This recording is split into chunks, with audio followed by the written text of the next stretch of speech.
All right, good morning and welcome to special session of June 26th.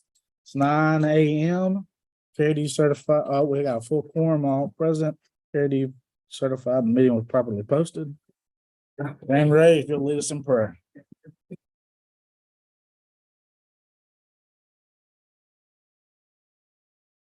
Father, we humbly bow before you, asking for your presence in this courtroom. That you guide these gentlemen in the direction that they should go for the betterment of the individuals in Walker County. Father, we thank you for all that you provide for us, and may we give you glory for all that you do. Father, the verse that I have this morning is found in 2 Corinthians chapter 7 and verse 10. For godly sorrow worketh repentance to salvation, not to be repented of, but the sorrow of the world worketh death. Father, may each one under the sound of my voice experience that godly sorrow that worketh repentance to salvation from you, not by their own thoughts of what the world thinks, that we'll all come to you in repentance and receive the forgiveness that you so freely give. Through Jesus Christ, our Lord. Amen.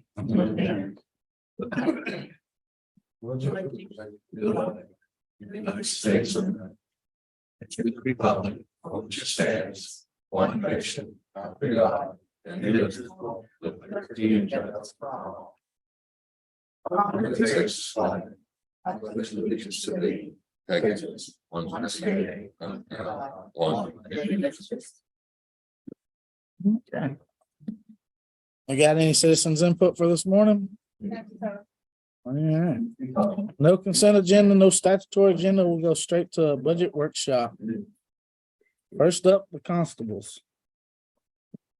Precinct 1, 2, 3, and 4. One center guy.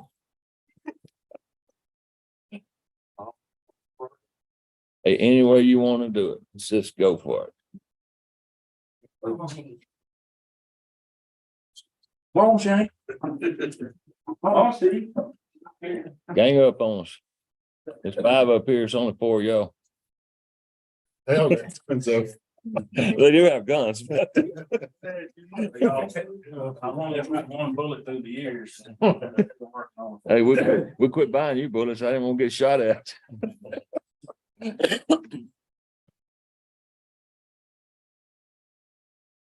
You're gonna do Constable Central. I guess that's, yeah, that's the only. Need to do together. Okay. Constable Central. I'll say my little spiel. I mean, we asked for. But I think Phyllis, when we created Constable Central, I think it's been about over 16 years when that all comes up like in before. That thing is, and well, we've done it and there again, we always talk about. Always when we talk about is the growth of our community and more ready to work on everybody in the county, but I think as far as I can tell, he's the only office in the county that's just one employee and she's burdened with a lot of work and trying to get her something. Can you give us any idea how many papers comes through that office or anything? A lot. That's a, But she can't take a day off, he can't do anything, and just build. I was talking to JP for, he said that Ms. Buck had been cross-trained and it could go over there and do papers for Phyllis when she's off. Is that still something that's available? I don't know that. Phyllis and Patricia worked on a report. It's something John mentioned last year about pushing the button, getting us some accurate counts without sitting there and counting cover sheets all day, which actually Steve Hill did. He counted the cover sheets of mine for 2019, for example. So we knew the numbers were good. So Patricia helped us get a query. He's running about between 1,700 to 2,000 papers. And that's writs. That's just raw papers that come in and out. That's all that is. That's not the phone call. That's not following up with law firms. That's not telling pro se's how to put something together to send to her. That's not collecting money. That's not taking care of receipts. working with him on the tax sales, working on with us on order of sales, doing receipts and money, because the county accepts the money, we kind of just facilitate that, and then we reissue, do all the check reissuing, you name it.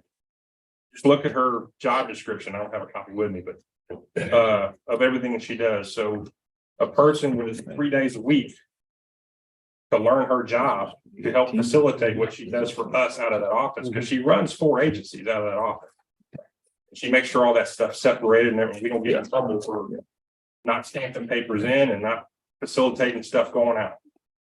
So that's what we need the part-timer for, is to help her facilitate that. And she's gotten to the point where that is not an easy task for her every week. So it's not a matter of her taking 1 day off and she needs somebody to fill in for a day. It's a long-term thing. And they're gonna have to be civil certified, trained, and the whole thing. Okay. So basically another Phyllis that works 3 days a week that works with Phyllis to help her function that office, help us function that office. Finding help is difficult. Mhm. I'm not looking at your numbers, but I don't know what you intend on paying. Look, But tell me, part-time help's gonna be virtually impossible unless you pay them good enough, So we wanted to ask for a little time. you know? We might have more Yeah. to get a part-time. What'd you say, 17 to 2,000? Yeah, because we went back. The report was run from 2018 to 2022. Just by the way, COVID didn't slow us down one darn bit. Constables stayed busy with COVID, people working from home still submitting stuff. So it's anywhere from about 1,700 to, I mean, in 2018, it was 2,100 and something papers. 2019, it was 1,900 and something papers. Now that's papers, writs, you name it, stuff that goes in her office, we handle, and then she pushes back out. That's just raw numbers. That's not everything else that goes with that office. So that was one thing that we were trying, and it matched the cover sheets that we counted up to make sure all that's Yeah. accurate. so I think that's the part, that's the part that's odd for me, that maybe the other part is what we need to know, because if in 2018 we did 2,100, and then 2019 we did 1,900, and then in 2020 we did 1,400, then 2021 we did 1,300. It's going this way, you know, the number of papers is going That's just raw numbers. down. But we don't know, that's what I'm saying. If you just give me this and say, make my decision on that, there's no person coming out of this. This is like, do I, you know, what, this job's getting, say easier, but it's getting less busy. If it's 650 fewer papers now than it was 5 years ago, it's hard for me to say, yeah, you need some more people. That's tough. So if there's other things, I think that's what, I mean, what do y'all think? I mean, that's what I need to know. What is the other things? What's different now than was in 2018 or 19 or 20 or 2021?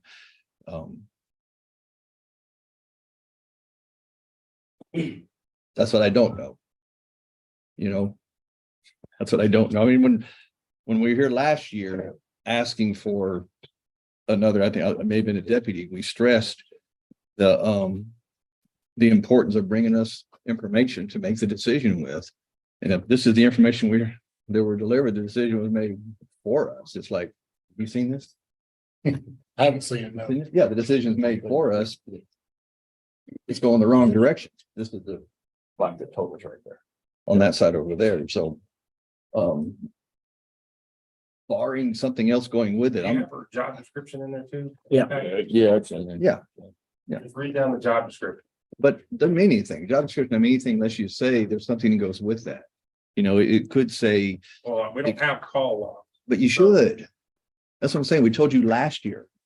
Come up with something, bring us something that's overwhelm us with data where we're like, we don't need all this. I'd rather say that than I got one piece of paper that says, you guys don't need nobody. That's all I got. I mean, I'm just one vote. That's just me. But it's tricky to say, we've got all the information that y'all have, and we have to make a decision with it. She is How hard is it to get all this qualification to do this job? Other than a 20-hour class Mhm. per se, to understand how the civil process work, how writs work, how to figure the interest rates and all that good stuff that she checks our numbers with, and we do that. Her number one purpose, two purposes, is to take in Let's see. the instruments and help us process the increments that we're sending back. Also, she helps us collect and manage our money that we take in. She does all the reports for our offices.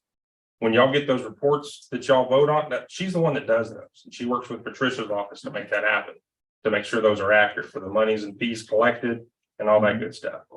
So, and the phone eats up a lot of her time, obviously. You wouldn't believe how much phone rings from offices all over the state and out of state papers that come, and then people, once they get a paper sent there to get served, they call daily, want to know, is my paper served, is my paper served? And she got to answer deal with those people, and the phone ties up That and tell them what we require in order to serve a paper. You'd be surprised how many paralegals and attorneys and pro se's call says, hey, I want this stuff served at a prison, or, you know, they could just send it to us and we, this is not right, and send it back without explanation.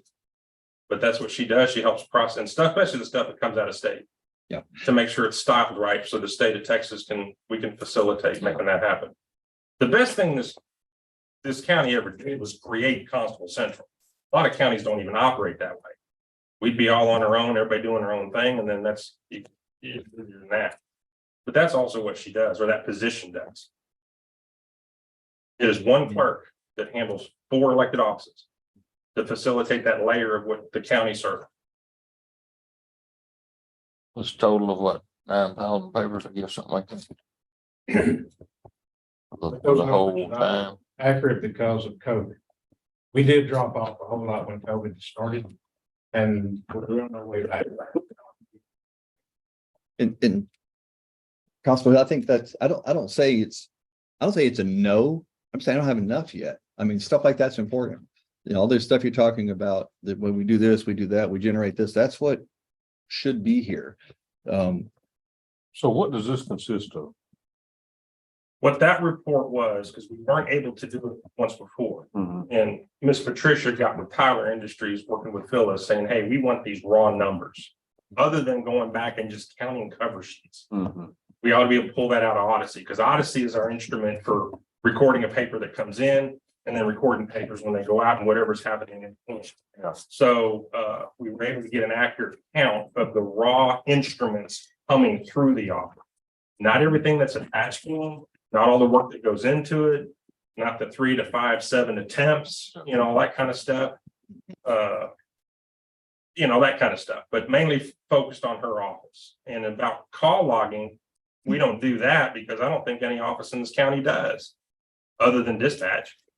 But So if you know for a year that you're gonna show up and say, this person's busy and we need to prove it, then I probably would have done that and said, I gotta have so much information, because you know, when you come up here, we're already skeptical. We're already like, there's not much money. We gotta weed out things. So be one of the ones that gets weeded out and says they had everything we needed, they had. And I don't have that. I'm not saying it's a no, and you probably still have time to go back and put something else together, but I don't have enough right now. Does this include your JP papers too? no, So does that go through central? that's on us, that's separate, but That's the JP office. that's why JP offices have 3 clerks. We only have 1. I wasn't sure how y'all operate the central, but And that's even more difficult, trying to get pulled exactly what paper we serve out at JP Court unless you go through all their files and look at the fees they've collected. That's not an easy thing to push a button to. They know they've issued a paper. Likely that we served it, but we also serve a lot of private process outside of that. We serve a lot of subpoenas and stuff out of the DA's office above and beyond that she sometimes processes. So, Okay. you know, those are just a little different. But I might interject this, just something to think of while you're tolling over decisions. I think it would be advantageous to our department if you could look at one thing we might need is if Phyllis were to become ill and have to be out an extended amount of time. We did do the thing with Ms. Buck. We cross-trained her. Phyllis left for a couple of weeks, 3 weeks on vacation. But there is nobody to plug in there if something were to were, Right. you know, happen or, you know, whatever. If we could, you know, you might consider plugging this into the budget. If you don't choose to just, you know, fund that position, say, okay, go hire somebody. Maybe have it there available if something, you know, just a step, but that's kind of it's been a concern. I mean, that's why several years ago, we talked about doing that, get somebody to cover for Phyllis, and that's how Yeah. we trained his buck. It takes some time for somebody to step in there and try to figure it out.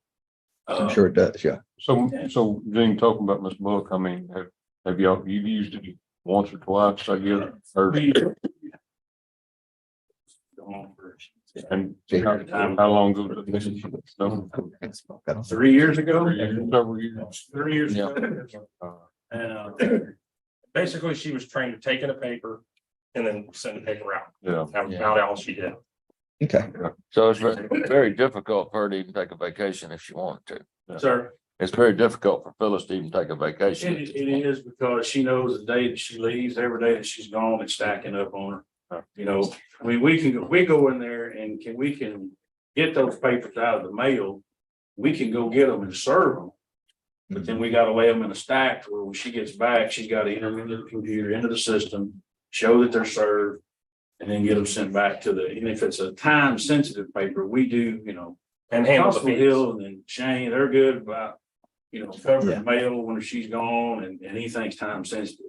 But there's a lot of work there that has to be done when she gets back. And some of those things can, you know, that are especially time sensitive papers on the court matters that I'll say, get us in a bind if we don't get them back to the court, or it holds up. Getting all this stuff processed. Okay. Sure, it's in the in the forethought of we do have that issue. She can't, you know, if nothing else. Right. If nothing else, you can't really take her on vacation. Mhm. If she becomes ill and has to be gone. sure, sure. Well, and Phyllis has been there how many years? A long time. 17? 17. Yeah, so I mean, you know, if it's a possibility this year or not, we still need to keep it on our mind that something sooner or later is going to happen. Mhm. All right. You ain't said much. You ain't said much. So Good, huh? hey, it is what it is. All right, what y'all got next? Anything else on Central? Oh, Central. I'll go first on mine. Okay. Look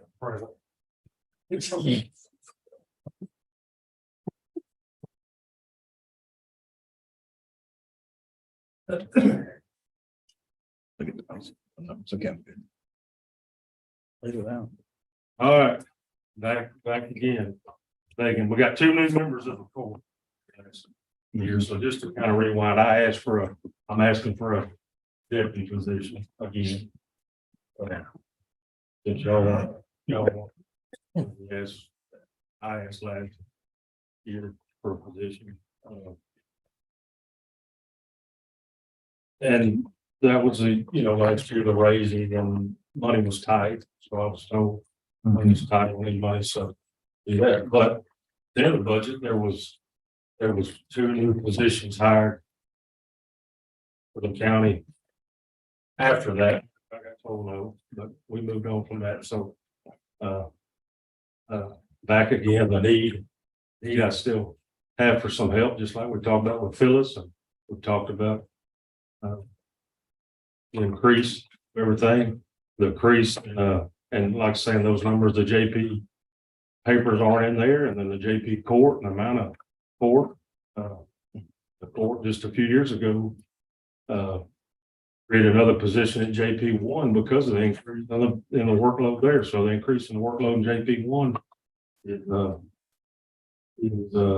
makes more work on me, so. Well, I know you brought a box with you, so show me why you needed that. And then one thing I want to say, trying to remember what all I want to say, been thinking about it for a year, what I want to tell y'all. And I'll probably won't remember it all, but back to the employee hiring, I looked back and saw this past March in this court, there was 2 other new employees hired for the county.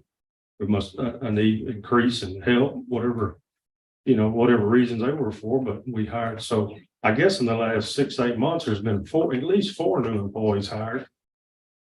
And so I kind of wondered about that, but what I got for y'all here, this is a stack of what I can't get to. I did a rough count this morning. These are what papers come in office. Phyllis puts a cover sheet. I did a rough count. There's 100 papers that I ain't got to. I don't have time to get to them. What I try to do when I tell Phyllis to call and let me know when there's a rush paper, which are temporary protective orders, are kind of number 1 on the list. Any kind of writ, I get quite a few red warrants go to the banks. Those are property subpoenas or priority juvenile subpoenas have to kind of be done in a timely manner. Any kind of writ of execution, writ of possessions, any sort of writs, I go get them first. And what seems to get in my mind, which they're all important to the court and keep the court systems working, but tax papers, in my mind, is kind of what gets pushed to the back and or to the bottom of my pile. And then after that, Attorney General, child support papers. That's kind of the next of the least importance, where we start at the top of the list. But it's pretty easy, talking about reports, do the math. That's $100 to go serve that, and 100, it's pretty easy to see what missing out on. And then but that box is full. I need some help. And I don't know what else to do. I everybody says you're elected, you work 24/7. Ain't none of us work 24/7. No, you don't call 24/7, but you can work 24/7. And y'all know what we do. We do the same thing. Yeah. Danny's elected by the same people, precinct 1 that I am, and we deal with the same people, and we talk regular. A lot of things, like we talked about the other day. I go do things that you can't even help them on a property line squabble the other day. But I go out there and talk to the neighbors and try to help them work out. I tell them, I said, there's not really a whole lot I can do to help y'all, but I'll try to, a lot of that kind of Time consuming stuff. But Yeah. I won't take any more of your time. That's what I got.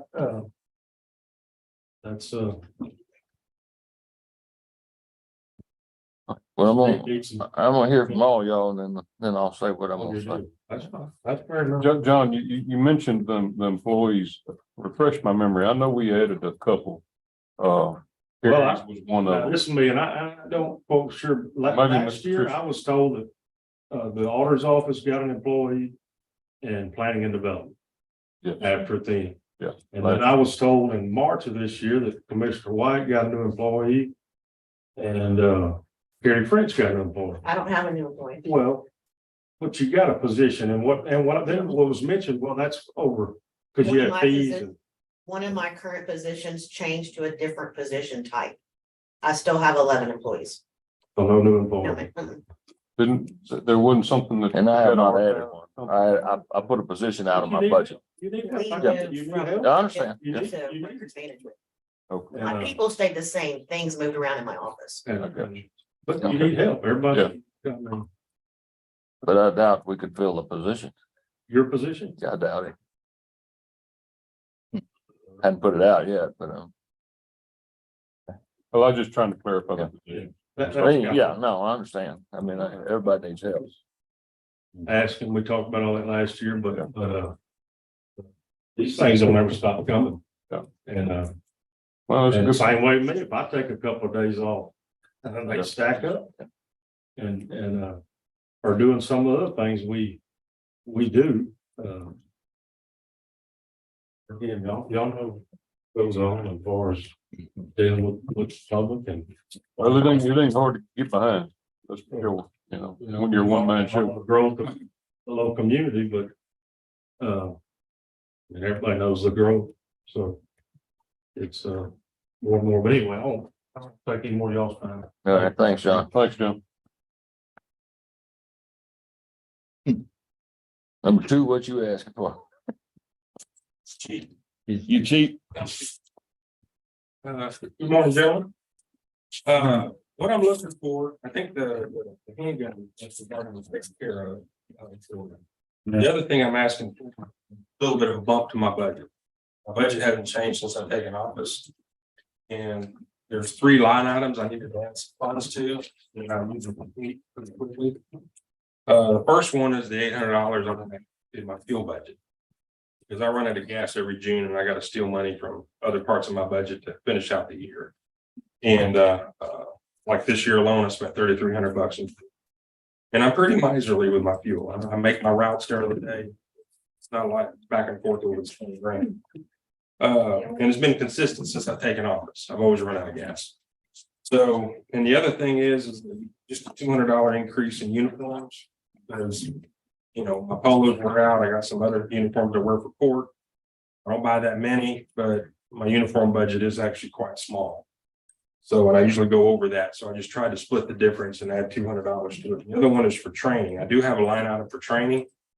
And with this last, I think it's the legislative session before this one, where we used to not have to pay for our required training over at Lehman veterans and civil, we have to pay for that now.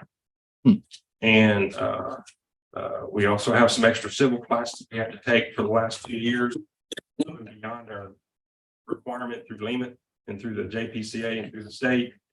So what I did is I looked at the money I was spending on that. It's $200.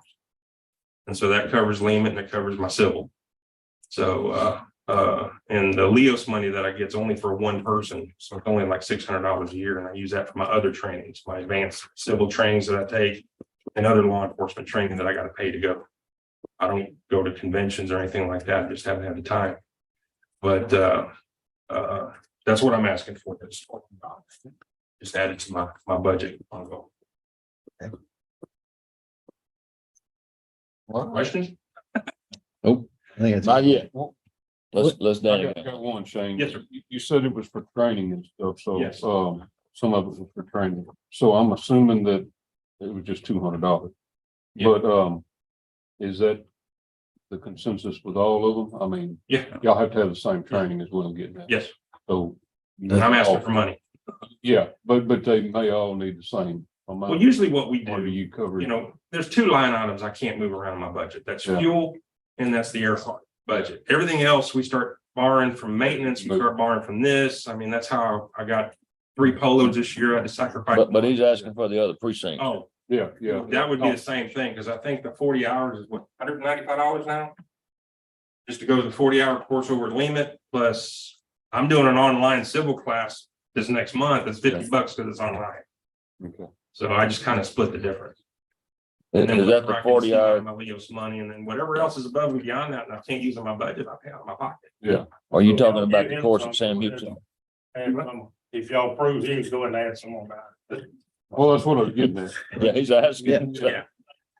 I mean, if you short training money, obviously all 4 of you are short training money. A lot of the, I want to call it freebie money, but a lot of some of the required stuff for constables was taken care of by the state. However, a lot of those fees and stuff have changed, and they're slowly taking that away from us. Responsibility of the agency to pay for their own training. That's kind of how it is. Thanks, Sean. All right, thank you. All right.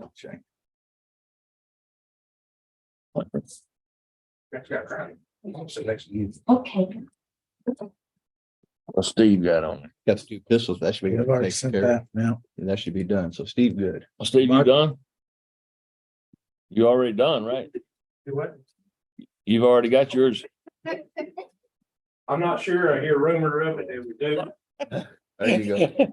Well, you might as well come up and ask him. And we're requesting to stay with the sheriff's department as far as their caliber of weapons. I'll use Gene as a example. If he's in the school in a shootout, he's got 1 bullet left. Somebody else comes in, the sheriff's department, they can throw him an extra clip and be going out. I had 2 use instead of 1. Yeah. It just kind of makes sense that everybody stay the same. We can buy bullets cheaper, 9mm. Preferably, I'd like to have 50 caliber, but you came out shell short, so. Bigger the better, but you are carrying more with you in a clip. They're cheaper. More accessible. And I know everybody's pretty much going to it, but just to mass produce these. I think we're handling that in this year's budgets. I think you're. I think it's, I hear rumor that it's going to take care of, Yeah. so that's the only thing I was asking. All right. Thank you. Thanks, Dave. Marty, Jane, Good morning. A lot of stuff. Gene, we know you ain't asking for one, but. Didn't tell you yet.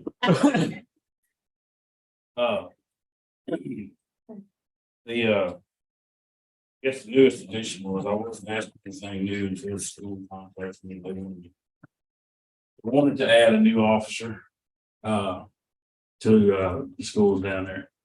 And so that was when I filled out this and sent it in, this supplement for another school resource officer. Y'all got the numbers from you. no, we got the numbers. Question about that. No, I don't have any questions on the numbers unless somebody else wants to talk about them. I think that's a good deal for both sides. Yeah, I mean, I think it's good for both sides. The only question I got, Gene, is I heard they're going to put their 410s at the school. So how, Not at the 410. We Yeah. so how is that going to affect y'all? No, sir. It's a play on numbers and play on time numbers, days. I say a play, they've got it worked out to where they're gonna make their required hours. What's gonna end up happening is the kids will be there Monday through Thursday. A lot of times, some in August, they're gonna be there on 2 Fridays for 3 Fridays. May, they're gonna be there on 1 Friday, and there's a couple other Fridays to be there. But August through November on Friday, we've got sports, Friday sports, volleyball, football. And so there's gonna have to be an officer there in the afternoon, like when the kids show up around noon, probably before. So, but as far as the hours, I was just on the phone with them, confirming the start times. All I'm gonna have to do is tweak their starting time to their ending time each day, and they're still gonna work on it. Fridays, they'll do things that are concerned with the school. Their teachers are gonna be on, there's a lot of Fridays, the teachers are gonna be there.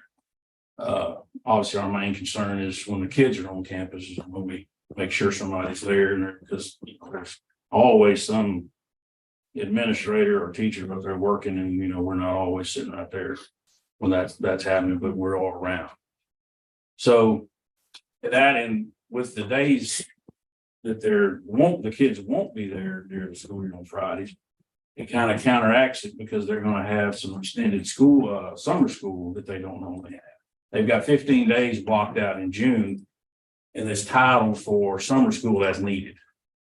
Doesn't always, they don't use all those 15 days. Kind of with that, swapping out with, and then with sports on Fridays, it's really no change.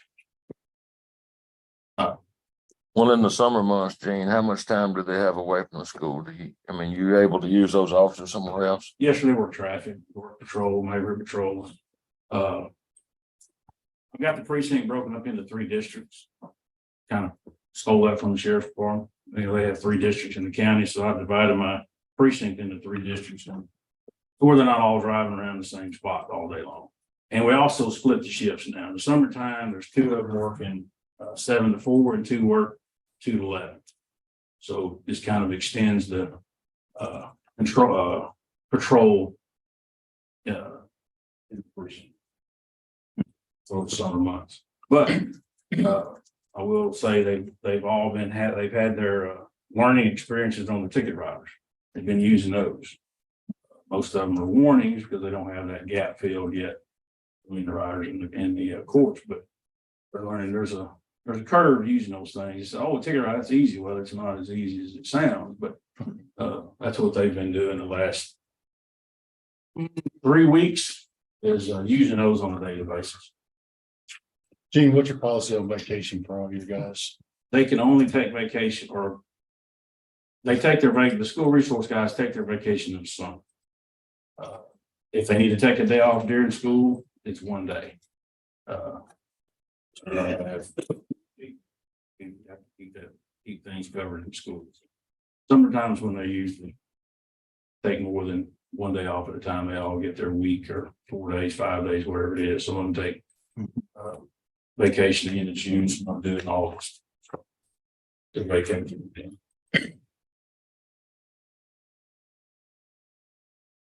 All right, what else you got, sir? Well, I guess I'd like to talk about the vehicle. I've asked you to replace a 2012 for the school resource officer on Wallace. That 2012 is a vehicle that came from Constable Hooks in 2019. And that when we got that position, the city was funding part of that position. And so they made a lot of car payment, if you will, each month towards the purchase of the new vehicle. $11,000, and then the schools paid 1 year before. So it's been about $16,600 paid for it. It's still a good vehicle. But it like the other 2012 is starting to have some issues and be down sometimes. So I'd like to go ahead and get it started, because it's probably a year away from getting it. Because funded one last year for the other school resource officer, we still don't have it. They're telling me October, November. So I'm trying to get ahead of the game. That's that vehicle. The other vehicle is a vehicle from Constable Hill in 2018. It's a 2014, but it's got 184,000 on it right now. Probably by the time, if we were able to fund that vehicle, and the time we get it next year, we're going to be over. I'm estimating to be around 216, almost 217,000 miles. And if you don't do it this year and wait and do it next year, it's going to be closer to 275 or whatever. That's on that car. So I would really like to see if you find it to go ahead and let's replace both of those vehicles to get it started anyway. The new position that we're asking for, I'm hoping it works like I'm kind of hoping it will, is by the time October 1 comes, if you fund that position, October 1 gets here, I'm hoping that the new car we ordered last year is here, and we can use Mike's car for the new position to utilize that vehicle. And he will hopefully make it through until, if you fund one of the replacements this year, Wallace's other 2012, we could maybe ride into there. I would like to do is run backwards right now and just put in a request for a third vehicle, go and get it ordered, because by the time we get a year down the road, we're going to be having problems. We're going to be in the same boat. So, Gene, do they have to be Tahoes? I mean, we have a couple of constables that do pickup trucks. Is that something you would consider? Because Tahoes are, like say, 18 months out. What's the pluses and minuses of that? I would throw it to you for consideration, I guess. Where are you at with that? well, for one, what we do, when they're not in school, then they're working traffic and patrol. And the number of vehicles we have, it's easier to swap stuff in and out and back and forth when we do trade. That's like the new vehicle coming in. The new camera systems are $7,700. Radars are $3,000, so over $10,000. And so that's interchangeable. It would go on a pickup, but there would have to be some modifications. They do, make arrests, and so they have a cage. They have a back seat with a cage that they can transport, prisoners in, and they do a lot of that. So it's going to change. We're going to do something other than a Tahoe. I would look at more going to maybe the Ford Explorer or something. Pickups are just not, to me, conducive to having to put cages in and have bad guys sitting in the back seat. Understand, all right. But hey, if you like, I can sure get down and look at it and study it. You know, and I think the vehicle thing is gonna work out. I mean, even if, you know, maybe there's not a, you know, it's not a brand new one, but because the thing is about these cars, I was gonna bring this up. I hired Casey Chitwood in 2018. We ordered a new car for him. He actually drove the 2014 that came from Constable Hill. He started out in that car. Got his new car in the early part of 19, and he just rolled 40,000 over on it. So these school resource officer cars are gonna last a lot longer than something the sheriff has to use. I mean, they put tons of miles on quick, fast, and hurry. Yeah. These guys, sometimes their average daily mile is about 22 miles a day. So these new cars will last us a long time. And as Alan and I, with her help, we figured out this amortization thing several years ago, over 7 years, thinking those cars might last, you know, upwards of 7, 8, 9, 10 years, possibly. Okay. So there's that. School got an alternative plan if we don't fund the officer? I don't think they do. If he's never mentioned one either. I mean, they're putting one on every campus, Gene, is that what they're doing? Yes, sir. Yep. The that bill passed and they're mandated to do that. And they're getting some money, you know, to start saying, we're gonna give you this much money, but the Dr. Hill explained to me is, yeah, the state's good about saying, well, look, we're gonna give you another $20,000 for security, but they go and they pull it from over here somewhere else out of that budget. They don't actually get. Yeah, and what I read in that bill is, if I read it right, of course, you know, how that's easy, but, that they'll fund it through state and some federal, but a lot of it's through some grant money, maybe, you know, so, just from what little bit I read of it and know of it, so I don't know how, as far as them getting funded on that side of it, how solid it is, Yeah. you know? Yeah. Yeah. Well, you- But I do know that they're mandated to have an officer on every school, But, every campus. and I don't think that's a bad thing. Oh, no, no, Not in today's world, you know, so. Which I'll go ahead and tell you, Gene, I'm not against adding an officer. You got one up there that's not gonna be against that, but I got some stipulations I want to talk to you about. After you finish. I think I've kind of put it all out there, what I needed. Like you got something else on there, don't you? Computer's already been. unless you- I said, you done the computers? Oh, yeah, I got that email, buying out of this year's budget. Okay. That's fine. Yes, sir. Yeah. Those 2013 computers, they're kind of tricky sometimes. I was just printing this stuff out last night, I'll tell you real quick. If I want to print from a PDF, if I want to print a PDF, when I hit print on the PDF, I got to reach over and turn the printer off. And then turn it back on, and it'll print out. Yeah, that's fine from Word. I just can't. Hey, well, it still works, right? Could have something. Hey, you know what? I've Usually come a my long problem. ways. It's always my problem.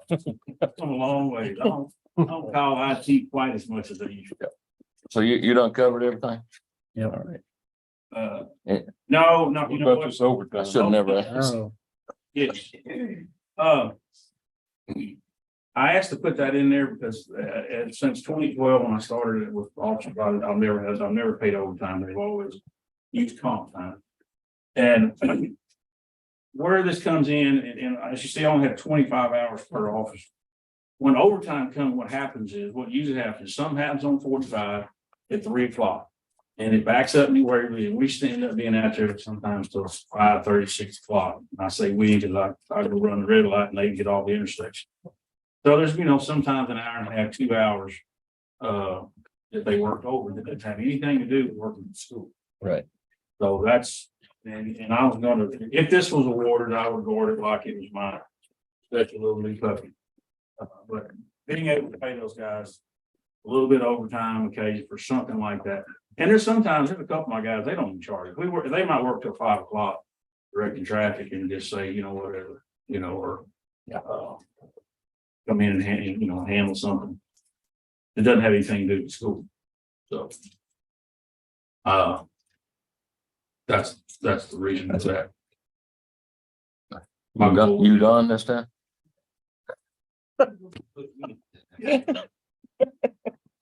That's it. All right, well, don't sit down. Don't sit down. Don't sit down. You know, you're gonna be in a hot seat for a couple of minutes. I love it. I can't think of nobody else I'd rather deal with than you. So it's always number 2 chair, right? There you go. It always has been. All right, let's talk about your school guys. And you Yes. know, I support you 100% on getting those guys in there. But we got John back there that needs some help serving papers. Is it a possibility that you let some of those guys assist him catching up When would they go do that? during this summer months? I know during school time, you said they're patrolling. Yeah. They're doing different things other than school. Now, I look at you as civil process to me. And I look at patrol as duplication of services. Because the sheriff basically is the guy on patrol, in my opinion. Now, can you or not? I'm just asking. I know I can't tell you because you're elected. But the reality of it is, I know he's behind. He needs some help catching up. Is that a possibility or not? I'd say that's a possibility. It's something we can sure discuss. The one thing I see, but that's 2-3 months out of the year. I know. I mean, but it is, you know, I mean, right now, I mean, we're in summer months. Right. I was also thinking a good idea. You mentioned you had that position that you had filled. I take it and put it back in my budget too. It come out of my budget. It didn't come out of general fund where yours is gonna come from. If you increase my Yeah. budget, then I can take it out of my Yeah. budget. Let me have that position for a while. Probably ain't gonna happen. You know, Worth a shot in there. Well, that's worth the ask. Yeah. I'm not turned down. no- Yeah, well, I'm just saying, I mean, But I can see that. is it a possibility? Because the reality of it is the 30% of the money or whatever that the county puts in, should benefit the entire county, not just precinct 4. And that's kind of where I look at it. Yeah. I know I'm putting you on the spot Oh, it's but okay. I'm good with that. They not only just patrol, but here a while back when DPS was leaving the county to go down the border, my guys were all set on the schedule to be called out to go work accidents. To help with that because they all do work accidents. We work south in the county. If it's a minor, when there's a trooper, you know, on the north end, whatever he's busy, even when they're not busy, you know, they'll take those minor accidents. So that's some of the other things we do, not a whole bunch. Mhm. You know, there's not, I can't stand and tell you that we work 15 a month or even 15 in a year, but there's times that's what those guys do. They got some slack for DPS and helping out. and I know they take up flack for the SO and everybody else. I do know that, you know, but I know, And I'll agree, when we say patrol, and they are serving some papers. You know, there's only have 1 or 2, you know, we may have some, we can't been able to catch somebody home because they, you know, either work shift work and figured it out. They do a little of that. But we'll talk about that. Well, and I didn't mention earlier, and I forgot to go along with that stack of papers. I have the bird unit, the wind unit, and the jail. Constable Hill, I think his deputy, they've been helping me with those papers. That would be another, between those 3, I hadn't been doing them, but that's gonna be somewhere around 40 to 50 papers a month when I stop kind of doing, and they've been taking care of it. So that my stack would be a lot taller if it wasn't for them doing. so they're assisting you with those. Gene, how many people does that put you down there now? You've got what, 4 now, right? 4 now, and this new one, this new resource officer would be 5. Be fine. I couldn't remember if it was 4 or 5. Yeah. All right, well, that's something I'd like to research with you, Yes, sir. see if it's a possibility. Yes, sir. Well, At least they in got some their months. duties to do in their own precinct. Yeah. We shouldn't have to beg and borrow among the precincts to try to get our job done, but. But I think, Look, we share employees all the time. We have to, because we can't function with, we can't fund that many employees. Yeah. You know, so I mean, I could take somebody from Brandon or Danny, just like we do all the time. When they need help, we give them employees. We don't have a choice. We have to do it. We can't add that many positions up here to get our jobs done either. Yeah. You know, so, When you don't have any. yeah, well, I know you have don't. any, And that's a game changer. so, You know, Commissioner, I've always been a team player. I know you are. Sit down and talk about this. It's very much a possibility. Well, I just ask you. I think it's a good point. I mean, for us to look at that, to know that you guys are doing all you can together. Would be a big plus for us, for me anyway. Anyway, y'all got anything else? No, but I had kind of an idea. I hadn't really thought about this. I guess something just kind of came to me like a vision sitting here. Hmm. It's scary. I know. I know it's scary. I don't have no visions. Not like that anyway. Does I'm gonna call it a process server, for lack of a better term, paper server subpoena person. Does it have to be under a constable? Is there a possibility that there's maybe the possibility of kind of addressing both problems? Could we put a person in Constable Central whose part of their job would be to serve some of these papers? Could you do that? You know, could you have a full-time person that trained in the Constable Central as a backup, but a big part of their job during the day would be to serve papers? Could they go do that? Then you've got, The constable's question, I There are guess. some papers that civilian or like process servers can serve, doesn't have to be law enforcement, but there is a lot of them that does have to be law enforcement, but I don't understand why that would be. because then it's not tied to, An employee anyway. because then it's not tied to a precinct. Then we could say, your job all day long is to go serve papers throughout the county. All the magic precinct lines vanish. You just hop in that car and go serve papers for 5 hours today, no matter where that takes you.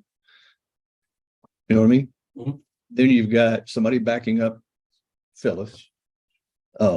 It's cool that we have an emergency backup. I mean, I like that idea. But it kind of provides maybe a bridge to adding something in the future, because it could help if 1 and 2 are the ones that are struggling. Maybe this person spends time in 1 and 2. Mostly, I don't know. But that would be I would throw that out there for y'all to discuss. And if you say, if we're going to do it, it should be a law enforcement personnel person. I think that would be part of the conversation, because if it limits them to what they can put out because they're not law enforcement, then maybe that you go into it with this person needs to be law enforcement. Maybe it's under the sheriff's office, but that particular, whoever umbrella they have to be under. Well, yeah, that the umbrella that they work under would be. Who Yeah. would it be? Yeah, that's what I'm saying. You have to figure out, and maybe it is the sheriff's office, because that eliminates the precinct stuff too, because that sheriff's office is countywide. So I don't know. It's just something just kind of came to me, because I don't think Phyllis needs a full-time person, and they just asked for part-time, but like I say, part-time's, it's hard to find a full-time person. So a part-time person might be tough. I don't think they need a full-time deputy. Oh. They don't need a full-time deputy because numbers are decreasing or whatever, but maybe it's getting that way. So maybe it's something to think. If it's not, it's no big deal. It's just something I just thought I'd throw against the wall and see what, as an option, we could address 2 needs with 1 person versus maybe doing nothing with either. I don't know, but that'd be a thought. So Spencer Carr used to say, that's a very pregnant idea. there you go. Oh, I'm not- Spencer. I'm not even sure what that means. I'm not sure that's a. 1974. Anyway, that'd be my last thing, or my last comment on that. All right, guys, that's all I got with y'all right now. Shane, how far are you behind? on your Appreciate y'all coming. Behind? And he served. How many do you serve? Are y'all about the same? Yeah. I know Hooks has got the prisons. It depends on, we all 4 have roughly similar. Now, and Steve Hill also handles a couple of prisons in the jails. His will be skewed a little bit, plus he's deputy helping him with that. Right. Just like with Gene has Mark helping him. Good. All right. But we all roughly have similar workloads, always have. It's always been kind of the contention that we've had even when I was here last year. That's the reason they have deputies. What we also have a little trouble with is being 2 places at once. Now, I thank these guys of the world. I had a writ of possession here not too long ago. I had 2 constables with me and 4 HPDs and a dog catcher. So I mean, I can get help when I need it. But to run a one-man office or one-person office, it gets a little tougher these days. The way I get my papers done is I work the hours, I work Saturdays, I do subpoenas on Sundays after church. Can't file a lawsuit on a Sunday, so I can't serve those. And then the writs is whenever I can get them scheduled. But we have a lot of duties other than just bailiff and JP court and bailiff and upstairs. We do our best to cover each other pretty hard. So, I mean, we're getting it done, but it's not easy. I don't feel sorry for me. I wanted this job, no, but I get You that. did ask for it. But like when we reflected last year, you know, what point do I have to fail? Or anybody has to fail to say, hey, I need a little help and, you know, I don't have call logs. I don't have a map of the way I drove today and the time it took me to drive it and how many attempts that we make for whatever we're doing and what research we do. It's like with the private process. That's not gonna work here. It's statute filed after the county. That's why we have constables and sheriffs doing this kind of job. And there's a reason the sheriff's office doesn't want it in his office. That's why you're fortunate to have us do it. That's part of the service to the community. So, and growing every day. But we're already doing that. I hate to even say, I think Bill had a decent idea for the.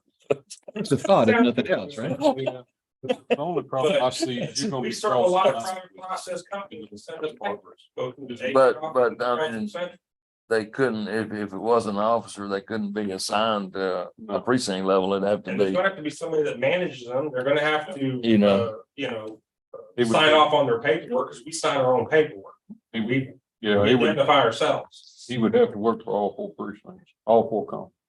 That's If gonna that be was the tough. case, and that's, that's not. gonna work. or the sheriff, and that's not gonna work either. I mean, I understand Bill's point on it. It is a good point, and it would be nice to combine that. I just don't know. You can just have it for the 2. You know. I mean, and I'm not trying to put you on the spot here, Go either, ahead. Shane, but you asked last year, why not this year? The reason I didn't ask this year, something John and I talked about, is because asking for 2 deputies with all the resources people are asking for. One, I wanted my $1,200. And 2, tried to make this, I didn't want to. You gotta get your 1,200 first, right? I didn't want to conflate all those needs, Yeah. but he and I are the only 2 department heads left in this county that. Phyllis runs Constable Central. She's not my executive assistant. She doesn't answer my phone calls, I answer my own phone calls. Answer my own voicemails. I do my own correspondence. I do my own day-to-day, which is fine. And yeah, I'm busy and I'm happy for it. But before things start falling apart and I bring you a box of stuff I can't do, and then I gotta go to another agency and say, hey, Gene, serve my stuff. Well, he's got his own business and so does Steve. So, and we do work together. I've never had any of them saying, no, I'm not gonna help you, Shane, ever. Well, and I don't see that happen, so. Yeah. No. Even when we all have to be in several places at once, and that's another chore, but we can do it. Well, we don't have any choice. We all got to figure out how to work together. Good do. Let me mention one more thing while he's up here. And I offered this last year to the court when I came back, and I still don't like it.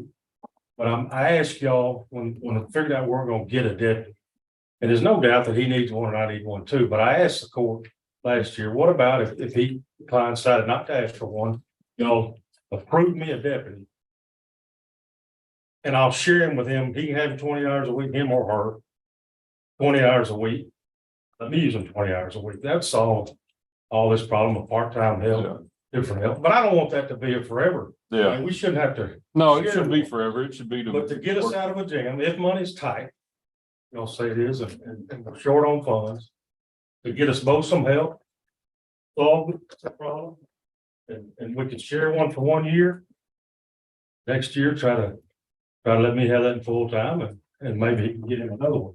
I like that idea a lot better. I mean, not knocking Bill's idea, don't get me wrong here, Bill, but Well, that- I mean, I like that idea a lot better than I do trying to put him under the supervision of the sheriff's department or all 4 constables. But it doesn't, For a year. that doesn't address Phyllis's problem. No, it doesn't. Don't No, have those problems. no. But it's a thought. I offered it. I kind of mentioned that last year.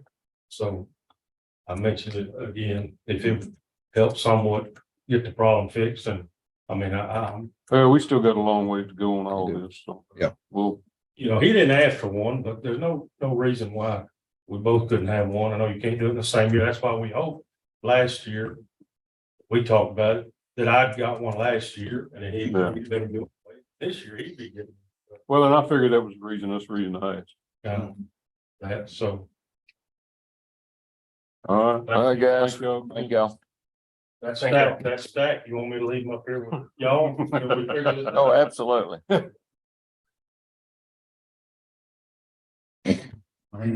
EMS? I lost my agenda. EMS. Morning. Morning. Guys, I don't know if that makes it easier to look at or if y'all want to see it. Oh, perfect. There's kind of an update on our agency as well. About time of the year.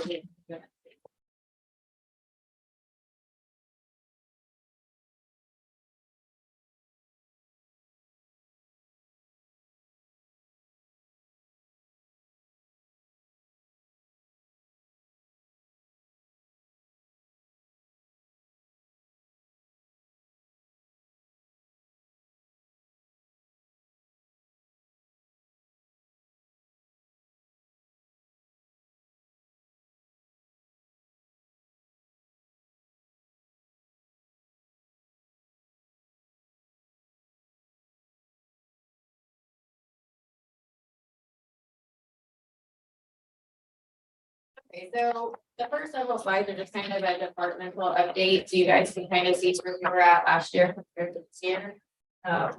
So, sorry, so we have, Mark is our logistics coordinator, so he's, constantly doing audits and trying to figure out how we can more effectively on the maintenance and supply side. We've got our new radios, our new handheld radios, which are amazing, and our crews are so thankful for them. Education, we've been ramping up education since then I took over. Our FTO process, hiring processes are all streamlined now. Staffing is in a pretty good spot right now, and compliance, state issues, documentation issues, those are all here. So last year, I just going through kind of giving you guys kind of where we were at last year versus this year. So we ordered a total of 3 Fraser ambulances last year. We have received 1, and it was put out on the street earlier this month, so it's out running calls. Our 2 others that we ordered, they're still placed on order. We don't have the chassis for them yet, so there's maybe by the end of the year, beginning of next year, those might maybe be here then. So we had also worked on staffing up our reserve ambulances so that we can just jump into them and go when we kind of have a good cushion for PR events, or when we hit like our level 0 statuses, we can pull the trucks. So those are all good to go that way. So Mark's been rotating our trucks out based on mileage so that we kind of get even wear on them. Currently awaiting our that we ordered. They should be here this summer, by the end of summer. And then we are pretty close to receiving our ATV that we were awarded through Firehouse Sub. So that should be here hopefully by August as well. That's where we are on ambulances and vehicles. This is the new ambulance. If you see it out and about, it does belong here. So that's what it looks like. Communications, like I said, we got our new handheld radios and they're amazing. And then we have new tough books in all of our supervisor vehicles, our vehicles, and our ambulances to replace our old GTAC MDTs. So a lot of the problems we're having with connections or shutting down, that's obviously all been resolved. So we're in a good spot there. Education. Chris kind of heads up our education with Dr. Kovar, and he does a fantastic job. So we went from having just kind of like small trainings monthly when we first took over we continued that for a while, and now we're doing big quarterly trainings as well as ESO Academy, so we can assign training to people as we need it, to our crews. Chris, you want to go ahead and kind of explain to them how our quarterly trainings work? Right, so we moved from doing training every single month, which was starting to get a little exhaustive, not just for the crews, but for us as well. Took a lot of time away from the operation to just prepare and do those things. So we moved everything to quarterly, so we got kind of more bang for our buck. We get them once a quarter for 8 hours, and it's a good solid 8 hours, not 4 every. Some are hanging over, some are coming on duty. It's just, we get more quality time with them that way. We also have our ESO Academy, which we have a ton of online modules that takes care of our compliance with the state, that they get to do on their own, on the computer, things like their bloodborne pathogens, their sexual harassment training, all that stuff keeps us in compliance. Plus, whatever else we want for our department, mandatory trainings, like we just put out a video about the new truck and how to operate in and around a Fraser.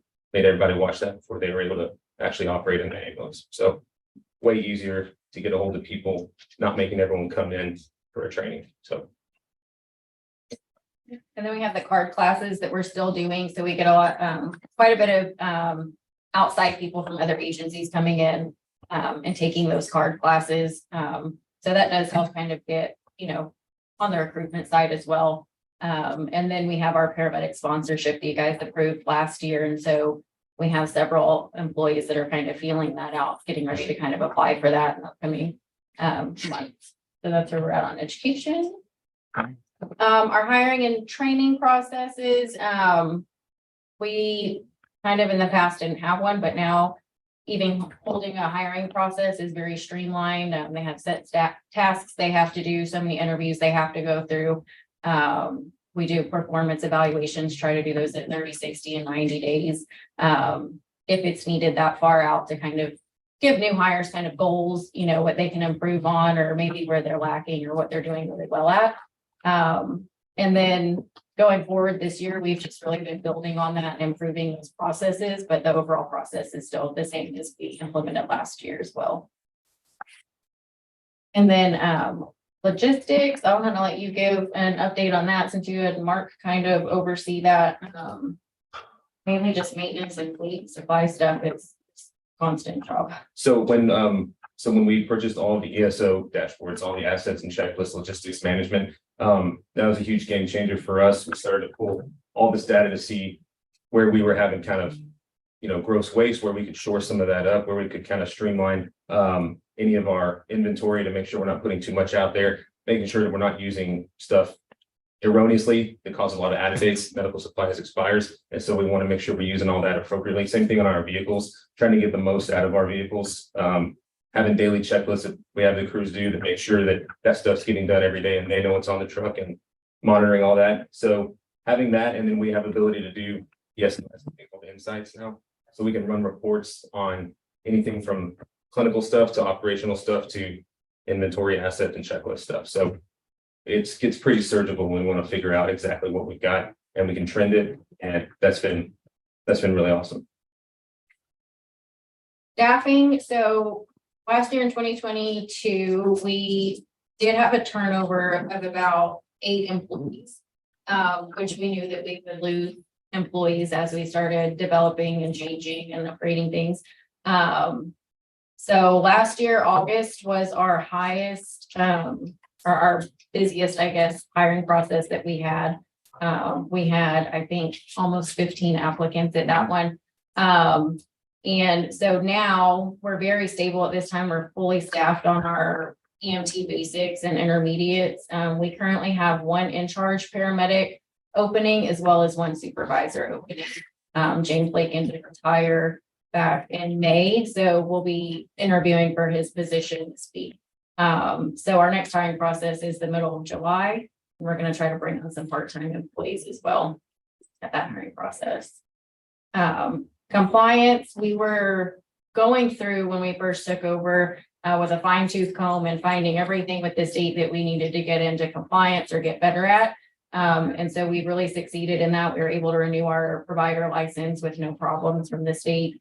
So just keeping up on that, updating our personnel policy, like internally with our department, making it align with the county, obviously, as much as possible.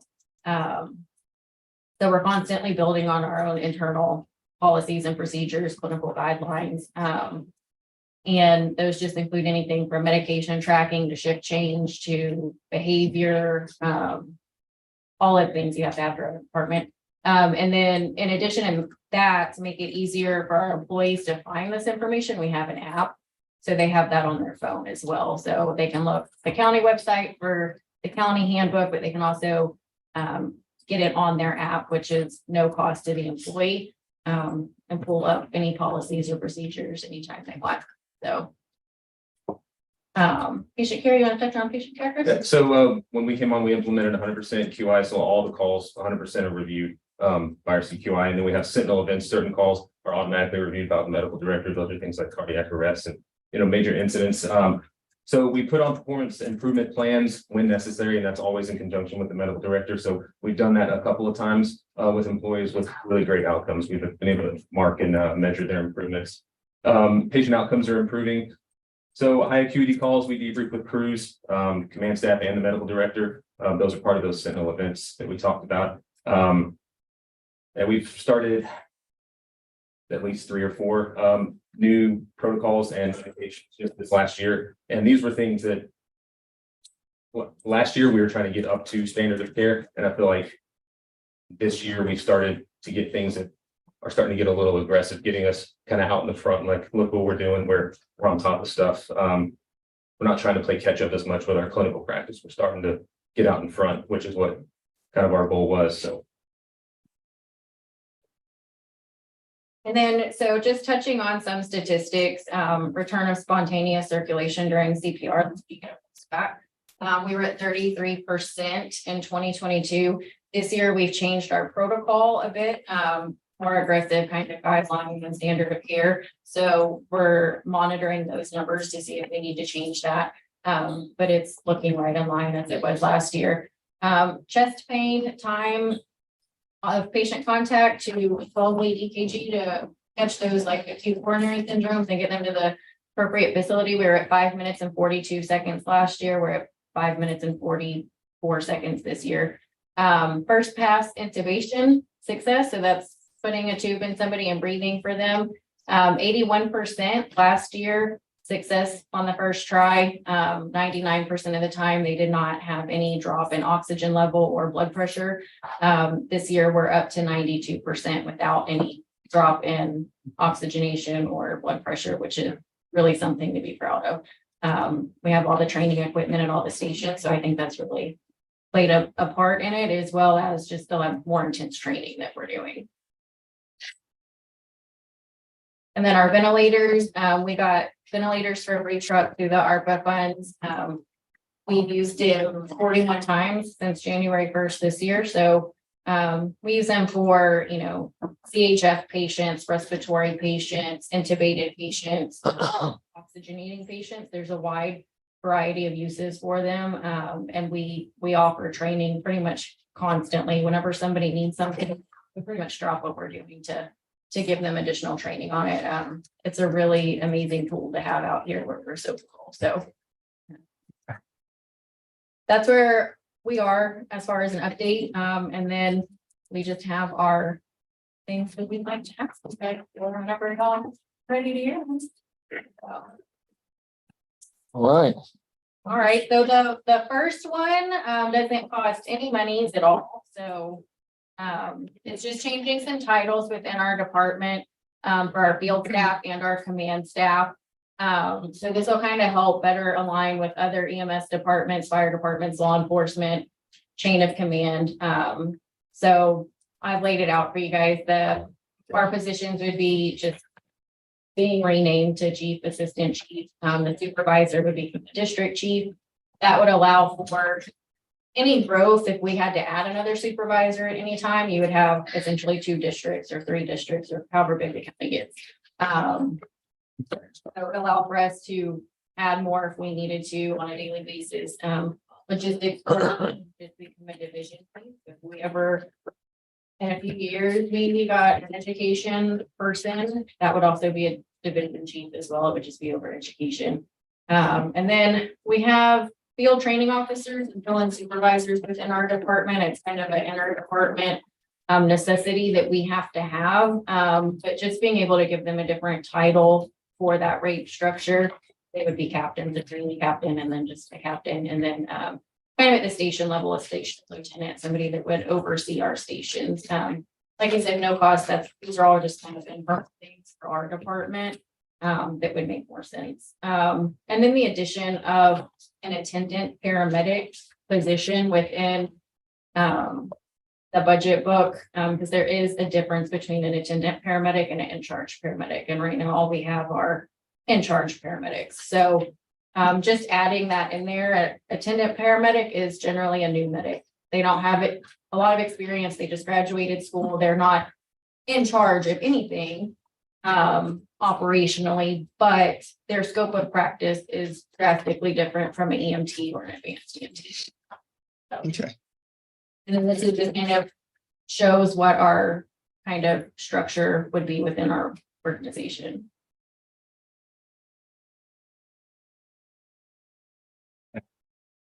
The next thing we're kind of asking for is 4 of our EMT or EMS attendant positions to be changed to in-charge positions. We right now 4, and we probably are gonna have a 5th at the end of the summer.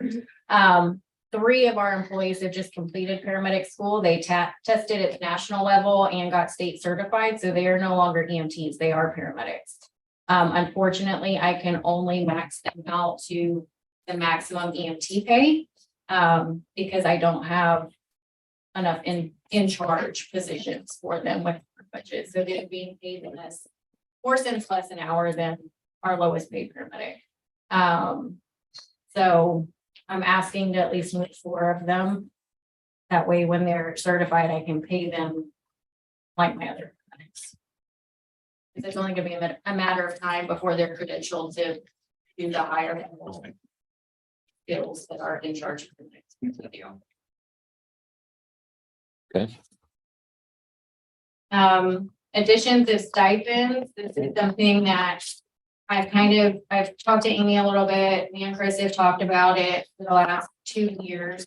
A way to kind of give some of our employees, like supervisors, field training officers, the employees that take on the responsibility of training new hires, they fill in when a supervisor is out or they're training, they step up into these roles that have a higher level of responsibility, risk, liability. And we're not able to compensate them any differently. And so it's kind of a disservice to them. They put in a lot of extra hours, they pick up a lot of extra shifts, they do a lot of studying, a lot of planning, to be able to lead the rest of our employees. And so I think stipend might be the best way to go, kind of reward them. That way, if they end up stepping down from those positions, it's not a change in their salary. They just no longer get a stipend. Okay.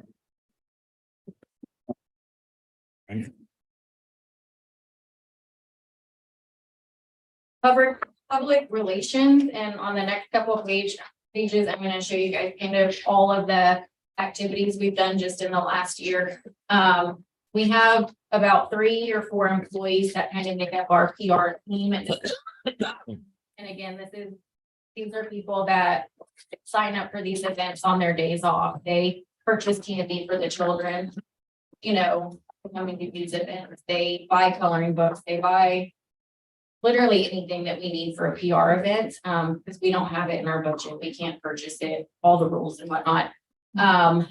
So we're asking if it's a possibility to get something in our budget so that they don't have to pay out of pocket for these things. I would say 4,000 initially, and then just $2,000 a year after that, just to stickers, pins, whatever we need for Fair on the Square, Scare on the Square. All of these events, it's important to be in the public, and a lot of times we just stand there and, they have to buy their own tables and tablecloths and drinks to hand out. So we're just kind of asking for something so that they don't have to fund it on their own. And so these are all of the events that we've done in the past year. Our employee appreciation events, me and Chris, and generally our PR team, we personally fund those, obviously. But EMS Week, we had a department picnic, we funded that ourselves, our Christmas party, we fund. But our PR team funds, you know, Fair on the Square, Scare on the Square, Scary in the Prairie, the Christmas fair, all of the parades we do, they go to, Safety Town. Yeah. All of that, there's I think another page as well.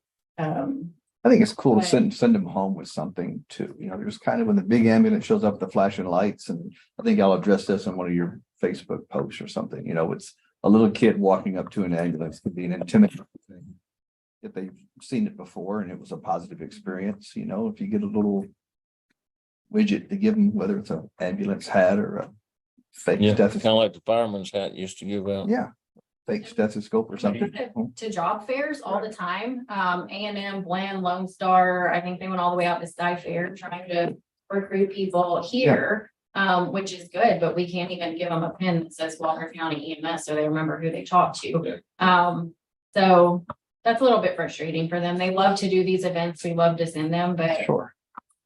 they're like, well, I guess I'll buy it myself, and that's kind of not fair. Okay. So I like that That's just- idea. So all we've got.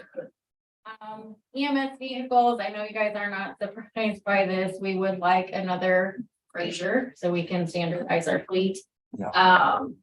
We're gonna need 2 more supervisor type vehicles. The 2 that we're getting in this summer is gonna replace the Crown Vic. I know everybody's incredibly sad about that, and the logistics Tahoe that we got from SO that is the dump, but then the next one would be the supervisor vehicle they're currently in my vehicle, and we would just rotate, we would keep those 2 as backups. So we could send people to education, training, when needs to go in the shop, we'd have another.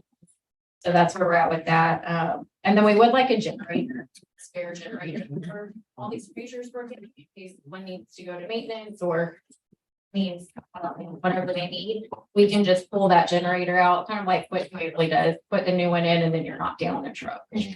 So, How much trouble y'all have with those generators? Not a lot. not any really. I mean, it, We haven't had a lot, but after a couple years, I mean, it's just a little motor, so. The electric start, right? The electric start, right? Yes, yeah, they automatically start. They're good. and our training ambulance that we have is also an old Fraser, and it has a generator in there that needs to be sent off for some work. So we can pull that ambulance out and run it. So it stays pulled back there, take it in events, but well, we just don't have another one to put in it. So So you just, takes about, if you haven't ever done one, it takes about an hour. Pull it out. Connect it, reconnect, it, slide it back in.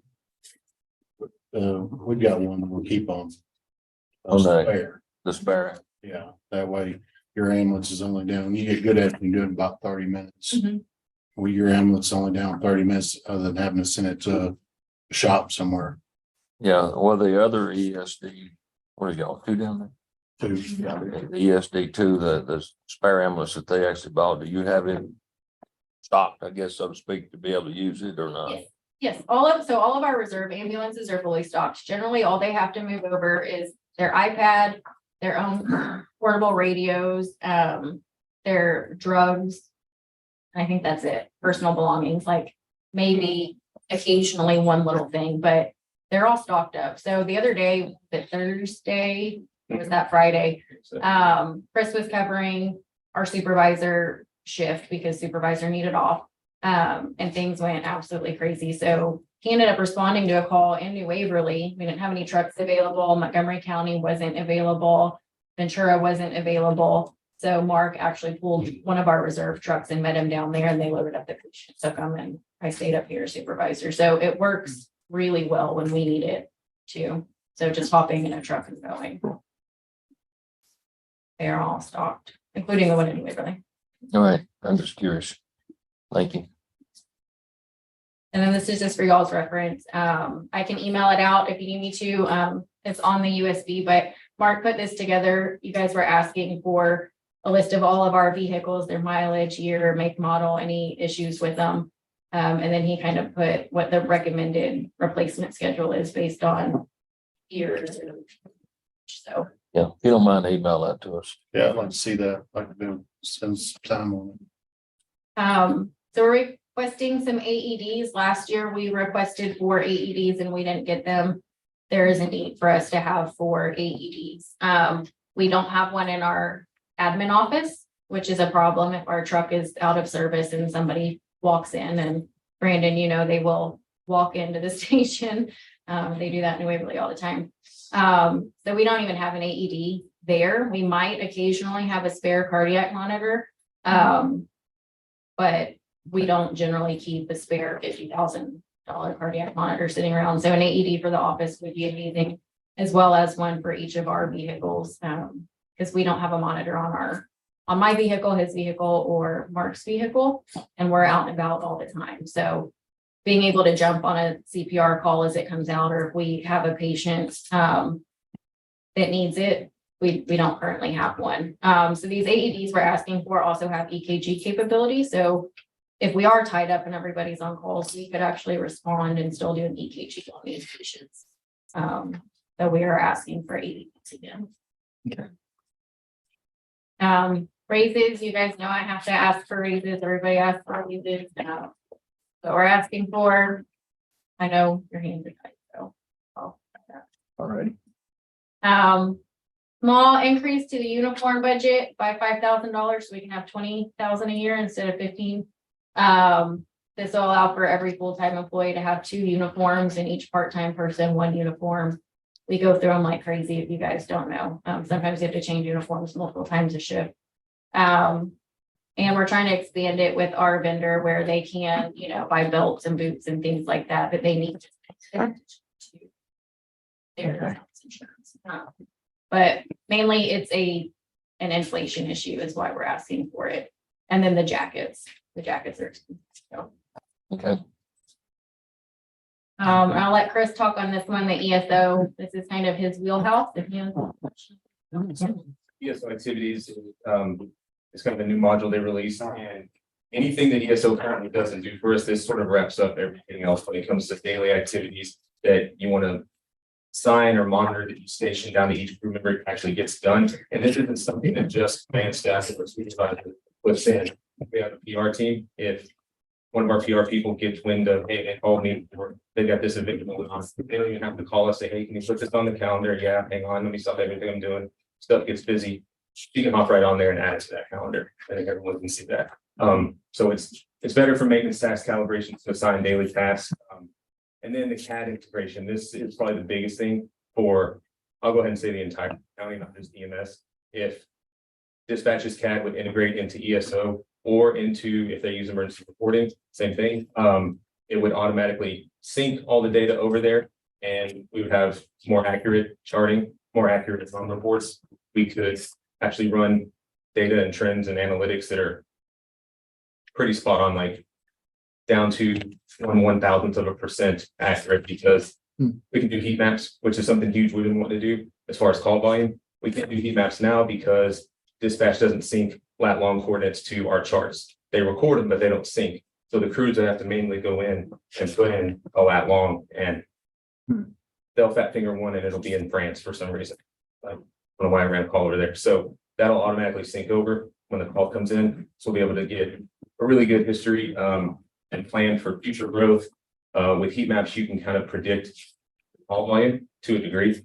And so that'll be huge for us as we plan to grow.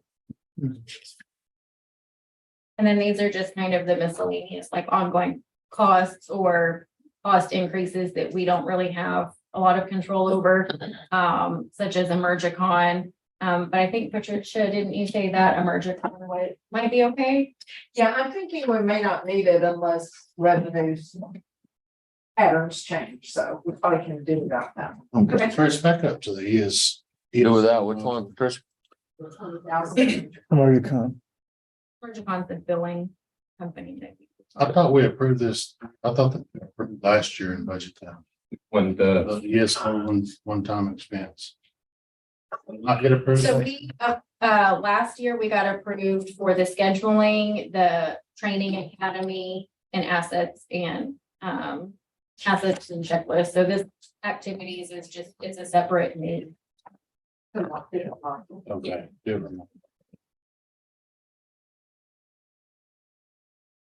Fuel increase, I was just kind of planning out kind of where we're at and where we need a little bit of a fuel increase, medical supply, budget increase, the cost of the supplies are just, they're going up and up, and that's we're on the best contract we can be on, but it's still going up. BFIS insurance increase, I can't do anything about that. Our Striker Pro Care maintenance plan, that's for our stretchers, stair chairs and things like that.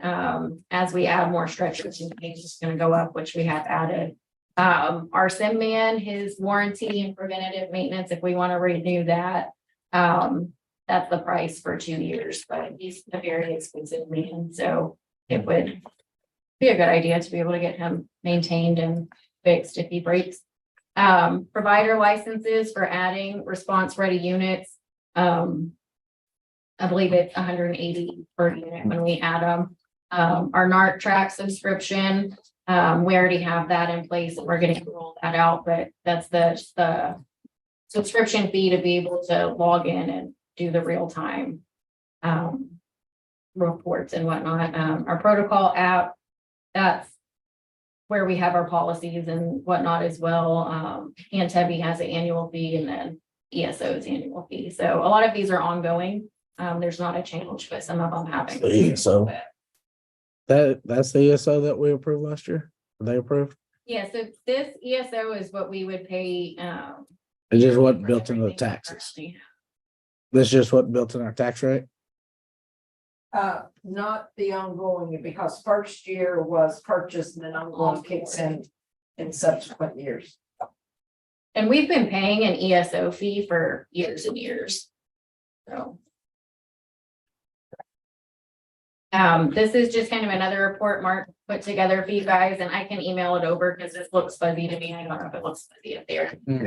Just kind of the fleet maintenance and fuel cost report. What we refer to as 794, one of our trucks is by far the most expensive truck in our fleet. It has maintenance problem after maintenance problem, and it always has. And the fuel cost on it is really high. So that's one that we're kind of looking to see, does it need to be remounted? Does it need to eventually go away? But it's not a very old truck. I think it's just the linen. It's always.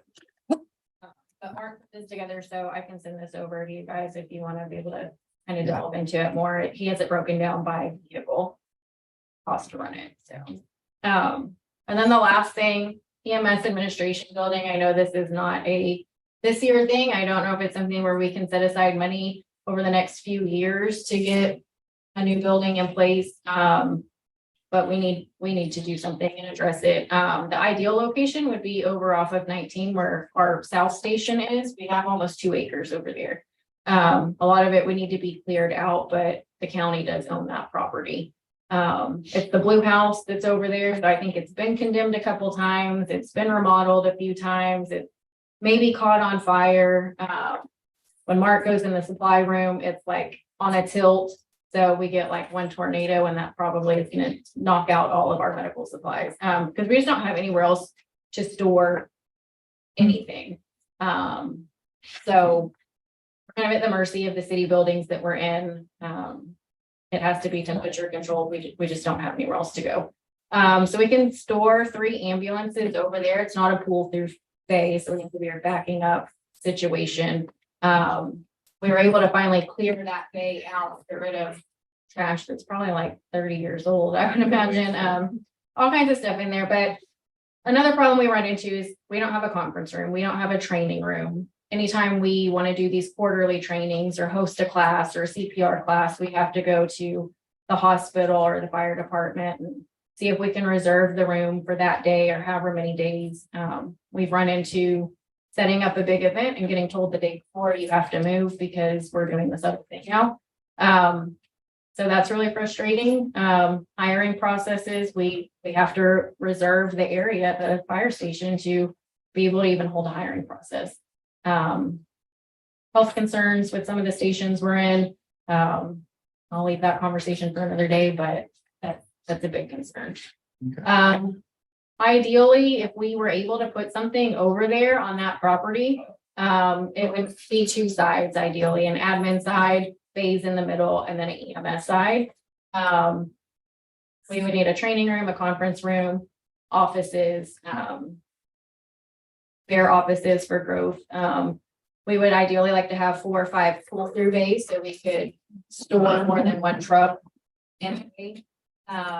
A lift so that one day we could maybe do our own maintenance on our own units. EMS side, a kitchen, a day room, a gym, a charting room, supply room, all of those things, but I think we could do it on that piece of property. But these are just some of the issues that we currently run into. So this is the blue house at South Station. So in order to go to our crew's lockers and their restock area, you have to walk through the bathroom. So that's cool. Obviously, you can see they really can't get into their lockers. And that's the only storage they have. They don't have any closets in the bedrooms. They don't have any furniture to be able to store anything. So they're taking their bedding and their change of clothes and their personal belongings through the bathroom. They're taking medical supplies through the bathroom to restock. It's weird. The kitchen is very small. Larry's upgraded as much as he can for us, but that's it. You look at the stove and the fridge and then you turn around and that's it. There's no storage, no pantry, no anything. This is their day room when Mark gets a shipment of supplies. It probably looks like this right now. Today is Monday, so. Yeah, so they lose their day room if they're charting. They have to listen to Mark, dig through boxes and organize, and that's what it looks like. Wow. This is our bedroom. The other bedroom looks exactly the same. There is literally nothing, no desk, no furniture, no closet, nothing. And this is our main supply room. This is where Mark pulls supplies from. It's very small. It's smaller than y'all's side of the courtroom. He's fallen, he's tripped, he's had stuff fall on him. The floor is not even. I mean, you're constantly having to rearrange and whatnot to be able to get to what you need to get to. And you have to walk through the kitchen to get into this room where he keeps everything. So this is our admin building currently where we're at. We have one small office for office supplies, cleaning supplies. They all get thrown into the same room. We've got a carpet cleaner, a vacuum. So you have to pull everything out just to get like, a highlighter or notepad. The middle picture and the other picture, this is Mark's office. We've rearranged as best as we can, but he's storing uniforms, spare parts, all kinds of stuff in there, and that's where he works. So it just always looks like that. This is the EMS side over at our station where we're at. Very small space for our crew over there. We have some health problems over at our office. We're having to store things in the bay when it gets delivered because we don't have any of our own space to store anything. So we usually store stuff there until we get told to move it, and then we just shuttle it around. So I know it's nothing that we can probably do anything about this year or next year, but something that we definitely need to start thinking about and planning for. I got you guys. That's a lot. It's a lot. That's a lot. Sorry. Hey, the other day, Rachel, Danny was asking, kind of talking about something, and you come on Zoom and said something about ambulances, how many times we are sitting there and you don't have a unit to respond to a call. Did you put something together for us on that? Yes, so I have it on this USB, and I updated it this morning because I only had 1 year of it. So we really started having the supervisors do a pass down shift report every day, probably January of 2022. With that, we weren't super specific. We were just like, hey, you need to send it out to the other supervisors, to us as an overview.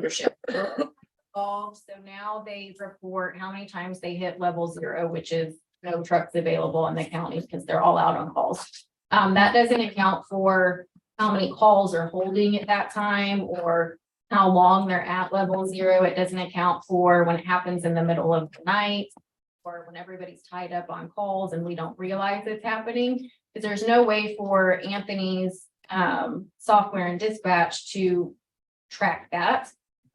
So is if we look at this ESO, the operations part of it for the CAD, will that be able to track that? It should. And that would actually let probably let Anthony do it on his side as to where right now he cannot. But that would definitely help us because it gives individual units their location and their individual times versus most of the analytics we pull right now. Okay, so the 1 o'clock hour, the 2 o'clock hour, and then finding which individual units times overlap is how we would find if all units are on calls, and that would be our level 0. Right now, that's a little harder to do. It's taking me a little bit of time, but I can get a more detailed one other than what Rachel has. It's just gonna take a little bit of building and digging to get the actual raw numbers. Yeah, I'd like to see what the raw numbers are.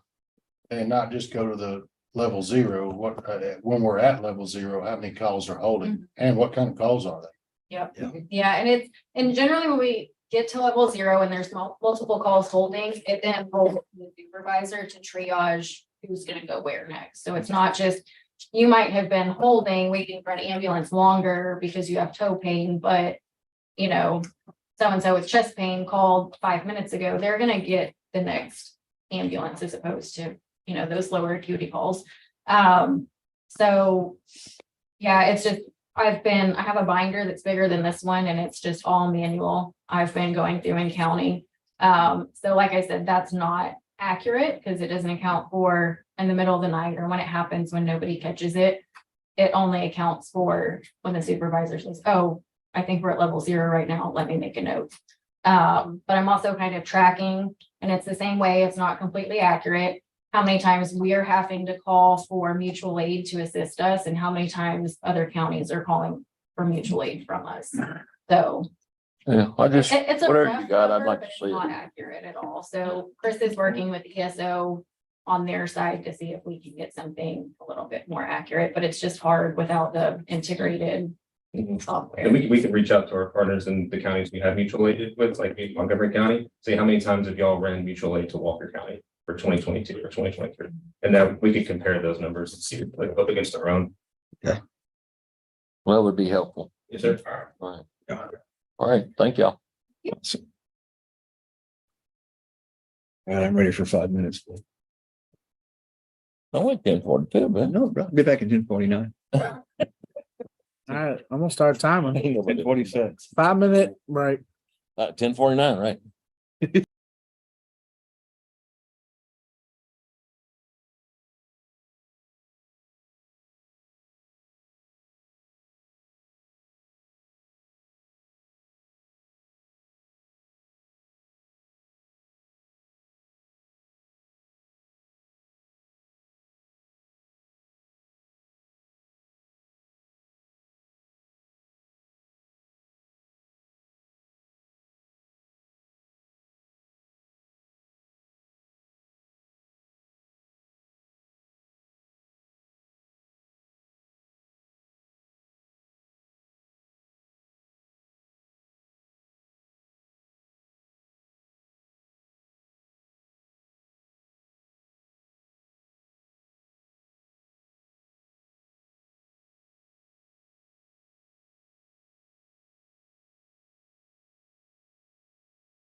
Time is 10:49. We're back from break. We'll start back with the jail.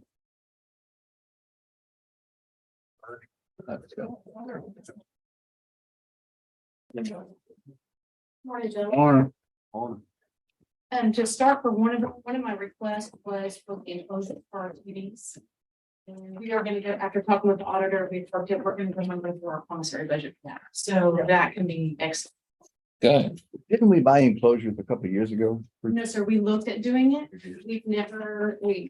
It was a proposal when the building was first being built for construction. And then we didn't do it then, we looked at it last year or 2 years. I think we talked about it, but we never did. Yeah, we never did. $50,000 and everything, the things we ended up trimming, Okay, ARPA money wouldn't cover it. okay. One of the first is increase for an increase for our maintenance building upkeep and repairs to increase that budget. Of course, you know, our building is only 7 years old. However, if you talk to them in maintenance, it's usually about 14, 15 years old because it's 24 hours a day. Nothing in that building stops.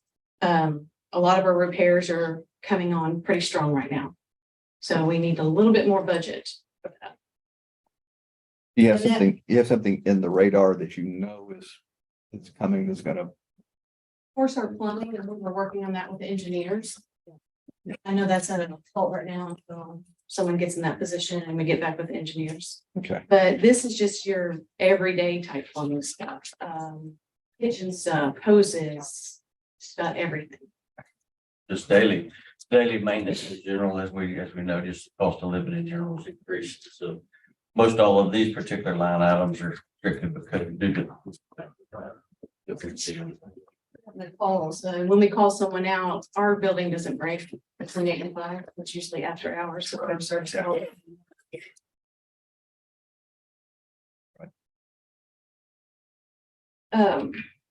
Our computers are from the very beginning of the building being constructed. So they're kind of outdated. We have IT try to update them as much as we can. It's been requested, talking with Dylan, our IT guy, if we could get a hardware update on it, not get whole new computers. He says we can just get standalone one that can update it and go from there. So not asking for a whole bunch of computers. Okay.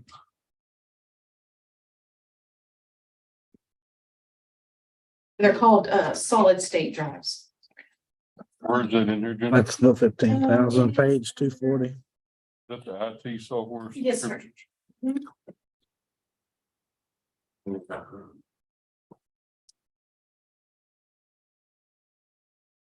And it may be, we have $60,000 in the special fund for technology for the jail.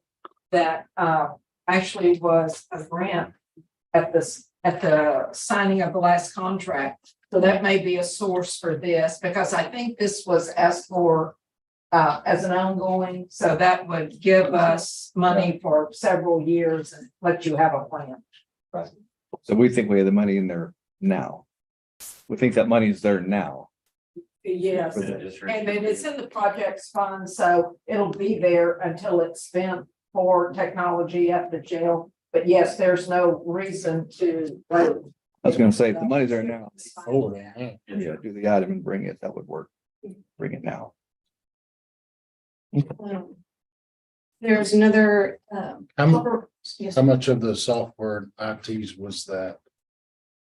We had 15,000 listed. yes, sir. And if the computers are 8 to 10 years old, I mean, it's hard to invest money in an 8 or 10-year-old computer in today's world for me. So I would maybe look at both, and then y'all weigh it. It was over 100,000. All right, don't look at both anymore. We're looking at. Yeah, stop looking. We're looking at 16,000. Really? So Dylan and I were Damn. just trying to get this going, and he said the solid state drives would last for a few years. Yeah. And then you will have to replace. I'm just trying to get, Push them to the limit. yes, sir.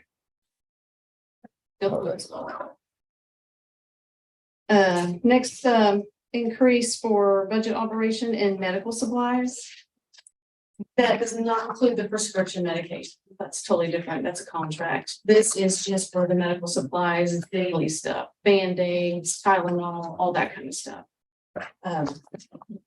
We do the best we can. Sometimes the nurses go out and buy stuff out of their own pocket. I've given them money to buy stuff out of their own pocket. Just asking for $2,500. And as y'all know, just the cost of living in general, just, it's gone up that much. You know, our federal partner says at what, 9%? They're lying through their damn teeth. There's no doubt.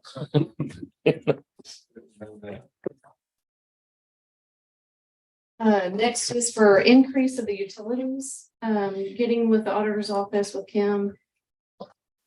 Our line item for natural gas and stuff has increased. Change the price of natural gas or any type of fuel. And this is upon request from her to ask for it. However, we roughed it anywhere between 10 and 13,000. So I said, went ahead and asked for 13,000.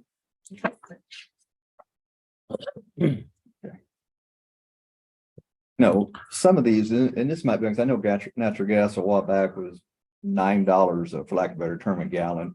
And now it's down to like $5. So if this one, moves like that, maybe this is one of the ones that we kind of set this $500,000 off to the side for budgets that get spent. So even if we don't stick it in there, it'd be something we can put a check mark by it saying, hey, they brought this to us, told us it could be out there. So we had this thing over here. Because As long as it's available. yeah, that's the biggest part for it. Okay. Purchase services for our grease trap, an increase in purchase services, sorry.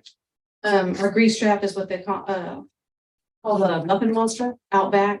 That thing has to be pumped regularly. For whatever reason, it gets a lot of water in it as well. So we have to pump it sooner because our water is used 24/7 as well. And so that does fill it up a lot faster. So normally we could probably get it drained once a year, but we are doing it twice a year. So it's a big grinder ahead of the sewer system. Okay. Reduces volume for it to flow. Yeah. And that's one of the things that the health department checks on also when they come do the kitchen.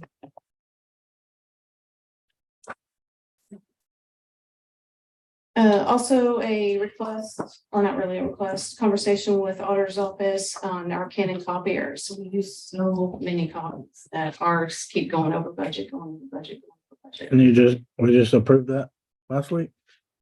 Oh, did you? A lot of these things that you are seeing here are the things that had to be funded mid-year this year. Yeah. And so this is just trying to get ahead of that, getting those in the budget for next year. But this is just a routine monthly charge and it's just flat under budgeted. Right. Already a historical. Yeah. Deal behind it. Also our litter control vehicle, it is a 2015. We've tried to keep it together as much as we can. It does pretty good. It is getting old. It's got approximately 130,000 or plus miles on it. There is a lot of wear and tear on it because it is sometimes like the patrol car still running while people are working. Yeah. So it is at its stage where it is needing a lot of work. And of course, we do it in our own facility, but we need the money in order to buy the parts. Is this one Brandon or Andy might know? Was this a grant vehicle purchase? Young man? I'm pretty sure the trailer was. I believe it originally was. The original truck was this last one. It would be, It is- it's difficult to get replacement vehicles or grants, but it's possible. I don't want to undermine the request because you never know what you're going to get, but there is a cycle coming up this next year. Yeah. It should open up in the fall. That's what I was You thinking. still have to do some matching. Okay. You got an electric one coming, don't you? I'm working on that. That's Right. that's solid waste down there. How popular the electric trucks are gonna be. We've got a cycle coming up. Got it in yet, Bill? Not yet, Rose. Not yet. They're not taking applications yet. I'm sitting. I was just gonna take $4,000 from maintenance and give to y'all for that for lawnmower services. That's how I justified it. We already have it, move it over. I'd like for us to limit it at least until we run the application through, you know. If this 4,000 gets us another year or whatever out of it, we've got a pretty good track record down there with HGA. So we have folks that are heavily involved with it. And it'd be worth a shot to run it up. Well, I mean, we got a pretty hefty performance record to lay out there to say what we've done. And that's fine with me as long as it's available when it comes about. Sure. Okay. And our janitorial supplies.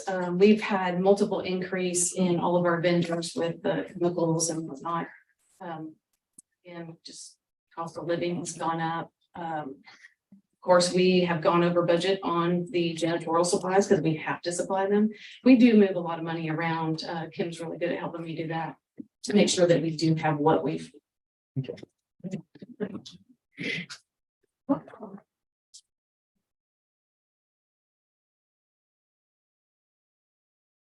I think that's all. Should Unless you don't have any questions. Ms. Lumen. Sheriff, you got the transport deputy? We've got it. Yeah, the arts got it back. Let's go back to the plumbing deal. You know, we don't need to forget about this deal. I don't. Problems. Yeah, I don't know if we set some money aside or whatever, but I mean, this problem is not going away. I visited with Ms. Patricia about it. You know, we have a very healthy project contingent, but still a project like that would definitely take quite a bit of money. So whatever we decide to do, we don't need to forget about it. Yeah, I did review the numbers. We had 120,000 budgeted in the projects fund. There was an engineering contract that was done for, I think, $72,000 on that. We've actually spent about 44,000 of that. So what we have left is the 120 minus the 44. Still set aside for that project. Whether that will reach the needs, here's doubtful, but I just wanted to give you an update on the number. So we've got about what 76,000 left. Yeah, I don't figure that's something. But like I said, it's just something we don't need to get blindsided with. I mean, it's gonna happen. It'll just, as it progresses, the problem will become more expensive to repair. That's what it will be. And right now that is utilizing a lot of our maintenance budget as it is, trying to keep it pieced together. Right, that it? Yes, sir. Thank you, ma'am. Thank you. Oh. You know, you had to stand up eventually. I'd like to go first. I sure paid more grass for all this money. I kinda. Like you might get knocked out the water. Here we go, I'm about to get shot. I had some forms, used to the transport deputies, I've had different transport deputies, they always kind of kept like mileage forms and how much gas they used. I didn't feel like it was a true representation of what we're needing. We're needing an additional transport deputy due to the amount of call load. I have the transport deputies are going back right now. They're actually pulling their individual calls, and we're going to compile a monthly activity list showing what the actual breakdown, how many mental health, how many out of states, how many court transports. But just looking at last year from May to May, from this past May to last year May, we had 33 court transports last year for May. This past May, we did 63 court transports. We have a 100% increase in our court transports. And main reason of that is because when they built the jail wasn't designed to do video court. We had to add that in later. And we started doing them at first where it was nice, where we were, the majority of everybody was doing by video court. But some of the legal problems about that was during some of the process, a defendant has a right to have his attorney present. We do not have a facility where the attorney can speak to their client like in other facilities. They go into a separate room where they have a video link and they can talk directly to their client. We don't have that option. So for most of your district courts, for Ridley and both Mormon, we're bringing 90% of the people. Even today, you'll see it at 1:30 today. We're bringing over 30 something inmates. We still have 14 inmates back at the jail just doing it on video. And today, we're going to be utilizing a jailer, as we've been doing for years and years, for forever, ever since I've ever worked there. We've always, when we had busy court dates, we've utilized a jailer. Now that we've gotten rid of the juvenile that's no longer in our custody, thank the good Lord for that. I have an elf jailer. It's not hurting me, but I don't like using unarmed jailers escorting inmates, especially out in public courthouse. And one of the problems, now this is for the district courts they've increased, and now for the county court, Swanson's court. Swanson has us bring all the people now. We used to do everything on video, but the problem again is that I can't shut down booking, because when we do the video court, it's right there in booking. It's where the cameras are at. That's the only place I can fit that many inmates. And I can't shut down booking, and it gets too loud. She can't hear the people. There's too much distraction going on. And we don't beat people at the jail, so I got somebody over there hollering, and nothing I can do about it. And that's been our problem. And right now I have 2 transport deputies, and I mean, they're running themselves ragged. Literally. And right, 1 week in a month, I have patrol. Davla and the White Cotton, one of them were nice enough. Patrol covers our on-call list for just 1 week in a month. And I know a lot of y'all have seen me up here. I come up here quite often assisting on transports, and I'm not asking for a vehicle because I have 2 jail vans. I'm thinking I can get by. But more likely, I'll be talking to y'all next year. Because I honestly, y'all could give me 3 extra transport deputies and I keep all 5 of them busy. Because the way the courts are rolling now, I mean, thank goodness, because it's not a bad thing. oh, it's not a bad thing, but staying busy. Is this a backlog from COVID when the courts are shut down? A little bit, but it's,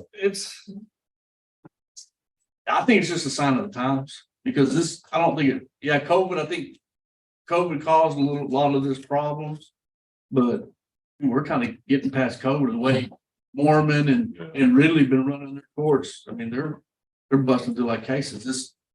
Because before, we had some judges that were out for medical reasons, and there was even before COVID started, so that just kind of created a big backlog. But the bench warrants we're doing, I mean, dear Lord. Yeah, this is the part of growth that I don't like. No, sir. No, You sir. know, it goes with the growth. In the mental health, our mental health have increased at least 100% from last 2 years. And most of the transports that DeGard is talking about that were patrol coverage once a month for transport, a lot of those themselves are emergency mental health warrants. Yeah. And another staff member, a jailer, has to go with a patrol officer in order to get them to their destination. And the Yeah, bad thing, we can't put these attorneys, sheriff in a cell somewhere. Some of them I like. I don't want to. That's the vinegar part coming out, right? Oh, that's the vinegar. That's the vinegar part. Hey, well, I wanted to say where they need to be, but I left that off. But let me ask you a question. In a perfect world, what if you had the facility you were talking about on site out there at your location? What if you had a building or a room you could walk them into, and you had your conference room, and you had your holding room, and you had your Today, video I'd room? probably be bringing 5 or 6 inmates instead of 30 to court. Because that's my thought, is it's going to get busier. We know that, because the bad guys, they've decided to move up here too. And the idea of dragging people through chains through the downtown square through the front door is not the best visual. Yeah. And 2 or 3 or 4 years from now, we're still going to be paying this jailer $100,000 with benefits and everything. Or we have a building for $350,000 that's on your facility that you grab them and then you walk them across the hall into this building.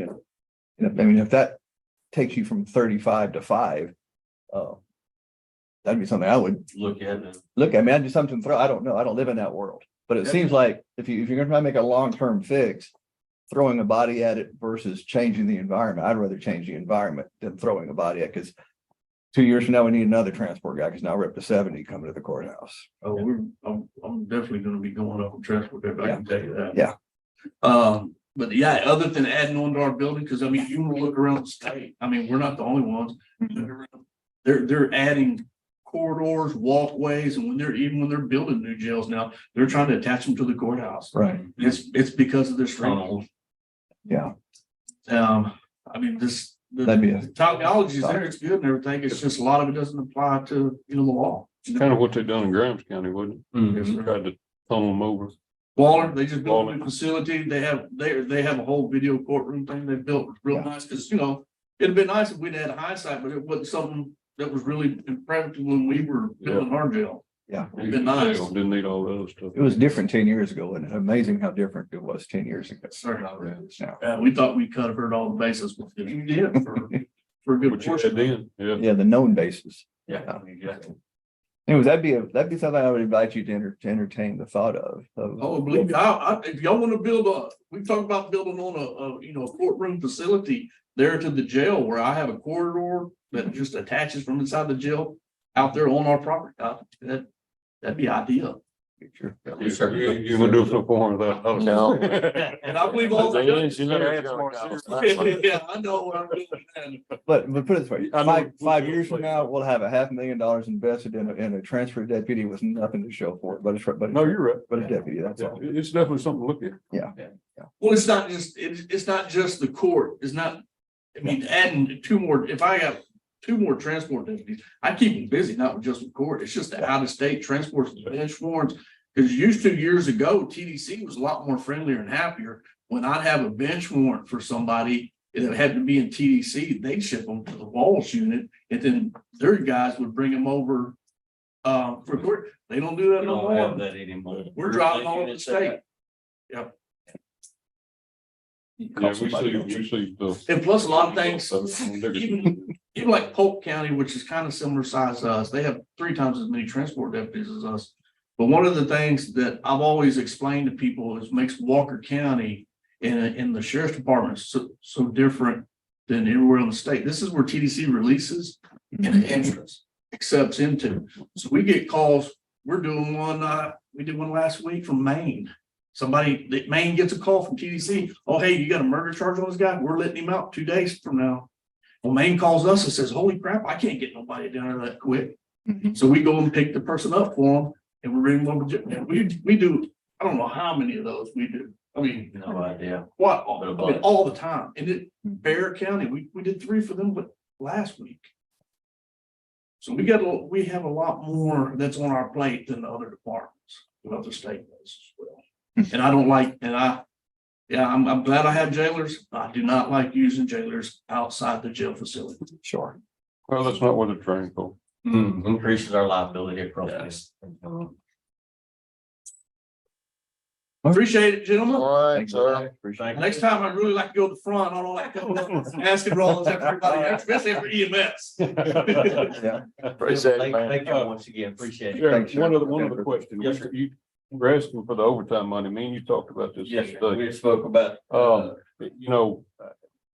What me and Sheriff had visited on was, it may be more beneficial to add an employee if it's something we need to look at, as far as the amount of overtime he's asking for, $125,000 is a lot of money in overtime. And, some of it was contributed to the juvenile, but not all of it, It was like 115,000, somewhere thereabout, that was contributed to the juvenile alone. Because it actually is 2 staff members per day. Because we're working 2 12-hour shifts right now, so have one sit on him. One thing I would like to clarify, none of that 100,000 that is in the request relates to that juvenile. Exactly. That's once you take the extra for the juvenile out that we Right, paid this year. That's how much they needed for October through May of this year, in addition to the juvenile. this is just an overtime for what they're working on. Yes. And to clarify that, if based on the number of staff we have and our current inmate population, in a perfect world, for us not to pay any overtime is we can't have nobody sick, can't have nobody get pregnant, can't have anybody go on vacation, can't do any of that. So we would take every staff member that we have based on our current jail population to stay out of the overtime business. And so, So I don't know how how many- far down are you on your staff? right now we're, 4 down? We just hired two, so they're gonna be in training.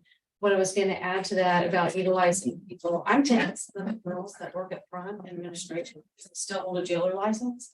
And putting them in the back in order to cut down on overtime. They get the minimal overtime because they're still working 8 hours, but it's a 12-hour shift, so they're gonna get 4 hours overtime. right. So we need to consider, you know, I don't know how many deputies, I mean, how many jailers this would put in, but it's something we need to consider. If he's asking for that much overtime, we need to look at the reason for it. And see, due to the having the minimal staffing allotted, even when we're fully staffed. You still have to have everybody there to stay out of the overtime business. And so you have mishaps such as the juvenile and things like that, it just kicks it up even more. Any inmate count over 195, we need an additional staff member. So that's where a lot of our overtime is coming back. What are y'all averaging right now? Well, Friday it was 191. We were excited. This morning, we're back over 200. And it does fluctuate a lot over the weekends and definitely over court as well.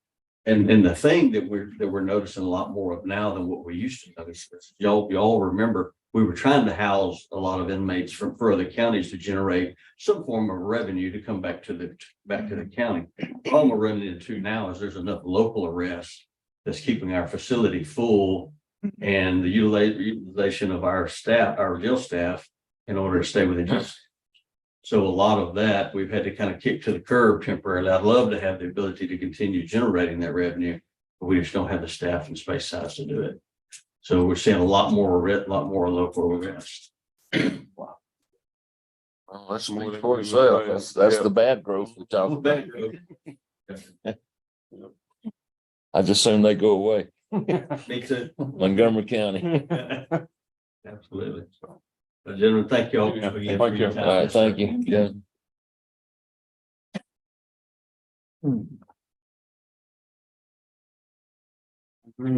Oh, man.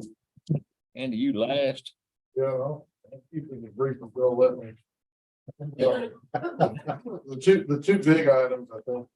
Maybe we'll have questions on this.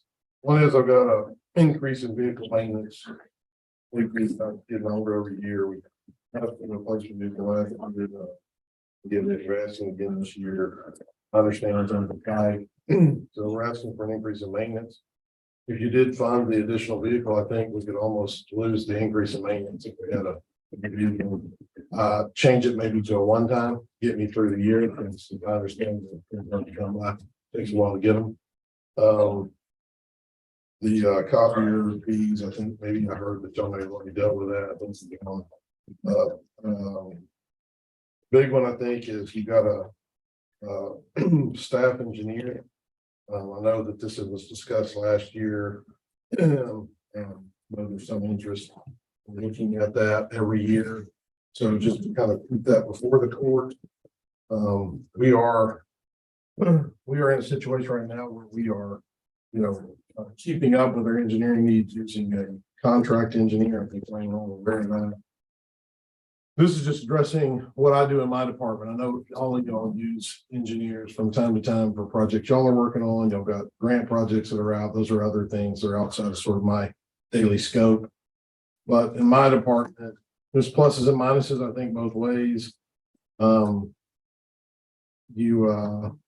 will probably, as a total cost of services, will probably increase when you bring over a staff engineer. That's my guess going in. I don't want to tell you anything today that I take back later. I would not recommend, at least going in, to cut contract service engineering out of the budget. My suggestion would be doing that and then look at that as ongoing, see what we can cut off the bottom once we have a staff engineer on staff. Taking a couple of years to get acclimated. Yeah, right. And just see what we can carve off the bottom of those contract services. again, a lot of the engineering services are very tied to development pressures. As you guys know, with some development pressures sort of continue on the upward trajectory. If those flatten off or drop, that could certainly change our need for engineering services. On the positive side, you could increase access to the engineer, make scheduling easier for me. It'd certainly make a lot of things easier on a day-to-day for me to just be able to have somebody there in the office that could, you know, stop by, grab them and go. It would improve some of those things. It would help improve my day-to-day oversight to some degree. And then it could potentially reduce response time, I think, on the smaller projects. We've started taking some steps to try to help with that. We've got our contract engineer sort of coming in 1 day a week now at our office. We pay a little bit for them to come and go. It's a half hour either way, but it's able to schedule a bunch of small projects to get knocked out in 1 day without having to send them off and get them back. But that's kind of worked out good the other day when we did that. Yeah, I try to schedule if we got meetings, I schedule that day. I don't have to She walks in and go back and forth. she's there with it. It's working, I think, pretty well. We'll see if workflow drops. I may not need somebody there all day on 1 day a week. But that's kind of where we're at on that. I know that you guys are facing a tough budget year. You guys are always facing a tough budget year. I think a lot of the one-time stuff has already sort of been addressed out of this budget year at the end of the year. I'm really just here to answer questions. If you guys have questions about any of it, I really don't have a lot of new to present other than what's in the. Is our fees covering? The 62,000 that you've got listed there is money that's already in the budget. What are you looking at? I'm looking under operating other 62,000. Is that the engineering you've already got in the budget? No, I think that's clarified in the notes. The engineering position alone is on one side, and it is around 180 something thousand, including benefits. And then if we built in that's an assistant for the engineer over there on that other side, depending on what scope you guys foresee this person fulfilling. They're just going to be doing services for me under this. And that's kind of the idea, kind of like what Jerry used to do, buy stuff, and then from time to time go in and help it on projects that you guys have. I think we can probably sort of flush that into the people we already have in the office. If you're imagining something grander in scope, they're probably going to need some help. One of the things a lot of people don't think about when you're getting sort of a turnkey service, there's a lot of little jobs that go in the background, drafting, those kind of things. So finding the right person will be a big one. Everybody's aware of that. Bringing somebody in that can do their own design, their own CAD work, all that kind of stuff. There are people out there that can do the whole enchilada.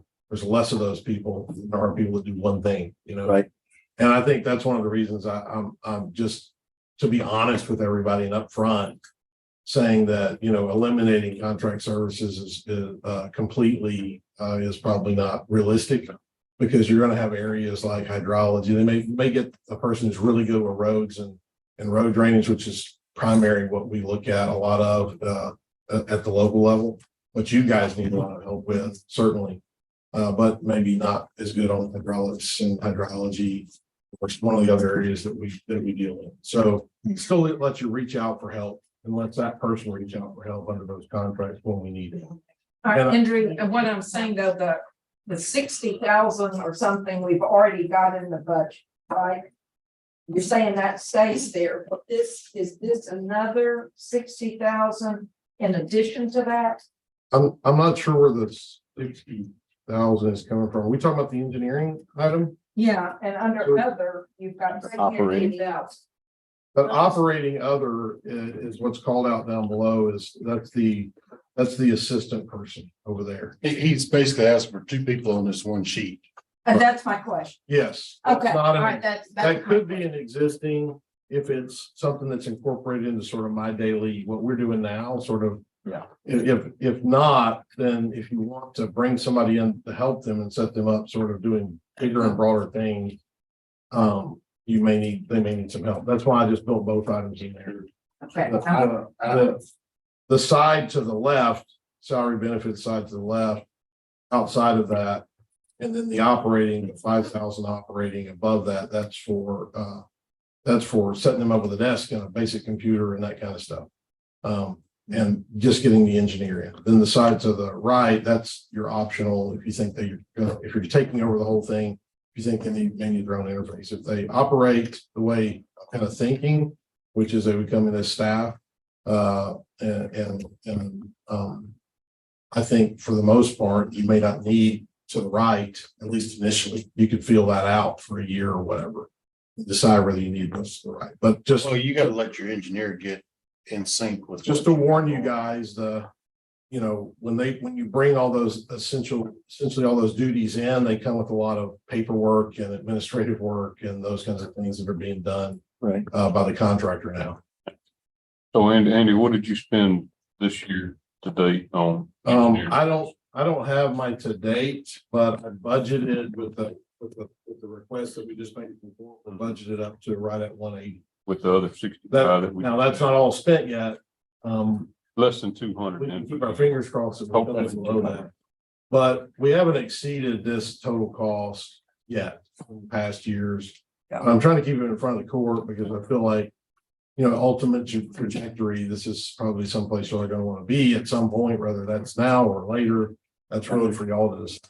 Yeah. Well, the good thing about the way we have it now is that you utilize so many people under this contract, that they can move faster than even one or two people at that point. There's a plus to the scope you get under a contract. The negative is obviously price per hour. Obviously, your price is higher. And then the fact that you're not dealing with somebody who's totally in-house, right? You get I can tell benefits. you what we did on Blile. Hmm? I tell you total for just Blile. Yeah, well, no, because we got. Yeah, GLS. you got GLS, I know. That's what I'm saying. I can only tell you Blile. Yeah, So we're gonna spend less than 200, hopefully. I'm hoping that my estimate that we brought to court will hold us.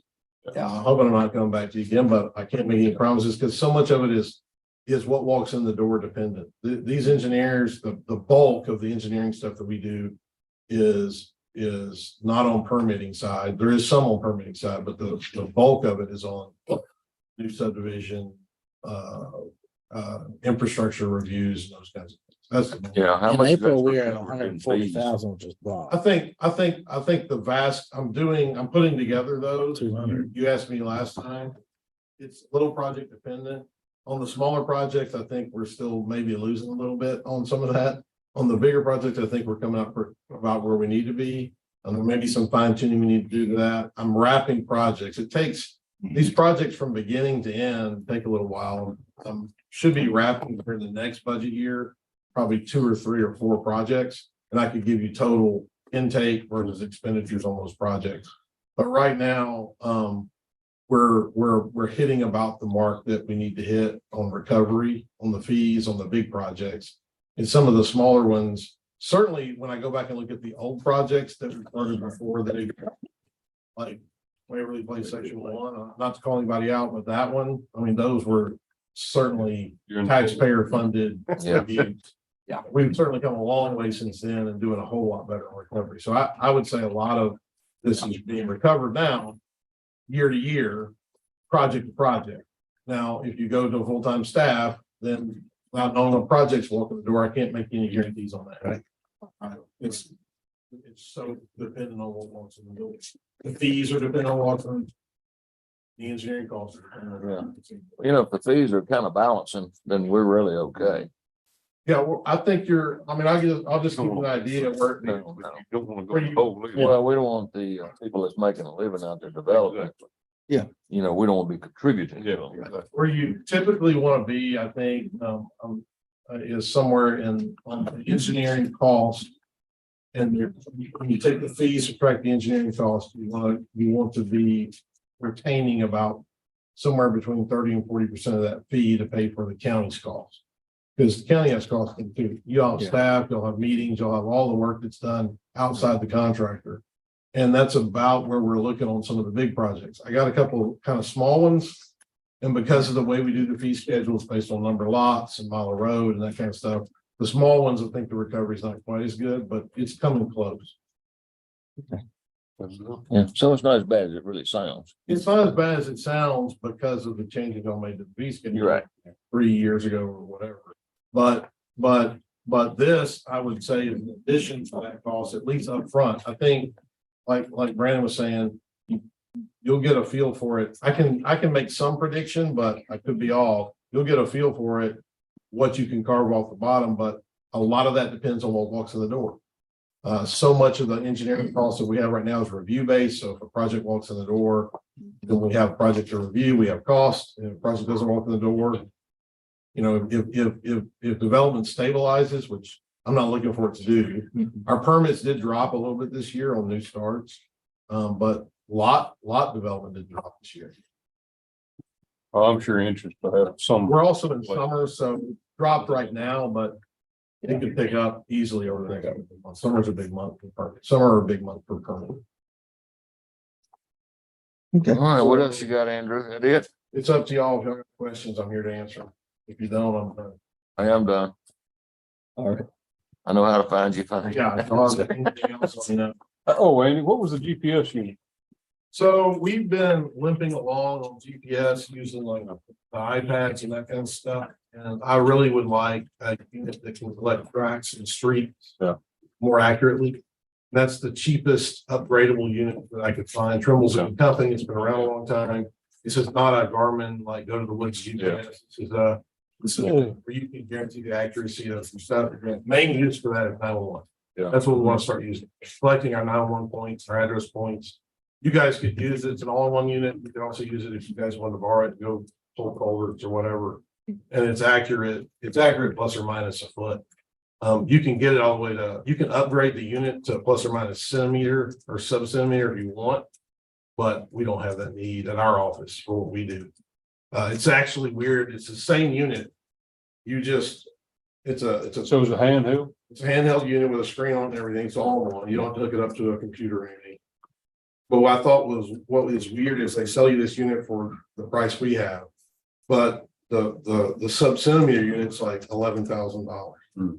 Well, if you want the sub-centimeter unit, you don't buy a different unit. Yeah. You just pay the extra price and they down. release the little key in there to make it work. So It's already in there. it's already in there. You buy it, you just can't use it unless you pay the extra money. Yeah. They got it figured out, don't they? Well, these software people, I tell you. That was on his list for this year budget. Yeah. That GPS was on this list for this year budget. Yeah. So go ahead. Oh, and buy it. okay. Buy that. They put that in that one time. Okay. I guess because. Yeah, that's why I thought about it. Thank you, Andrew.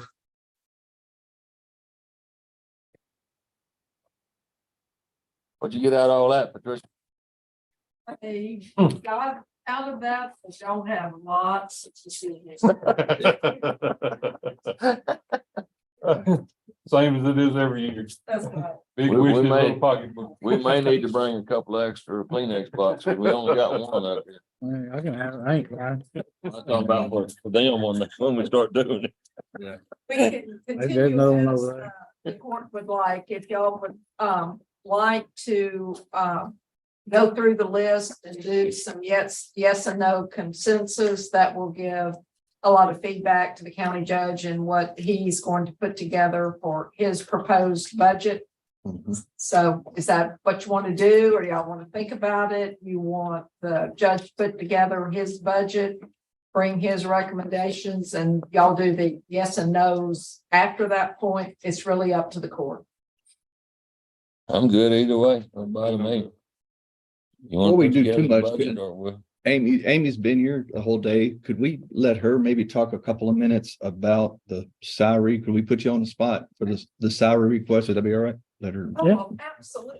Yeah. You Sorry, can stay there. No, No. you're here. No, you're good. I just No, can't. she wasn't on the list. I just figured I'd call her out because we had a whole bunch and we had kind of a conversation and So a lot of them were just wanting 5% or wanting an increase. So I knocked it down to, I think, one maybe true reclass. That's been a a minute.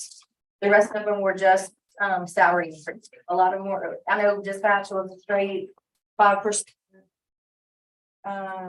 So if we did the 5%, it would cover like, It, like, whatever the increase was, I mean, that would pretty much do away with that.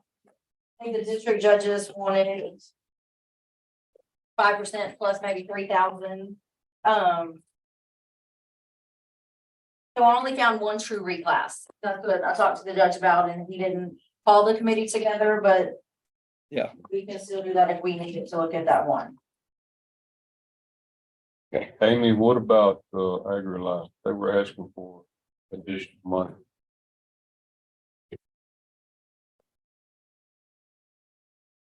I'm assuming for all of them. Looks like. They still have a salary increase, so that's why I was So the coming back 5%. to the 5% or whatever. None of them were true reclasses, except though the county judge. The rest of them were the same thing to their salaries.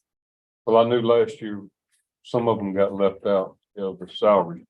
I didn't know. The agents, yes, but this was still just an increase. None of them were gonna be reclasses. And they shouldn't be no more than the 5%. Okay. So you only got the one? Basically, One reclass, the rest were just salary increases, like I think EMS was 10%. But again, that goes back to what y'all fund versus what the committee would recommend. Actually be, yeah. well, I'm good with just dealing with it up here with that one. Yeah. I don't see no reason for a committee to meet on that. No, I'm fine with that too. You good with that, Bill? You know, when we created that position,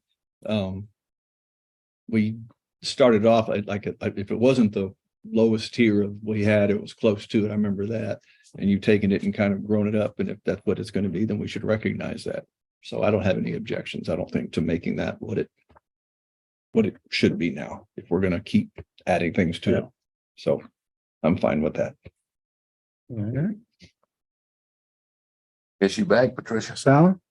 That was fast. Thank you, Amy. Okay, so back to the question to the court. Do y'all want to do the yes, no on the list? Reach consensus? I will say this, and for what it's worth, I won't be here next Monday. We meeting Monday next week, right? Or Tuesday, Monday? Yeah, I won't be here Monday. So You don't go through them now? I'm good to go with them All now. right, let's go through them. Okay. Let's go. Okay. Let's go. Start page one. Um.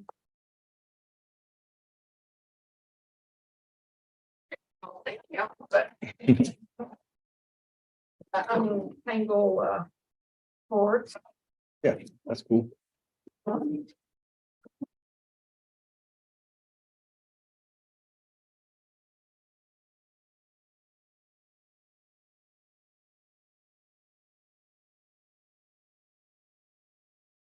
Where you going? Vacation again?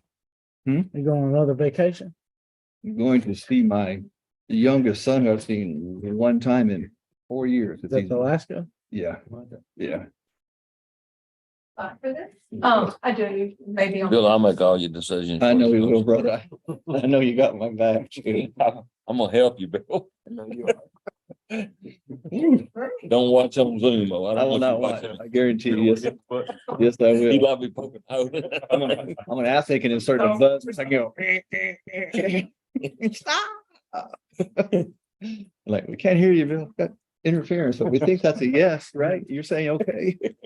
You know what you're saying? We'll help you out, Bill. We always do. There you go. You know how kind we are. Mhm. You called me vinegar a while ago. I did, brother.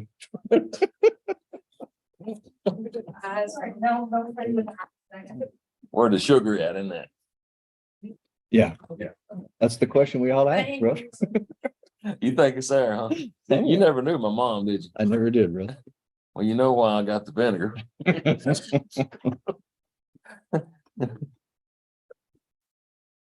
Danny knew her. You didn't care who you were. It didn't make no difference. Whatever she said, if you didn't like it, she didn't care. Yeah, that's it. But you knew that going in, right? Yeah, Yeah. that's my mom.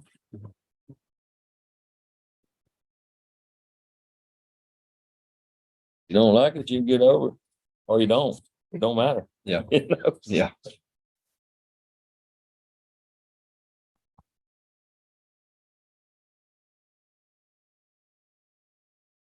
It's not a bad trait, though. Oh, no, no. At least you know where you're at. Everybody knows where you stand. Yeah, you know where you're at. You can take it or leave it, right? Yeah.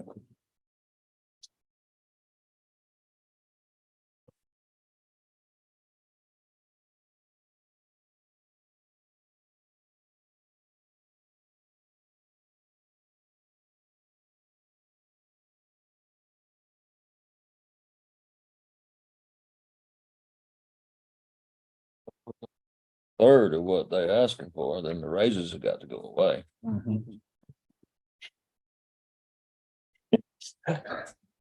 We'll send that out on email. So you have a lot I ain't quite ready to make that statement. Call back in, they'll take the raise. Yeah. Yeah. Make them cut their own list. Do what? I think for other departments. Mhm. There's a breakdown on them. 1, 2, 3. Okay. So it's only 5%. Yeah. Excuse me. See the breakdown. Okay, Tricia.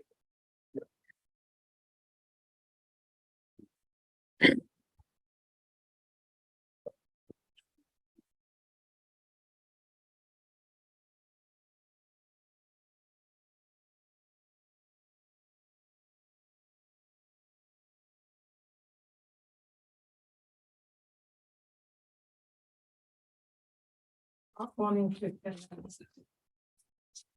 don't ever connect myself. So I understand how the computer fails. Are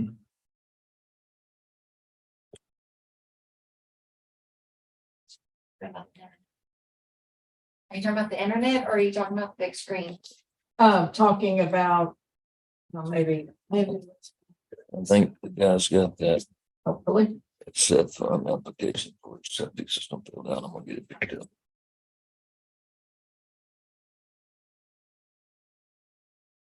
Decided to cooperate.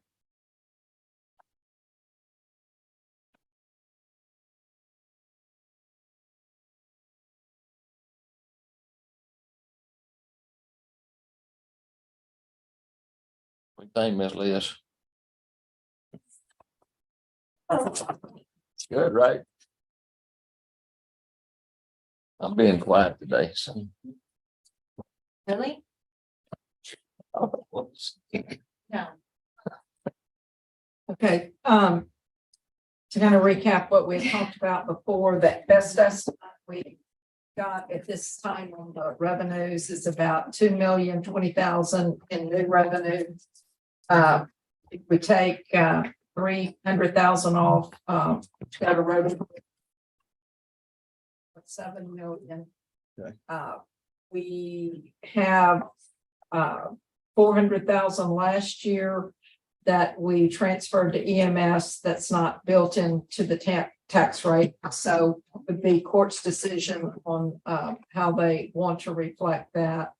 And then you have all the requests that are in front of you. On one-time expenditures, pretty much what we have is vehicle replacement.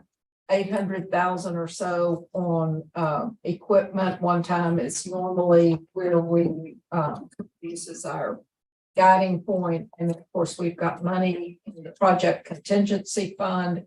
And then we've got money interest that we earned on our capital projects funds that have not been allocated. It was discussed earlier in the year. And we have about $380,000 in revenue sharing. And the interest, the revenue sharing typically need to be to one-time type expenditures because they won't generate itself. The interest will generate itself. And there was some discussion there possibly using that interest either to supplement Road and Bridge on a one-time Or if you're looking at EMS, that would be a good source to fund some of the ongoing costs that might come there. Be funded one time and then eventually build that in the tax rate over several years.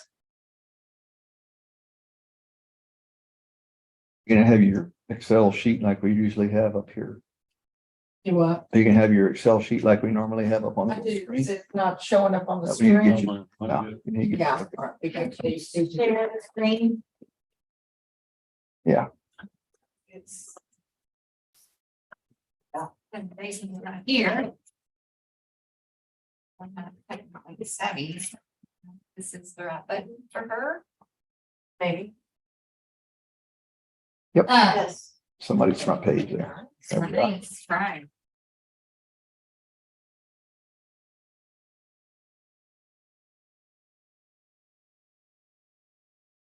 Three.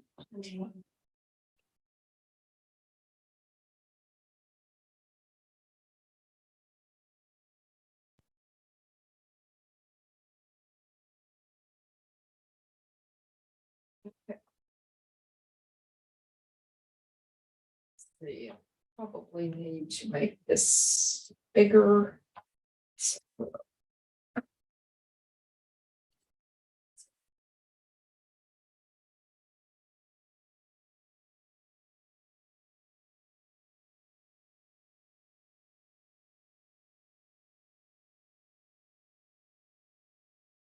Still the same sheet we have in our books, right? This is the same sheet you have. They have the same ending numbers, so I didn't think you changed anything. The, of course, the first ones on the sheet are maintaining the plan as we've got it now.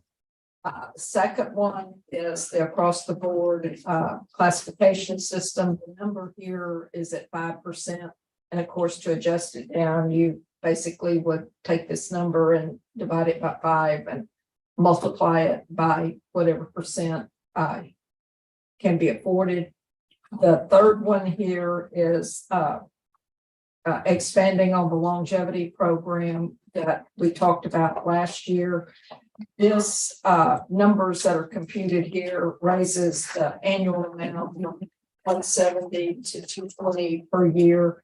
And again, to adjust that number down, you would divide the number that's here by 5, and that would give you $10 for $10 increase per year. Health insurance, this is maintaining the exact same coverage with new rates. Juvenile, this is, we don't know what the juvenile grant's going to be.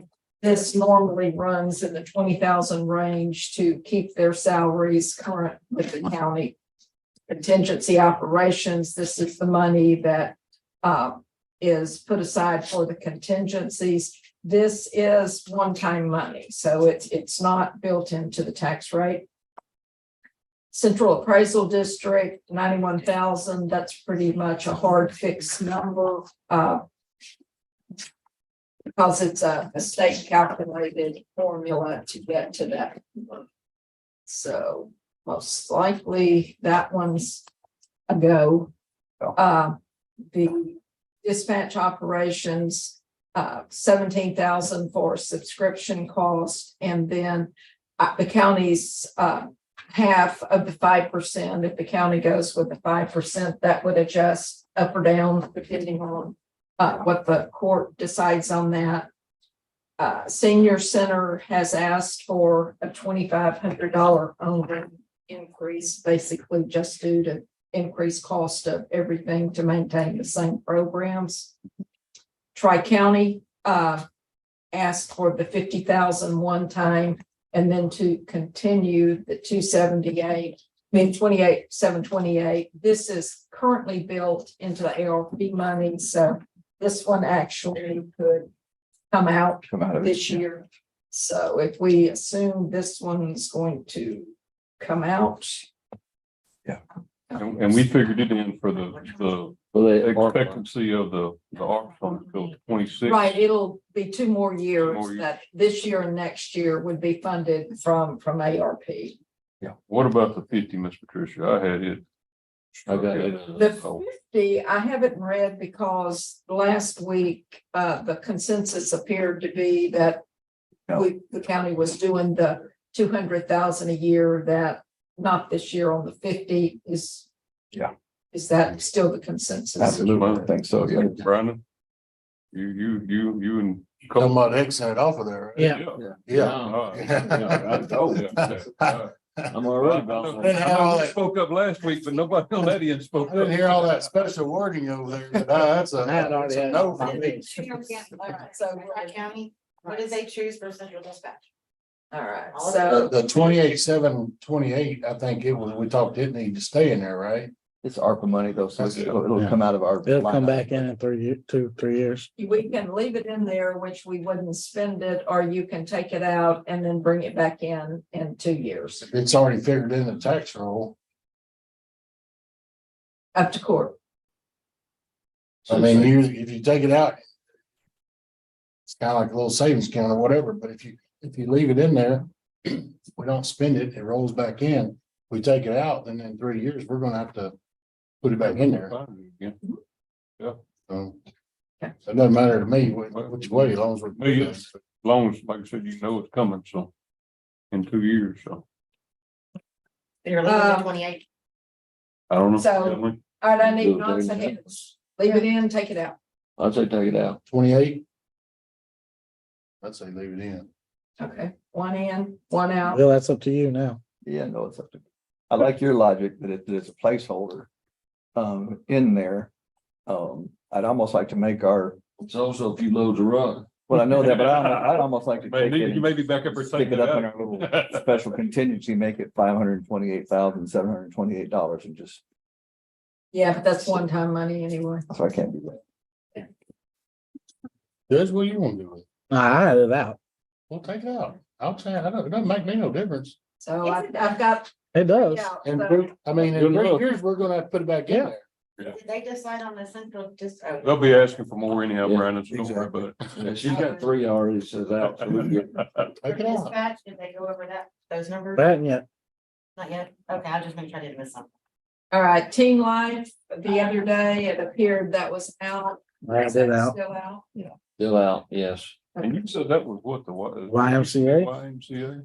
They did not call themselves the YMCA, but it appears it's the YMCA. It's just that, like the team, it's the older group of kids, Oh, okay, like YMCA little yeah. team. So but it's another organization It's then? together, but it's two separate Oh. entities. Okay. The reclassification of the office administrator position. I'm fine with that. Yeah, I think that's legit. That's Okay. IT. I can't add another position. So, and I don't know if it's time or place, but we need to get somebody in there if nothing else on the lower level. So they can start training and learning our system. Yeah, because my civil department hasn't been able to print for exactly 6 days now. So Yeah, I don't think he needs anybody on the, well, I ain't saying he don't need them, but he's got one position he can fill now. So if we were to add anything, I would say on the bottom end, not the top end. office administrator again. But, you know, we got a lot of people asking for positions, so maybe coming back and taking that out too. I'd take the IT analyst too and drop it. We can't fill the one we got and leave the other one. That's my thought. I had taken both of them out. I like that position. Take them both out. But what do you so what's our cure for the IT problem? We can't get rid of everybody and then holler at them. He got a position he ain't filling. Well, that's what Mike, so you have to give a fix though. You can't say you He suck. got to interview people. You are. But he said you can't hire people. What we told him was figure out what's going to cost to hire somebody and come back. He's had 20 applicants. So, well, that part I can't help him. I'm not going to penalize the man though and say you can't have these other two people. Well, I can't go along with adding 2 people when he don't bring us something and tell us what it takes to fix that other one. Right. So my thoughts would be, my 2 cents would work. I wouldn't do 88,371 if that's what that is. The curse is in front of it. I would look at a position that's open and whether you put a $20,000 price tag as a holder there, something. So when the guy comes back, says, I won't come for your 80,000 price, but I'll come for 91. Do we have money set aside that we can do that? I agree with you. I think we need somebody to answer the phone, do an office thing. We need that guy, you know, the troubleshooter of the telephone guy. That's your 1,000 person, I think.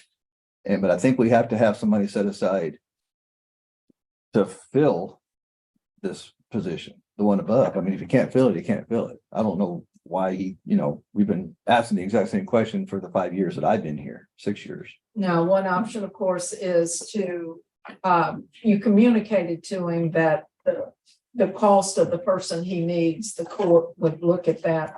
You could, fund that out of your 500,000 one-time contingency once you know that number and then build it in the So next. budget. I'm with you. I say my 2 cents is my turn. The analyst 2 position could go away. I think I'm fine with that one. I think the administrative positions, I think we'll get a lot of use out of a help desk person, an administrator, office administrator position that will at least answer the phone when you called and it can delegate stuff out or whatever. And then if he comes back with a person, if we have, as long as they have a place to go to, if the guy needs 10 grand to hire somebody that can do what we want. So, but with the open position, we can always add That's what 10 I'm saying. grand to that open position. Yeah, that's what it Okay with takes. that. Yeah. Just That that one- another open position out there. And once he has highlighted, we're saying that goes away, right? Yeah, I think we're all in good with that. Hey, get rid of 88. That can go for sure. I think the next one has to stay. You gotta have somebody, you gotta have some kind of help for them. You can hire that position. You can hire this help desk position for that kind of salary. Somebody coming out of college would take that position and be competent enough to start. And from the day they're here, they're learning our system and they're learning what works and what doesn't work. And those are the people that move up the food chain in IT. I've just seen it happen. Amy, is that a realistic number or, That's a big one. I mean, or for that position, I guess?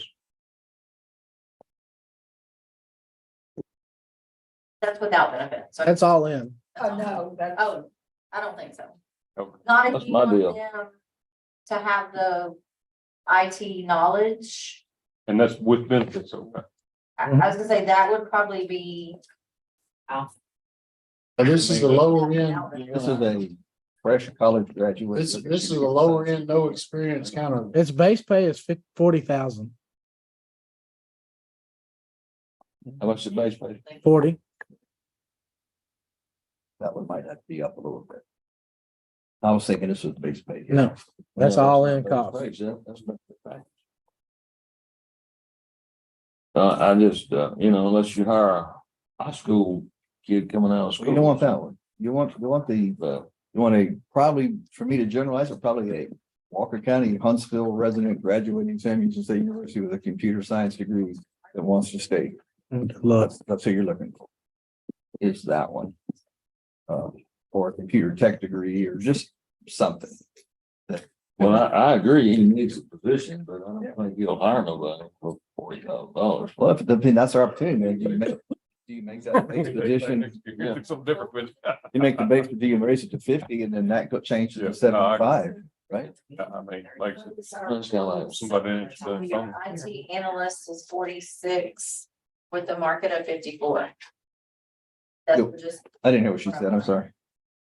Amy, you want to repeat it loud? Yeah, the IT analyst in a 109, minimum is 46, market is 54 And that's everything. without. and that would make that a $75,000. Yeah. position. Instead of 59, make it 75. And that would be my thoughts. Make this 75 or 80 and do the 109 like she's talking about. And get rid of, like we've already got rid of the analyst 2 position and give him some flexibility on the salary on his open position. So Amy, what is the analyst want?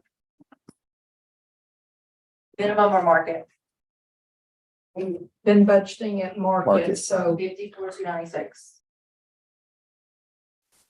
that would add about 15 to this. Yeah. So 60, 75, so about 75,000. I think we put 75 for a math number there and All right, so here's what's on the floor. Yeah. And I need consensus, yes or no. I'll start with the yes I'm on a yes on it. I'll go with you, Bill, but Thank you, brother. I may come. You may- When they come. And they back, come back, come we back. can highlight You it. could, there's no doubt, Yeah, yeah. but right now, I'm Asterisk. okay with it. All right. All right, volume licensing, frankly, no choice here, but net motion.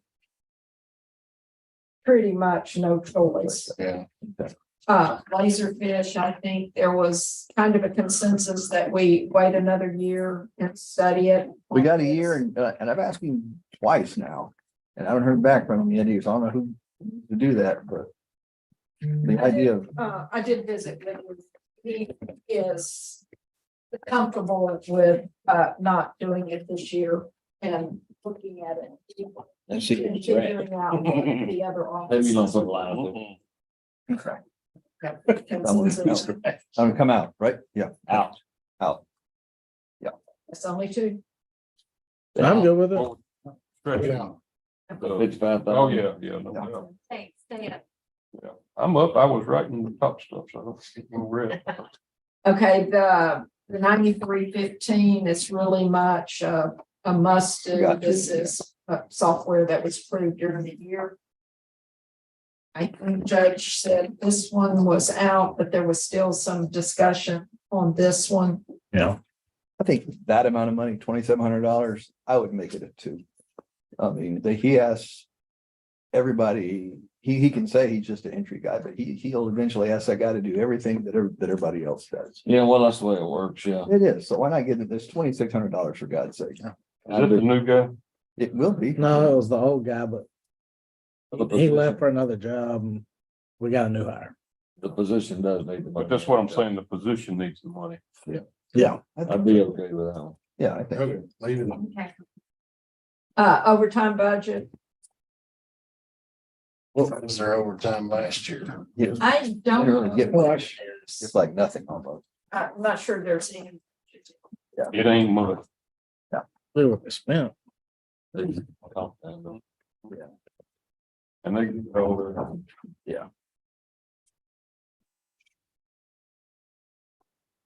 I don't know. If Miss Patricia, so on the overtime stuff. You can look forward into the final deal. Did we not, do like we've done in the past, put that in one.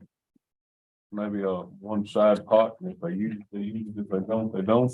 You can fund it out of I contingency. mean, on it's that something to think basis. about. Yeah. If we end up with a lot of people asking for overtime money, Right. then let them use it as they need. See, overtime. Which- Is that the consensus of court? Oh, he didn't have no overtime last year. Yeah, yeah. Yeah, I'm good with it for now. I'm good with it for now, but we have to change for this to go with it. And then I may, if y'all gonna put those in there, I'll have to bring policies back just to change. Like if we're gonna pay maintenance for theirs versus right now they just book it. Just change the wording on some of the policies. So when it's all said and done, I mean, you can bring some. It may be gone before this is over. Yeah. Right, that's what I said. After it's all said and done, I may have to change some of them, but not a big deal. All right. Mileage reimbursement. I don't, what do they need that for? I mean, honestly, they got 3 vehicles. I'm guessing it's for the custodials. Some of them drive their vehicles to place. Ladies do it. She yeah. travels 5.6 miles a day in a vehicle, 3 facilities. Yeah. But they drive their vehicles, Yeah. and they're not. Did we pull the overtime budget? But they're not. Huh? Don't have any. Yeah, we're gonna, Yeah, if she. I think we need like a set aside for it, so, yeah, I'm fine with that. Yeah, if she's using her own vehicle, she needs to pay for it. yeah, Operations utilities, in the 19010, we are running over in our utilities on a consistent basis over the last several years. Well, that's Will- all. will that bring us- Will that get us up even, Miss Patricia, or pretty close? The 9200, that'll get us to the point to have what budgeted what we're actually spending. The 30 and the 8, that was do it now. The inspection camera, it was over the limit to buy this year, so that one was not sent out as one that could be bought now. So that would be a one-time. Okay, I'm feeling that. All right, you were correct, Judge, there is sufficient money to cover that $4,000. Operations increase for autopsies. Went back and looked at those numbers. I sent you some updates on those numbers. It looks like that this is what we spent. It has gone up and down. So if the court wanted to do, say, half this amount, and then if it goes over that, take it out of that contingency, that may be an option, but I do believe we'll get close to this number. I'm okay with half. We are in the works of getting one local. Okay. Consensus on the half. That's fine. One that I do need to add, the annual audit. It is not budgeted at the amount of the current contract.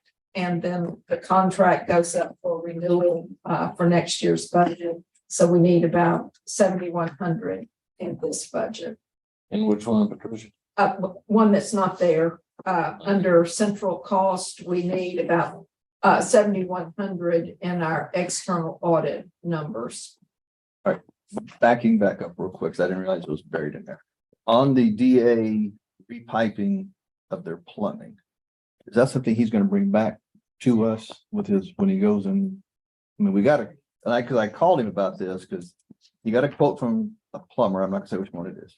He got a quote from a plumber. But the plumbing proposal was to use Schedule A, CPVC in the building. I called him and I said, nobody in today's world uses CPVC. It should be, we need to check into PEX and stuff that's gonna last. And he called the plumber and his plumber said, well, I don't have that PEX machine, so I can't do the job. But I don't think we should put Schedule 80 CPVC back in the building because it freezes, it busts, it breaks, it's got glue joints. And PEX, Bill, I thought this money was set aside to fix the water getting in the building. it's two of them. No, this is a plumbing one. Bill, are you talking about the district attorney's Yep. building improvements? Yeah. I thought that was wiring. But it's what? Wiring.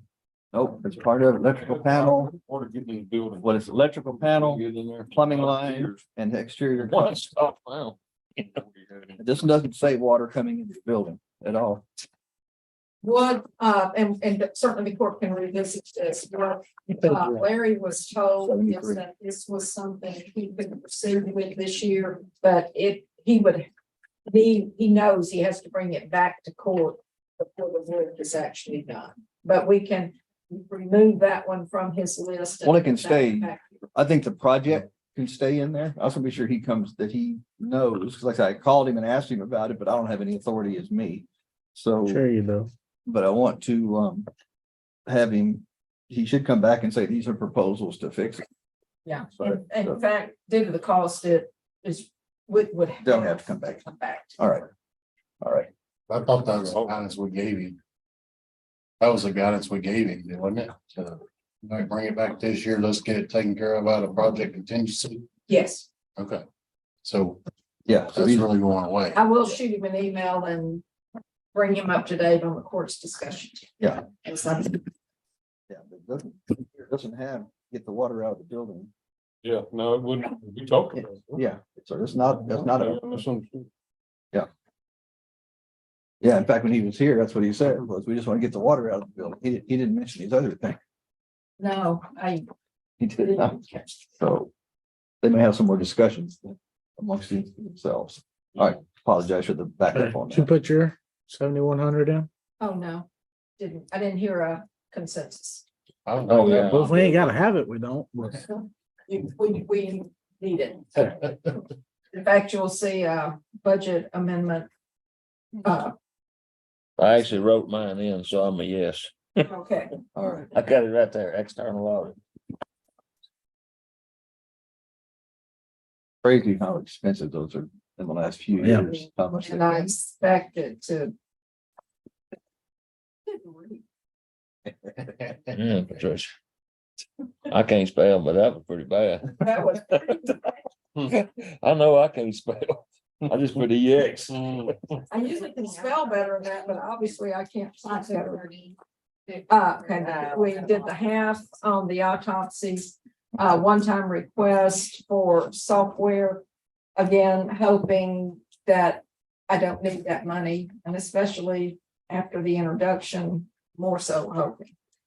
On the autopsies, Yeah. we done half. That's not gonna get us in a bind. They've been talking about that for several years now. They had a contract on the building. Okay, all right. All right, treasurer's office, the 1,800 for the cybersecurity that they are starting to bill for this year.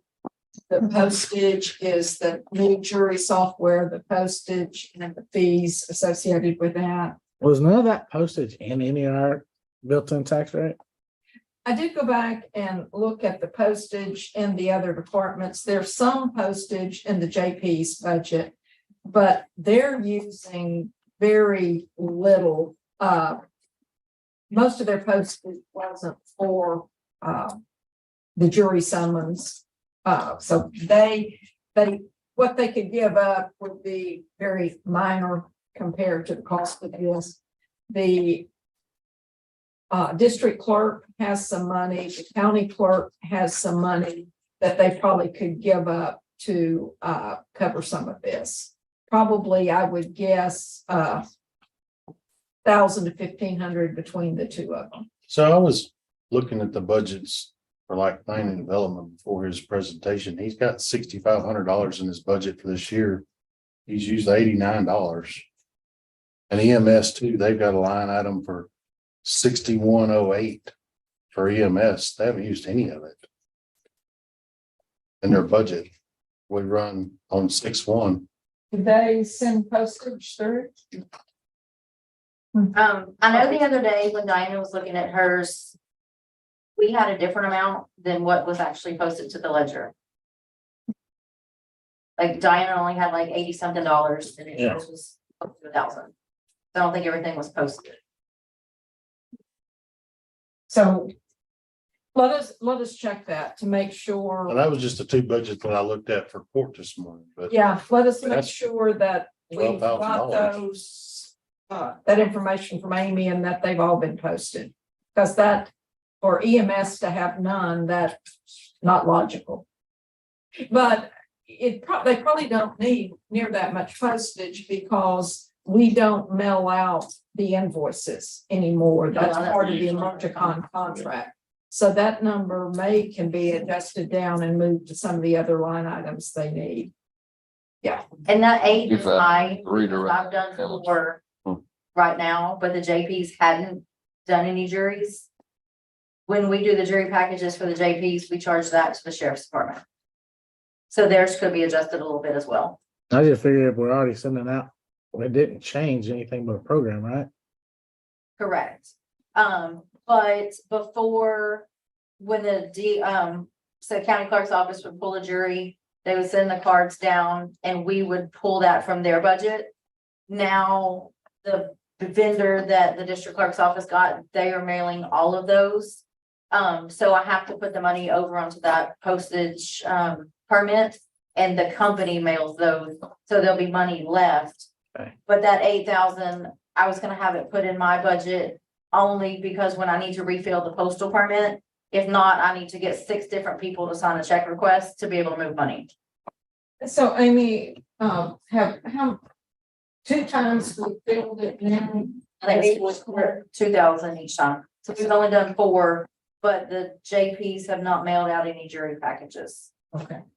Well, But I don't think it'll be the other 4, but we also have 3 more months left in this, so it could be 6.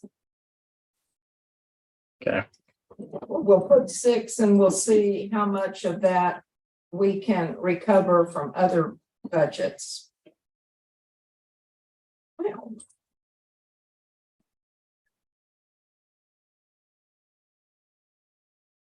That'd be good.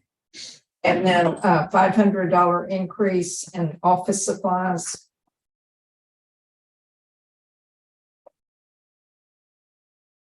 Got no problem. I'm fine with that too, yeah. All right, Check cartridge on all three. $500 a piece for my check cartridge.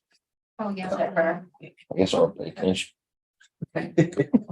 Y'all might be doing something I might decide. You just got 500. Daydreaming when I heard $500. I'm back. Court at law, the court administrator, the court coordinator. And then the other two were sent out as, This you year, do this year from your budget or from contingents. Did we do anything for the coordinator and that administrator, or part of our salary adjustment study that we did? I remember the conversation came I up. did. And we got As part of the salary study, yes, they do receive increases as did most employees. And Amy, do you remember how much this was? 5%? Was that, Coordinator, I got your email, I think here. I don't know if it was in here. Oh, You might not, you print off the attachment, look on the back. Yeah. That's Okay. 1,000 plus 5%. So. I took both of them out. Coordinator. I've got mine all the way down. So, Yeah, Five. I think they get what everybody else gets. Yeah. Yeah. We done. so I'm gonna be a no on that. We're gonna keep the 5%, and I'm gonna too. I don't know whether we're gonna keep the 5% until we get to the end. I understand that. Yeah, well, either way, they get whatever. Yeah, can we just mark them, Patricia, and say whatever we get? Mhm. We'll go that way. Okay.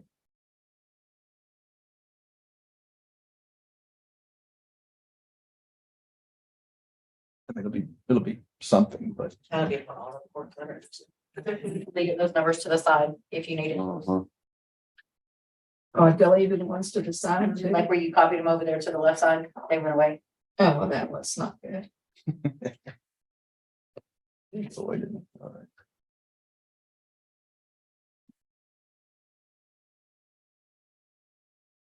Thank you.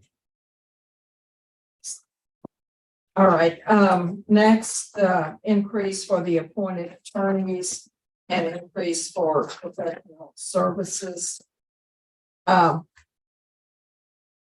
This number looks, if we keep at the same pace we're going, this number looks like a realistic number of what the calculations turn out to be. And I think there was also some discussion narrative about increasing the rates some too. So definitely need some money here for sure.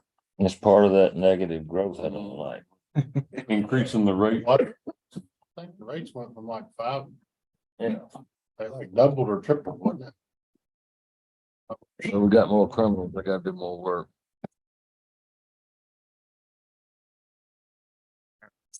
So Still having a hard time. Another one that was finding unfunded. Sounds like we got modern growth. it's been several years since this was last. Same thing with all those. 12 judicial, the court coordinator, administration Same. based on.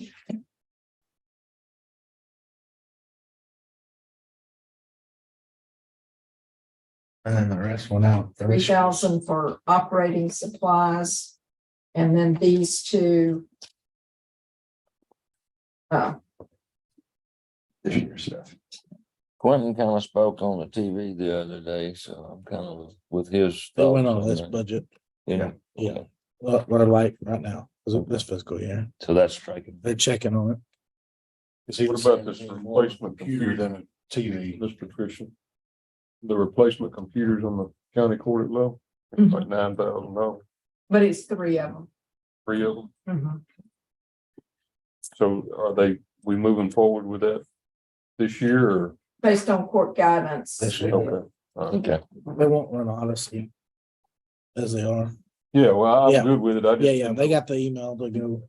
This fiscal year. I knew we'd put a dollar amount on that thing and District clerk, software.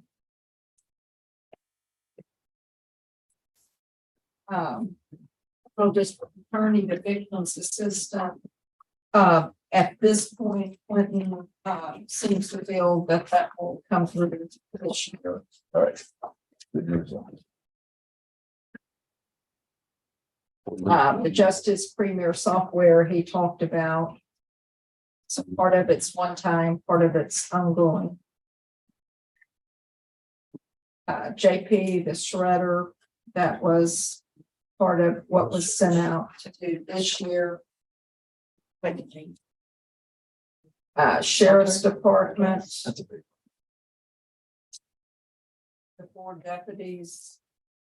I think we really need to look at hard at that one, because the growth that we got going, we can't.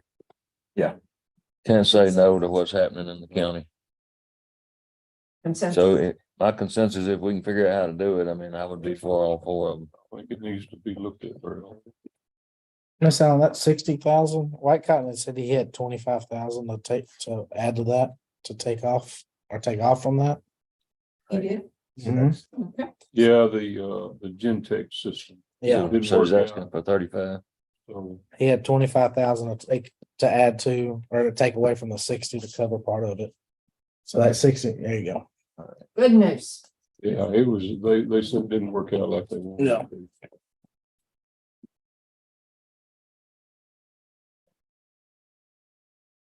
it to. License. What it is, we won't get until 2025.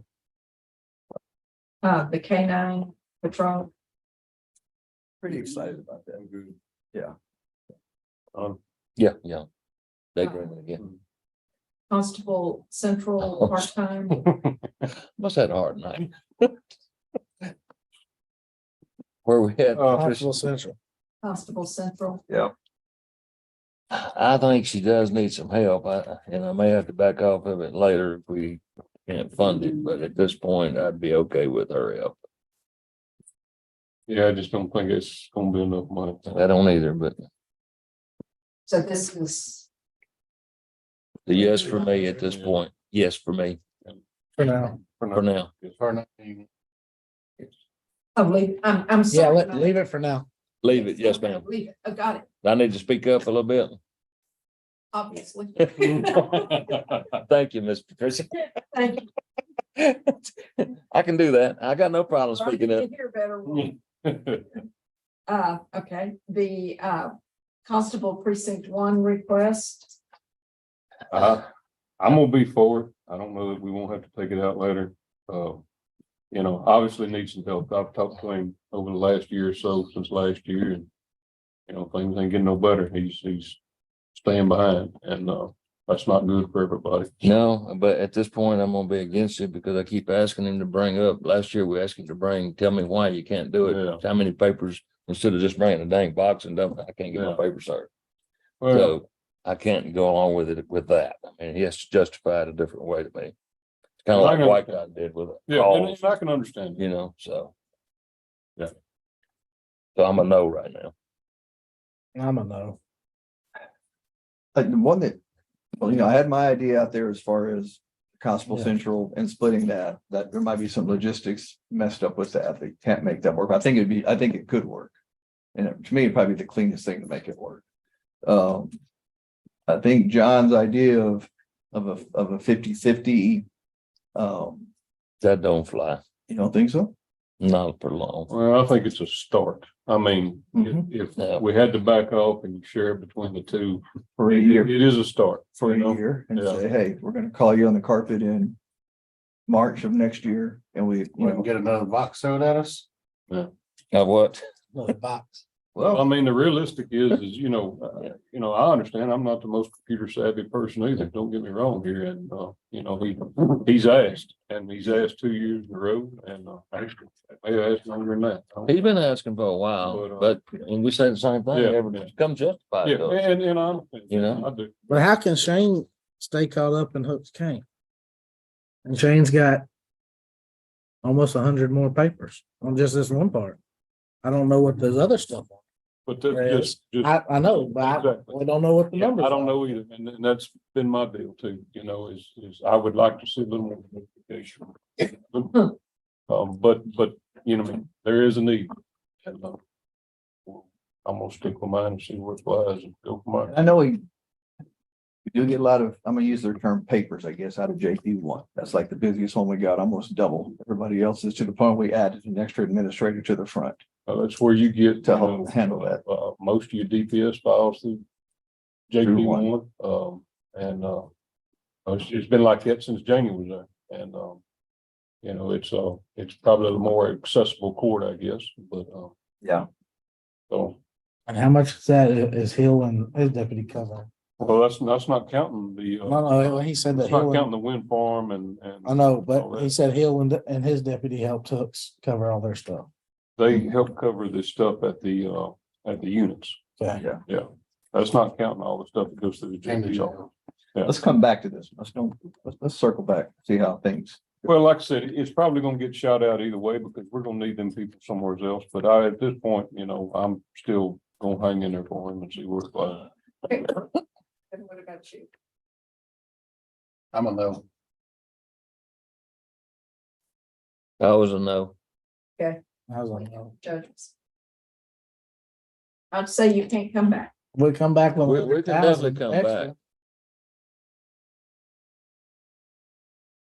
Constable two, the 1,200 operations. I'm gonna have to go along with that one. Yeah, he needs that. That's fine.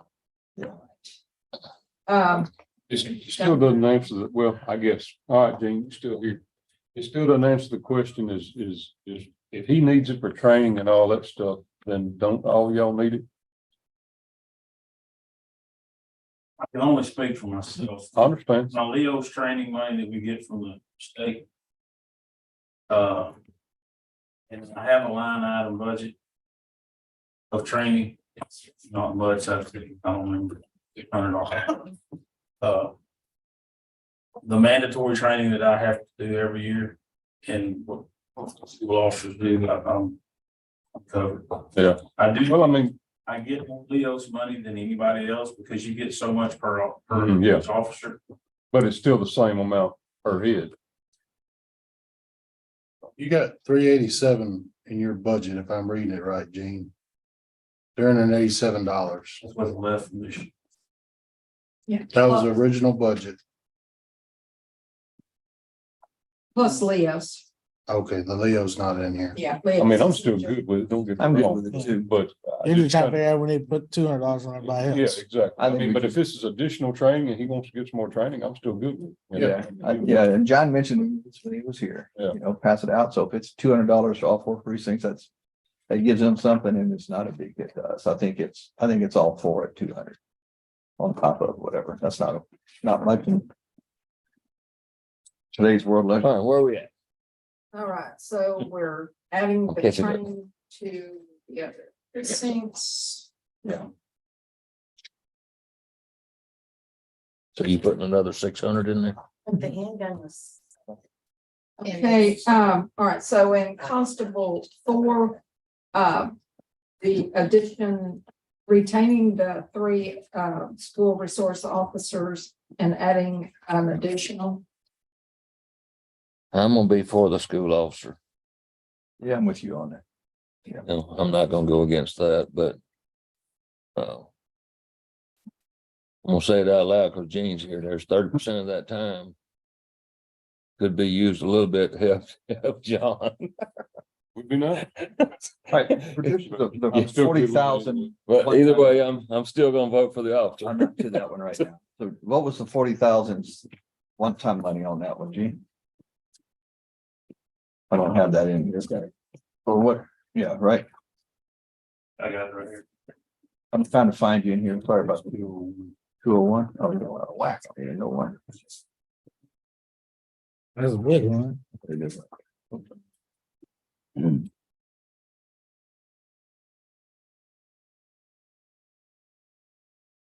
It's on there. I need on 202. Okay. It's missed out. Um.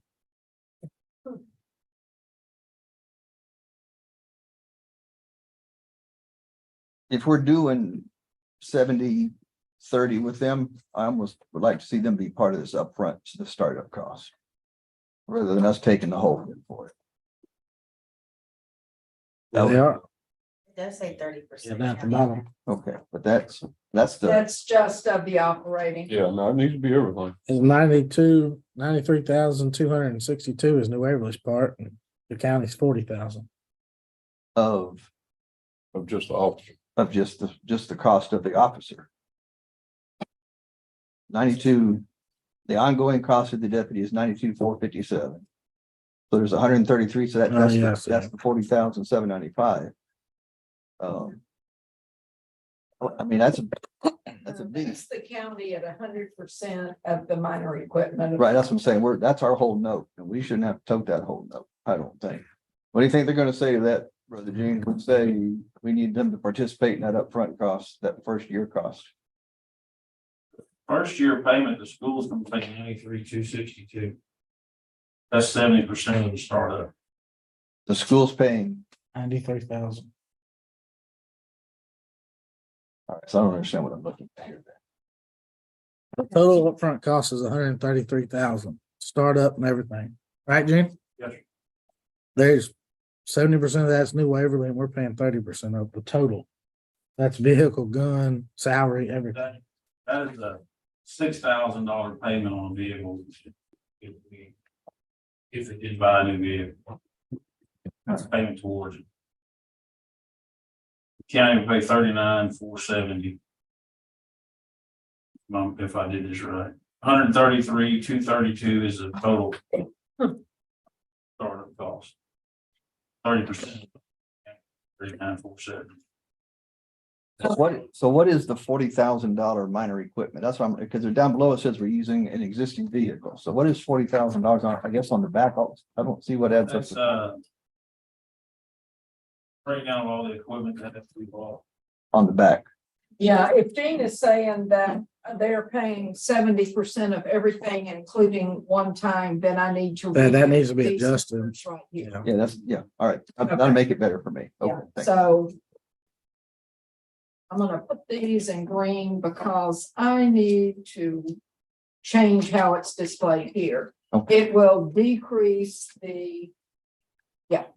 Alright. I need to fix that. Okay.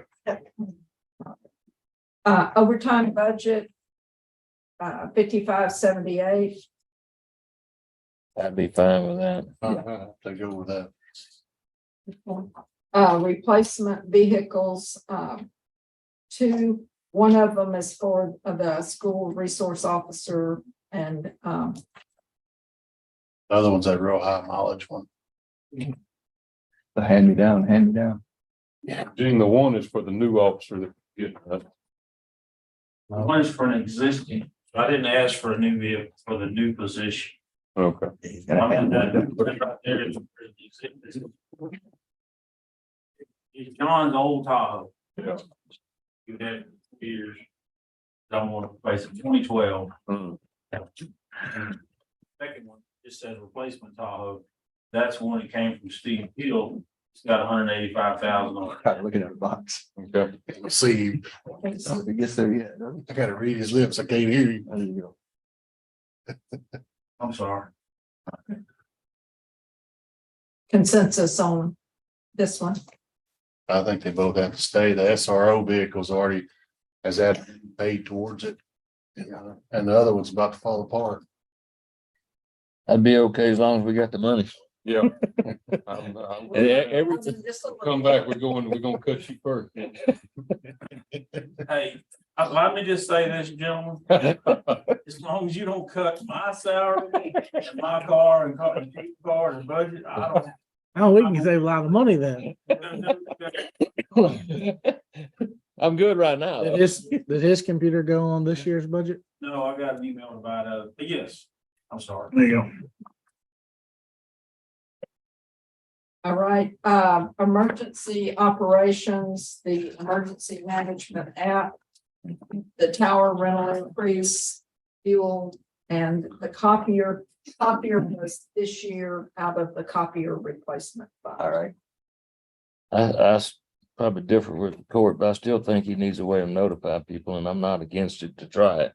And So I'd be for it at this point. yeah, he has the money in his budget this year to make the $16,000. If y'all gonna do that, they're gonna cut it in half. It's $16,000 for 2 years. Okay, well, that's even better. And he has it in his budget, so he doesn't need it. Okay, so we would take out, You still got the ongoing expense, so. Yeah. is it He ongoing? said he wants 2 years trial on it. Yeah. And then we'll make an adjustment on it. But if he's got him in his budget now, he'll have it next year too. right, I don't understand how these people got extra money in their budget, but he gets his money when he gets reimbursed for grant administration and stuff like that. He'll get a Yeah, notification. He brings it to court. well, he can pay for it this year and have it in there for 2 years. If it works, he can come back to court and say, I need 8,000 to keep it Yeah. Yeah, going. well, then we'll know. So what we can it's take working that out. out, right? The whole thing can come out, but his, Okay, so yes on him purchasing it. Yeah. The money would be handled through His, this project. Through his budget. yes. So these two numbers can actually come out. Go with you, Brian? Yeah, I'm good with that. Okay. All right, county jail. Ah. Overtime budget, transport deputy. Court can read, so, overtime budget first. I think we're gonna have to give them some overtime, Yeah. But I still think if they're asking for that much. but we we can need to always, look at a yeah, position. we could probably come back and look at turning this overtime money into a position if we need to, but. Amy, I don't remember. Kind of visited with him a little bit about this, but, you know. That's a lot of money. And you know, of course, And, you know, putting, kind of like you put some in there, but you know, if you can get him a position out of it and some overtime. I think we're money ahead of doing that. That's one part. I don't know what would benefits be with the employees, probably around 70. probably close to that. You'll probably, what about 45 for pay and then 25 for benefits? benefits. A little less than that, Yeah. Yeah. Health benefits, so. Yeah. 70. And get 2 almost. Well. You the get other one and you give them some 30,000 overtime. or something. Yeah, I mean, overtime pay is not a bad thing because, you know, we don't pay them much. Exactly. And Well, guys, you got all what do you call it? Just for blank. All the extra stuff with it, all the insurance, I mean. Yeah, the benefits and If they're everything. willing to work, benefits, yeah. yeah, and they'll, you know, a lot of them, like I say, they'll work extra time, extra shifts. It's a way they can make extra money out there at a job that historically doesn't pay a whole lot. So, Well, you know, sometimes adding just one position is not gonna do away with that overtime. either, No. so no, and I think it that's, might help it, but. I think it's that's the not gonna question do to it. ask, exactly. This might be a crazy question, but when we had to add to that overtime, how much of the salary that's in there budgeted is not used, or has that already been pulled to pay the overtime? Based on the current Based year on- experience, this is what they would need, assuming there's gonna be some salary money to cover the difference.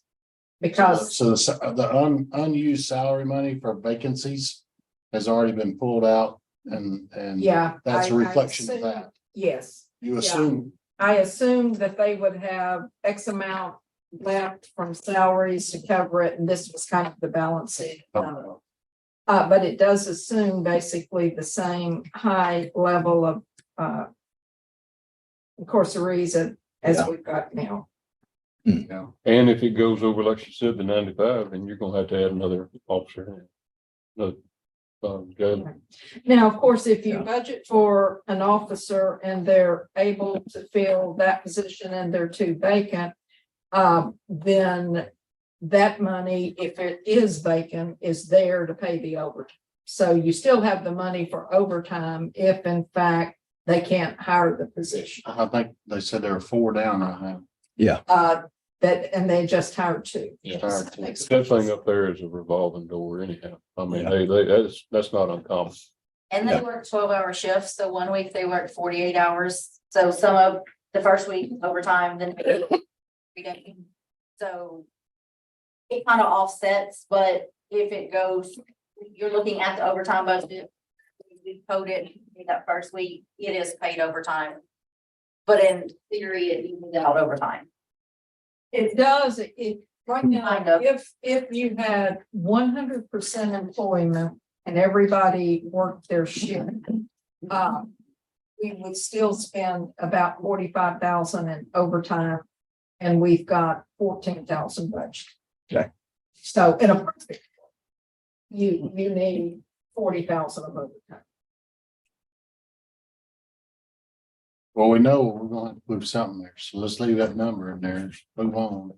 But if y'all want to look at putting another position in there, I think you still want to have overtime. Oh, absolutely. Yeah. I do too. You're not gonna do away with the overtime in the No. jail. It'll be You 50,000. wouldn't Yeah. need that much. You could take this 123, fund your full-time out of it and put the balance in overtime. If that's what the court wanted to But do. if they had a choice Yeah, between, but I'd like them to present that to us Yeah. in a way to show us that it's gonna work for them.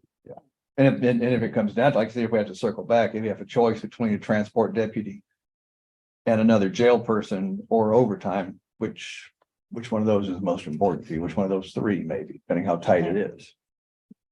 Well, the thing to look I at think they're there. two separate. But it can be separate. Frankly, they know the county's got to come up with the overtime. Right, Period. Right. So Do they want I 50,000 in would assume overtime they in a know they're person? gonna Get that either way.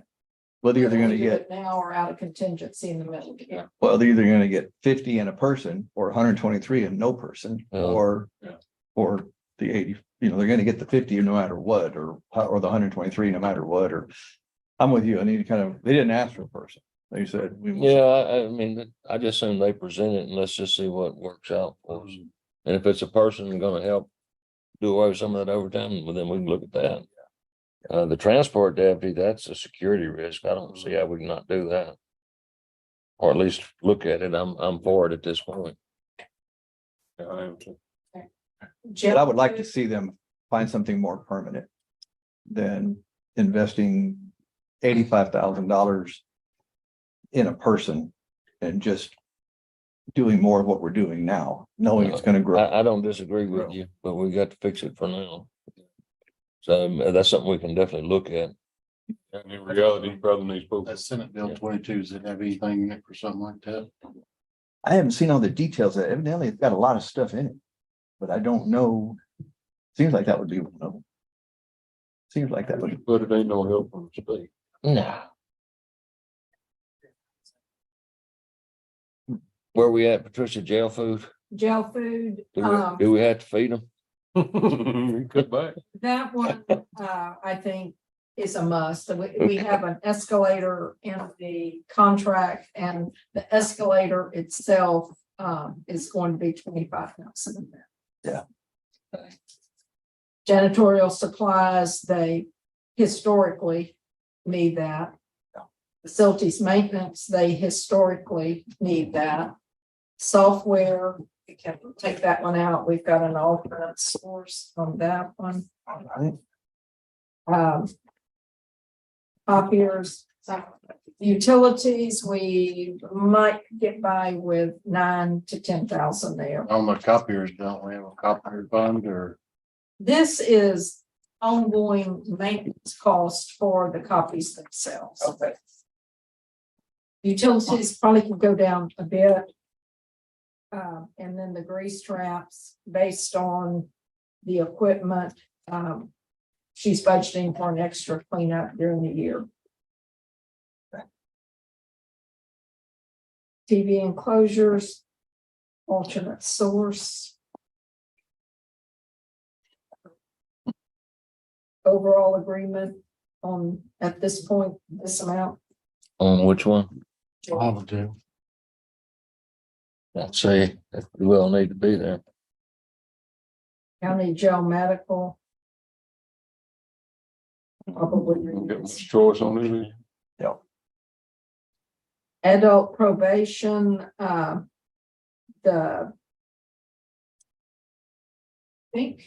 know security glass was a nail.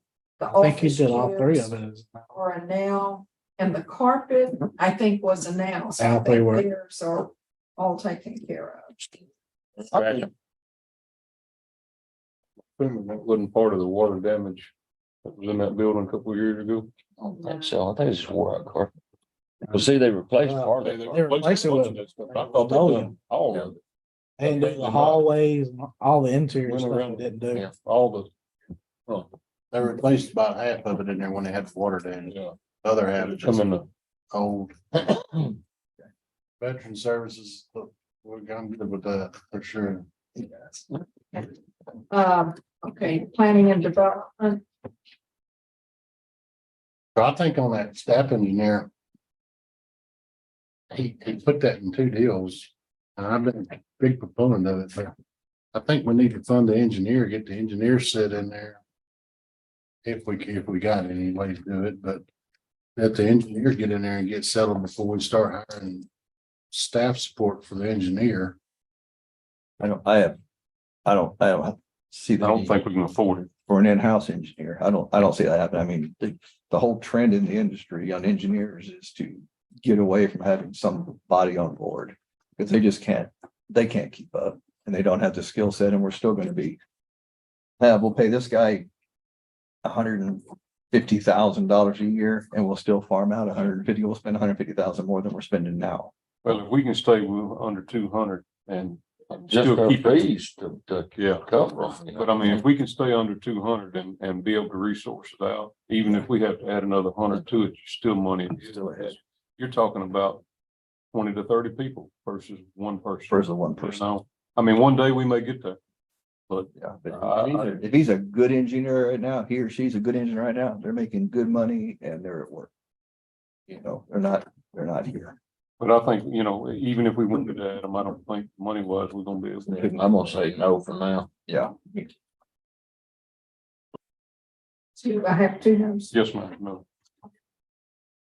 Got 3 no's. Well, one of them was a spell. Making no assumptions. All right, then the other planning and development, Got all that there. okay, the replacement vehicle. I think he limps that along another year. Yeah. Yeah. I'm good with a limp alone. Yeah, we can put a few dollars of. Yeah. Of I'd maintenance. rather give him a little more money on maintenance. if we- And like I say, and next year HGAC has, they have their grants roll around, and if Andy puts together a presentation, goes down there, they're pretty good about giving him what he wants. So that's worth the Yeah, shot. it's always worked for. Yeah, Was for this year's budget, I guess. yeah. Okay, litter control 4,000 for vehicle Just that. repair. We're gonna pull that from maintenance. Or I was, I'm good with that. pull it from maintenance. From the lawn service, Oh, So it's gonna stay in. it'll stay there, but we'll take 4,000 from the lawnmower and move it over, so it's already in there. okay. All right, ag extension, All these salary increases, they can just get what we get. And I'm assuming that was then 10 anyhow. Yes. let's see. Well, this one is higher, the part-time clerk. I don't know. If was any justification for that, Amy? Do you know? But either way, they can get whatever the rest of us. Yeah. Like we going down that 1% mark. Don't know who did it. It's getting close, isn't It's it? getting close. Can start Okay, scratching. so the ongoing subscriptions, pretty much all of these are subscriptions with the exception of an increase in the travel and lodging.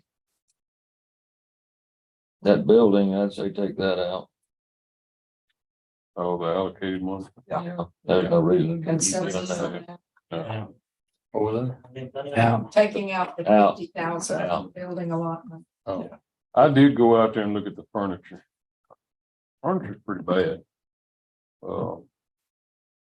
Meredith and Christie has had some new stuff, but the one for Jamie was Reggie's old stuff, and it's old. And the girls in the front, the ladies in the front, they don't have much room. I mean, if there's any way we can do it, fine. I did go look at it. It's probably a pretty good need. We can't. I'm okay with it at this point, unless we need to scratch. Yeah, yeah. Me too. Yeah, you should have a decent place to go to work at. But like I said, they've used up about all they can use up out there. I mean, it needs to be organized and put up. I think Have they not been over to the Sam Houston deal? Looked at all the stuff they got over there? Some used to do. The Surplus. Oh, this stuff is about surplus as you're gonna get. So, I mean, like I said, they don't ask for a lot. And it's a pretty good chunk of change. We may scratch it out later, but No, I'm Sam okay with it. Houston surplus is like really good furniture. Yeah. that It ain't 2 years old. tap Oh, into really? and Go get, yeah. It's where all our tuition money goes from. Yeah. Yeah, but And I'm gonna leave that one alone. It don't bother me. the projector down, they've been told they can spend it this year. Probably on this laptop, it needs to be left in because this is a cost share with A&M and that won't take place until next year. Okay. Road and Bridge. All of it's out. I'll just out. All of it can except the last two items. On that. Yeah. Yeah. Might be outnumbered on this one, too. Yeah, I've already been told. That's why I went ahead and threw that out there. There goes. That one goes away. Overtime goes away. And then, The 300 goes to 400. What? what? Good try. Hey, you gotta try, bro. That was a good shot. I thought I had her ear there for a second. I would listen to y'all to see what she said. I wasn't gonna say anything.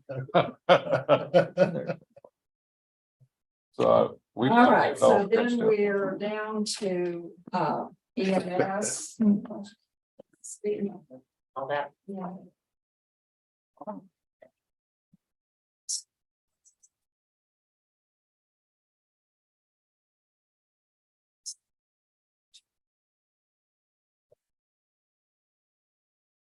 Yeah. So if you delete that, you're gonna be upset in a minute.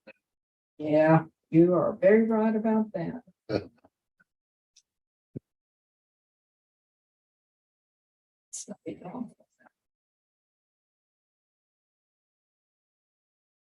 Be dizzy. Yeah, I can't. I'm looking away right now. Okay, all right, so,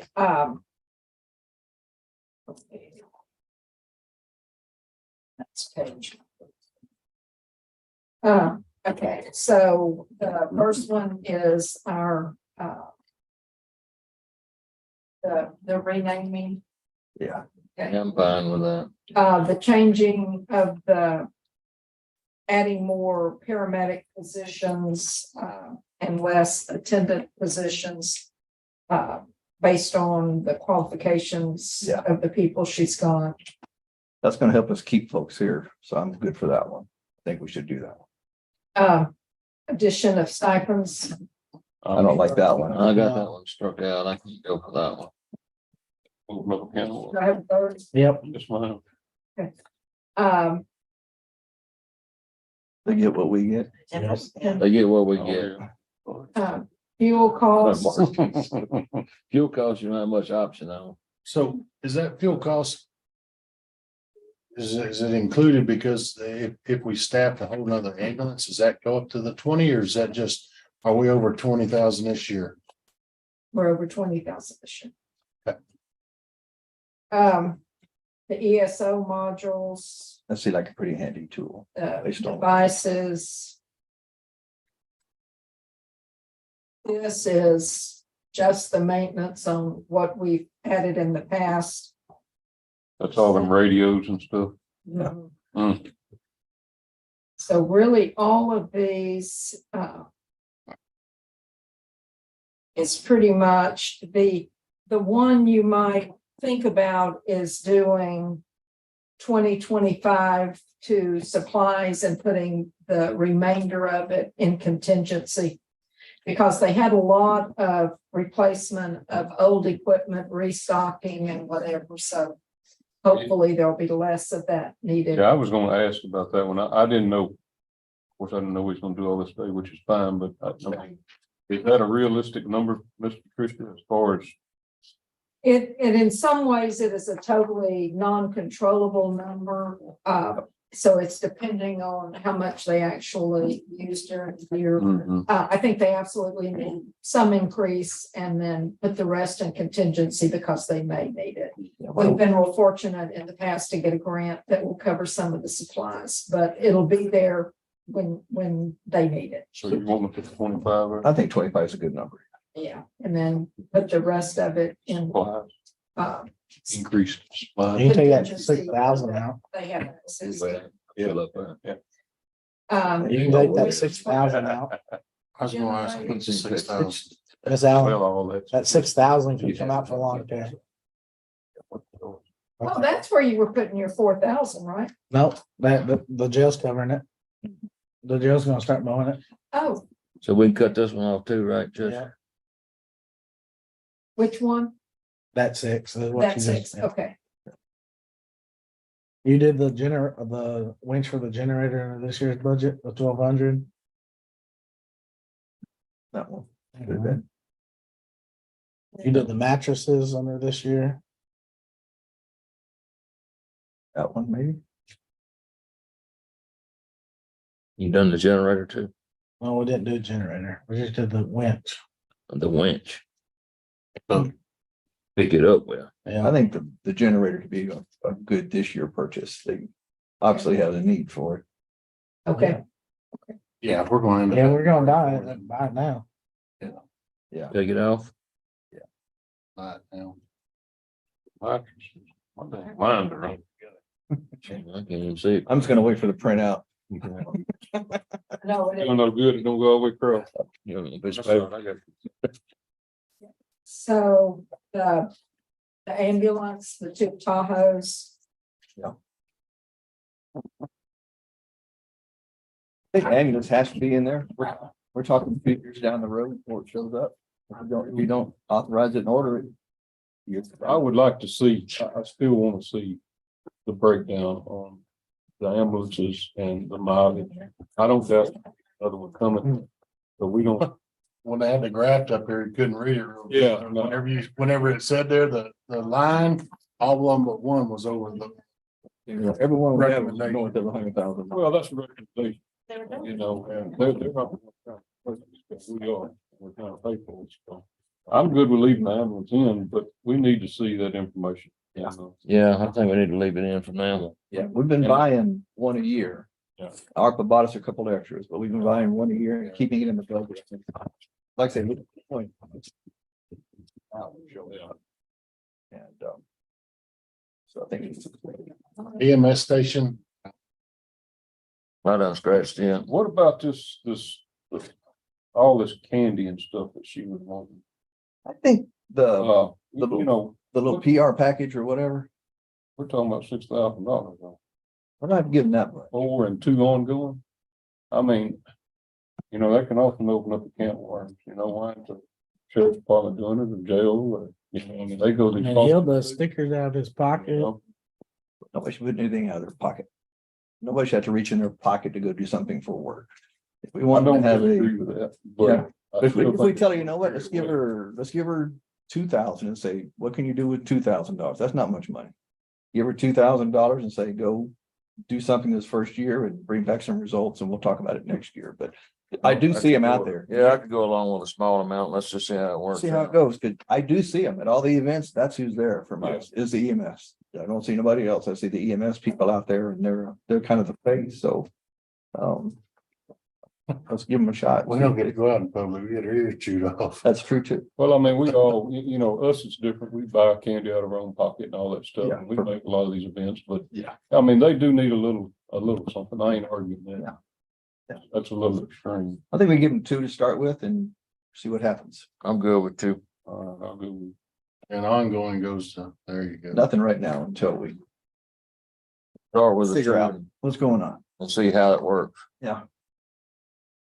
okay, so now we had the administration building, which we had no dollars associated with that Yeah. she discussed today. Yeah. That one, I And worry then about that one. the additional EMS station that Fort discussed last week. So which one is this one? Is this the, what we're gonna call the Riverside one? Or is this the, another one? This one was, I think she priced this as the Riverside one. But I That one don't there? know. I think she left it very generic for court to decide. This is the discussion y'all had last week. Because the EMS Yeah. one. The Riverside one, the Riverside one won't be a building. That would be ESD one to do the building. Our responsibility would be the staffing of the 6 people to go in it. And then the discussion about the ambulance. I still feel like that, we talked a little bit, we might have one that we could what do you call it? Refurbish, Yeah, we could remount. whatever. Kind of put them on the same track that New Waverly did when they got theirs, where the court provided them an ambulance up front for the first ambulance. And then either let them get on the hook to buy one, which I'm not a huge fan of that, but at least getting one out there would be a start. So that's if this is that discussion, then I 100% think we should be on board with that. I mean, it's a bird on the ground kind of a deal. And Yeah, I'm definitely not against looking at putting one out there. I think we got to eventually do it anyway. yeah, But as far as, let's talk about the ESDs a little bit, because Brandon's here, we can pick on him. Pick on Brandon today. You just come off of that board over there. How much funding do they actually get for the ESD per year? Do you have any idea what that number is? ESD 2 or ESD 1? The one that you was on, We budgeted couple close million, to 3 million. 3 million. close to 3, And what does it about yours do? 625 That's what they get per year? total. So we can't say apples to apples when we look at an ambulance in. No, I don't think. No, so that wouldn't be fair, but I think they need some skin in the game. I think a station is fair. You know, stations. They've got a plan to build a station Yeah. anyways. Right? No. I mean, No, the whole thing came about. It they came built a about fire two things. station. They want to build they don't have anybody to put in the fire station right now. So the idea is they put the EMS station out there. Their number one goal in the whole world is an ambulance in Riverside.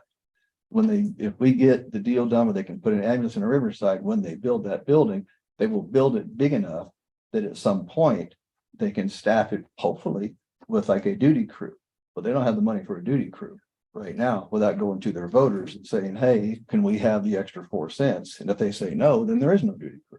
It's strictly an ambulance station is what it's going to be. So the duty crew is a whole separate discussion that they're working on. But they would build the building to where it could be added on. Absolutely. They would build it big enough to, It would be engineered to Yes. be added it would on. all be there for that. That and a helipad and the utilities and everything that go with it. They want to build that. And like I said, they're looking to us to say, will you staff it like we did in New Waverly? And, it'd be nice to have a brand shiny new one, but I understand the cost of that is $300,000. And I think speaking with Rachel, she said we had one that was rolling out that could be remounted to start off with. And maybe we split the cost of the remount or something like that with them. And I think they'd be, that would be something I'd be comfortable taking it back to them if we were good with that here. I don't want to go talk to them, not knowing what's going to happen here. I don't have a problem with that. I could go along with that, Bill. And Ronnie, not to rebuttal your comment, but I don't even know how long the ambulance has been down there now, 10 years ago, our budget was similar to where they are. Yeah, so it started out smaller. Yeah, when I got on the SD board, it was 34,000 a year. Yeah. That was the budget. Yeah. So, And you got an ambulance placed down there until the revenues came up and y'all went out and got a budget. Right, that's correct. So that's kind of the world they're living in. It's kind of like, hey, can we do yeah, the same kind of deal? So they would, I would like for us to commit to the 6 people that it's going to take to staff it. And I have no idea what it costs. Rachel is going to work up a price to get one remounted. You got to assume it's what kind of bid did y'all get for what you're talking about to remount one down? Won't be higher than 10 now. 100 something. I don't remember. Let's say 150 The grand. target's moving because we can't get the chassis. Yeah, yeah, and that's the same thing with the two we have ordered here. We don't have the chassis for those yet. So, if we say 200,000 to remount it and then say, hey, we're gonna look to you to build the building and commit $100,000 towards the remount of an ambulance. Then in exchange, we'll put 6 people in it and we'll do the other 100,000. I think that's a win deal for all of us. I think we get what we know we're gonna have to have. And somebody's willing to tote the note on more than half of it to start off with. And then we'll just, You may be strapping them talking about adding in. I mean, I don't know what the finances is like, but. well, I talked to You're him about talking that. about building a building and being a year out, you know, that's something that they, unless they budgeted for it already. They've been putting money aside. When I talked to him last Wednesday after we met Monday, they're like, we've got money set aside, you know, to go forward with this building. I know they're gonna have to put a note on. They're not gonna write a check for it. They're gonna take a note. But they're like, if the county's not going to go with us, we need to know that so they can change directions, start buying fire trucks and all these things that they've been deferring, trying to get this number one priority of an ambulance on the ground in Riverside. Well, I So, think it would definitely be an asset for the county. to Yeah. Move it out there. Yeah. Put one out there.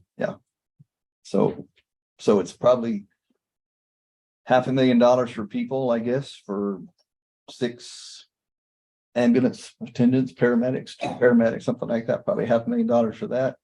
And then 100,000 for a remount whenever that could take place. We wouldn't pay for it till it happens. And if y'all are a year out from getting a chance, they'd probably be in the same boat. I'm assuming. Don't take this wrong, Gene. You know how it is. I've been on you today, right? I'd rather have that ambulance respond any day than a cop. I don't need the cop. Yeah. Somebody might need them, but I mean, you know, I need the ambulance to come pick this little Yeah. weak heart up. Don't take it personal. It's a call. But I'm gonna take care of my own law enforcement needs. Ambulance out there. They stood in here and told us that there's numerous days in the month that we're at net zero today, right now, that we can't answer the calls that are coming now. More often, what January was 15 days of the month, we can't answer you right now. We don't have an ambulance to give to you. And we don't get a mutual response. We're at net zero, you're waiting. Yeah. And if you're in Riverside and it's net zero, you might wait an hour for it to clear the hospital and then 30 minutes to get out there too. Now it's a 90-minute ambulance. But we don't know what those times are. But we know So they're May not. is 12. Is it, we had level 0 because we're waiting the driveway out there? If we put one out there, we're not there? Or are they, those 12 times in that month, 5 minutes a piece, 2 minutes a piece, or an hour a piece? If you're on the other end of the phone and they say, I don't got an ambulance for you, that means the people providing the service, it's time for them to put another ambulance on the ground. If you're calling and they're like, hey, that's in the EMS world, 8 minutes is the number. If I can't get there in 8 minutes, it's not really an emergency anymore. Now I'm doing other than something to try to save your life. 8 minutes is the number. And we have, like I said, we have an opportunity, somebody wants to partner with us and say, let's tote half the note or better, 2/3 the note. And if we say we're not interested, they'll be like, fine, we'll go somewhere else. And when it's time to spend $1.5 million to build an ambulance station, it's us. And it's coming. We already know it's coming. The workload is already there. And Well, with all this growth, I mean, it's, absolutely. And we'll be doing the same thing, like I said. Well, there hadn't been much justification on this going back to zero though. I mean, you know, all of that is figured in call logs. I'd like to see it. You know, I mean, if we've got calls, and that stuff may happen every now and then, but how often does it happen? You know? But it's not going to happen less. And I'm not saying that you don't need the ambulance out there, you know, Yeah. the thing about living in the country, you know, is we tend, kind of like Ronnie said, we tend to fend for ourselves. You do. If I go to the ambulance, just like the other day, had an ambulance called out there, I sit out there, EMS done a perfect job. Woman thought she was having a heart attack. Yeah. She fell. She ended up, when she fell, elderly lady, broke her 4 ribs and poked a hole in her lung. All right, so they were 20 minutes getting there. Right. All right.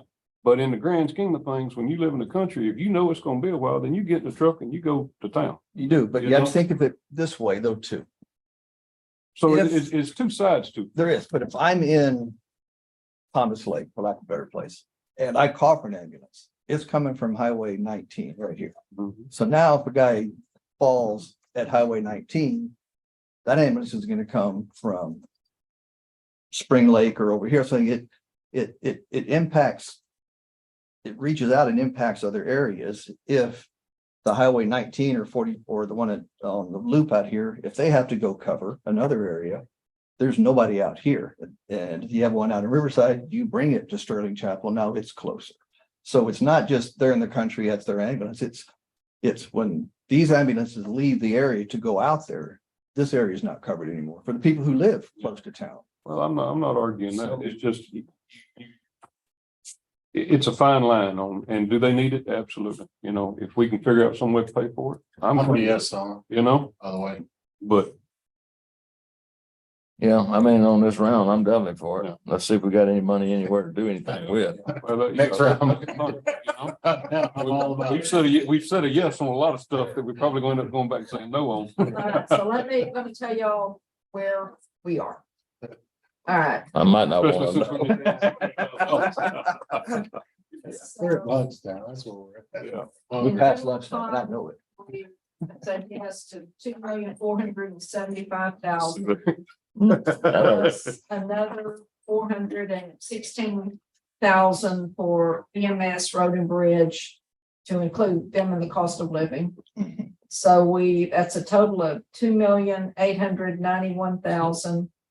We had 1.7 million. So we're $1,191,000 over where we were. And if we fund the sheriff deputies over a 2-year period, that brings us down to $1,021,000. Each percentage on the cost of living costs $238,000. 1%. Mhm. That's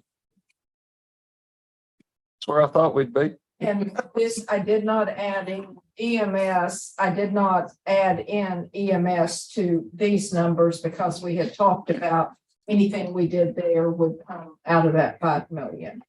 So, and Yeah, and I this still don't like does that, not just for the record. take into I didn't account figure you did. the 400,000 for the EMS that we didn't build in the tax rate last year. It's got to be rolled in this year. Yeah, or needs to be. It would push that out a year. Plus add the 169 to it that would need to be funded next year. Okay. Well, I hate for us to turn to our people and say, suck it up, soldier. I hate that. We work too hard to get them where they need to be. Salary wise. 5% is pretty. That's pretty generous. We've got $1 million something to get to. I'm not starting to cut there. That's what I'm saying. Yeah. That's what I'm saying. That's what I want to say with the people there. It's a generous number, but talk about how expensive everything is to live and everybody pays those same rates. So I don't want to go to that one and mess with that one. Right, and then the next one to look at, that's kind of across the board, is the longevity. If you take that one out, that would That's a. save about 100,000. And I go back to, I know it's our older employees, but we went from 60 a year to 170 a year. We got $110 a year raise. Let's take it out. But Take it out. that's on employees that wasn't gonna get a raise in the salaries. Well, That's the reason longevity. Yeah. Right. But it did affect every employee. Look,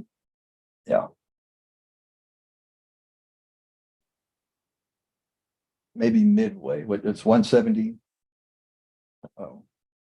To 170 to 220, right? So if you went to 200 from 170. Okay. That would drop us.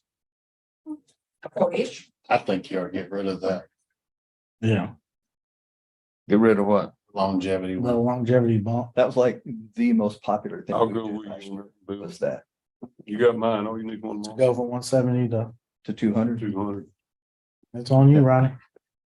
I go with them. All right. Like I say, that was, of the salary study stuff, that's the one thing that we universally like, we But- appreciate that. We'll need that one day. When we implemented this, a lot of your older employees didn't get a raise. Exactly. Okay, this year, you're giving them 5% on 5%. top. Right. They're getting a raise this year. And once They hadn't got get that a raise- 5% yet. Huh? They hadn't got that 5%. Well, yet. they're gonna get whatever we end up with. It may be 3%. Last year, they wouldn't be included with the salary study because they were over market. That's why we went from 60 to 110. Or 60 to 170 to include the employees that were over market, that were your longtime employees. What I'm saying now is if you're gonna increase it now, and hey, I've been here 20 years. Yeah. But, you know. Yeah. But if you go 5% or 3% or 4% across the board, your guys that were missed by the market value study last year are still gonna get that. That's why I'm saying I don't think it needs to be. You know, I don't disagree with you, but they wasn't missed because we was already paying them a good salary. I mean, if So we they went was to- already above market. It goes back to, if you don't take You know. care of your health, they ain't gonna take care of you. If you go to 200, that drops it to what, about 75,000? I think that's pretty painless. That's still a little bump and it makes that. It puts it there. So from 93 to, essentially So how much did we actually gain in there? about 25-30,000. well, almost. I'd almost just say leave it alone. Well, I said it wasn't gonna be much. If you're not gonna get rid of it, leave it in there. What's your number now, Bill? Put it back. Yeah, we leave. I mean, I agree. It's not a whole lot, but kind of recognizing Brandon's thing of, hey, it was a big jump to increment it up. Have the same option next year if you want to put $20 more on it or whatever like that. So. Kind of need to. All right. I got So some let's notes I run can't back tell. to larger dollar amounts. And of course, That one's got, adding the office administrator position in IT. that's got to stay. 150 for appointed attorneys. Oh. That one's hard. Our sheriff deputies for 338, half of it funded this year. Over here. Yeah. Maybe take it back. Part-time and constable central. Adding the additional school resource officer. Overtime in the jail, the transport deputy. Let's see, did I? It's the No, they may.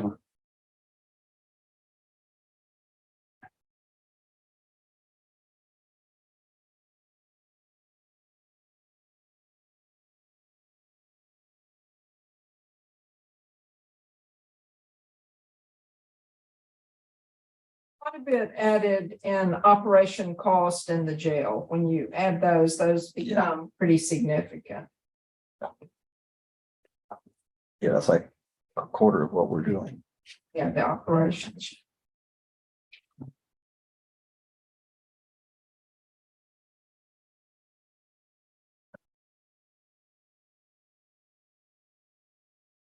How much of that is one-time money versus this is one-time Yeah, and no, that's no one-time money. One-time money ended up being, not a whole lot, right?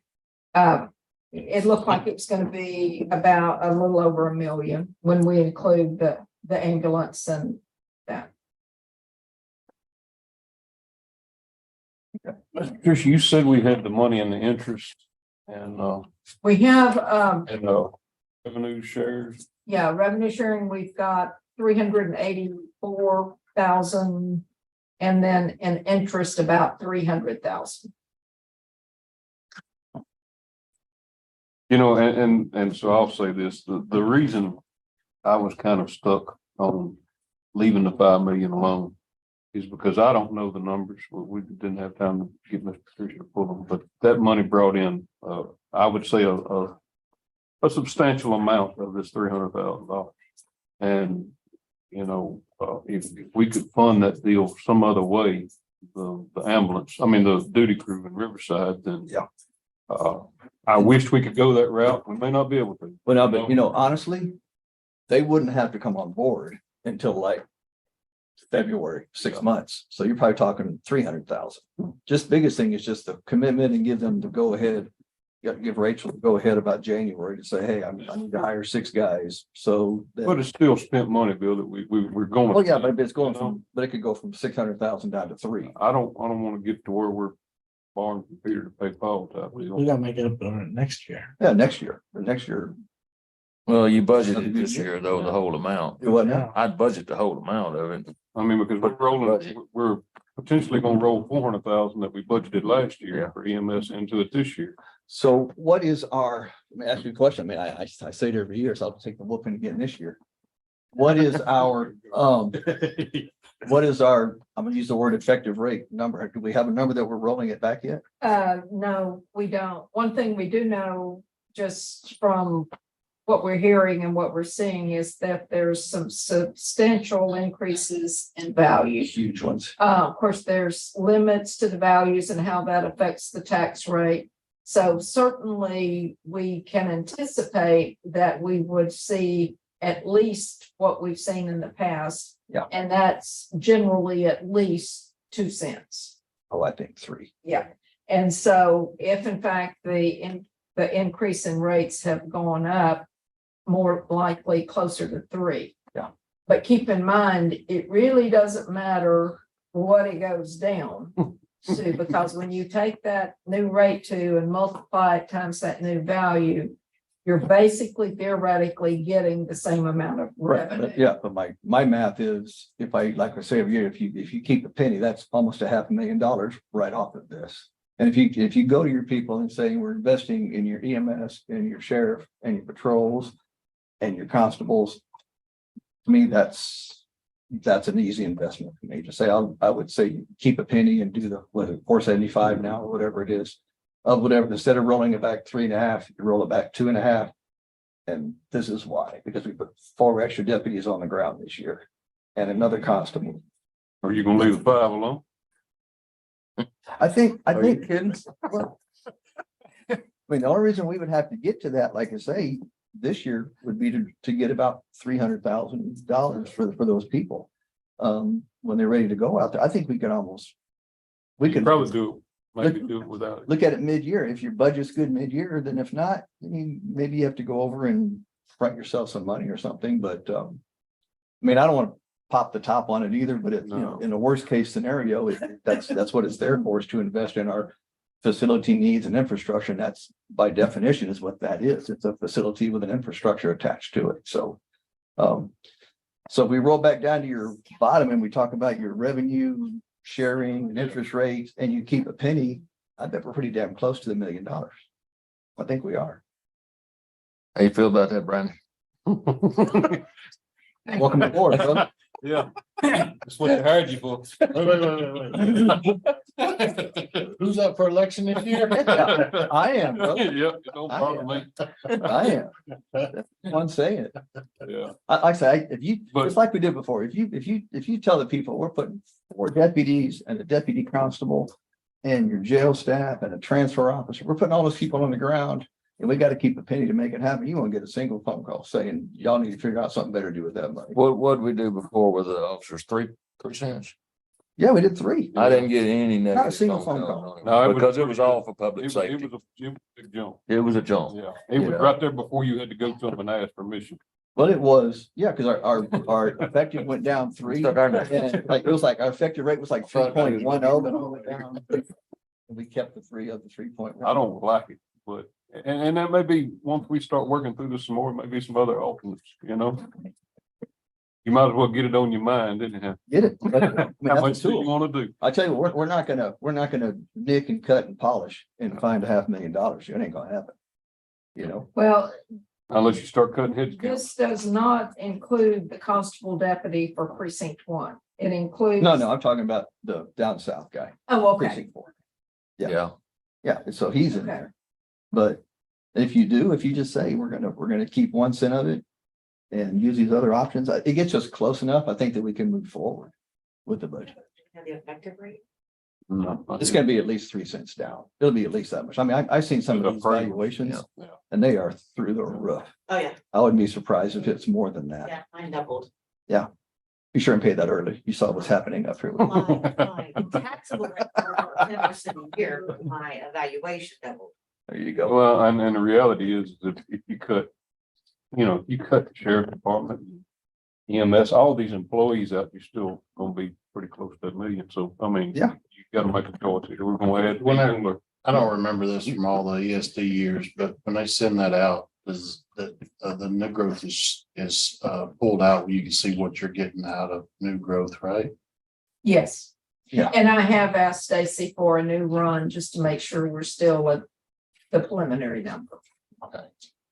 They're usually pretty close though, with what they send out initially. They gives us ballpark, pretty close. Pretty close, so. I think can you scroll us down to the bottom again, Patricia? Please.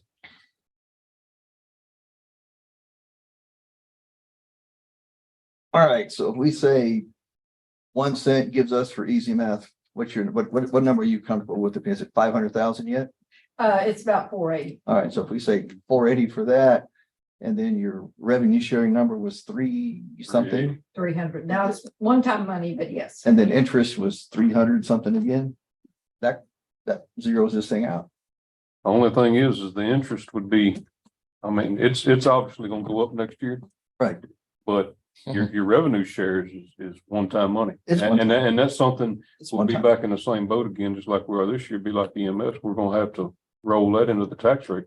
Just say Well, 400,000. But we managed to do 400,000 of EMS into this year's tax rate. Since you're talking, why not just do the 2 cents bill? You not hear what Brandon said a couple seconds ago? I did not hear Brandon a while ago. I did not hear his. Brandon asked who's up for election this year. Not really. You know what? I would have no trouble saying 2 cents, but I lose 4 to 1. If I say 2 cents, I lose 4 to 1. I would say 2 cents tomorrow, It's still a tax increase. but I lose. You remember that? Well, either one's a tax increase. Either one. Yeah, Yeah, I have no issues with doing. two. that falls back on the Yeah. city, the old city habits, old Bill. Like I say, I mean, what up here do you cut? What part of that you've got pulled up there is your one-time expenditures, like we got the vehicles. Yeah, you're right. I mean, None of I this, have no choice. You have to set my part. this is all. So that's gonna be That's that. all ongoing. And the vehicles and stuff where is that at? That Is is, that in your number or not? well, I mean, it's not in this number. It's coming, it's $1,669,000. Well, that's correct.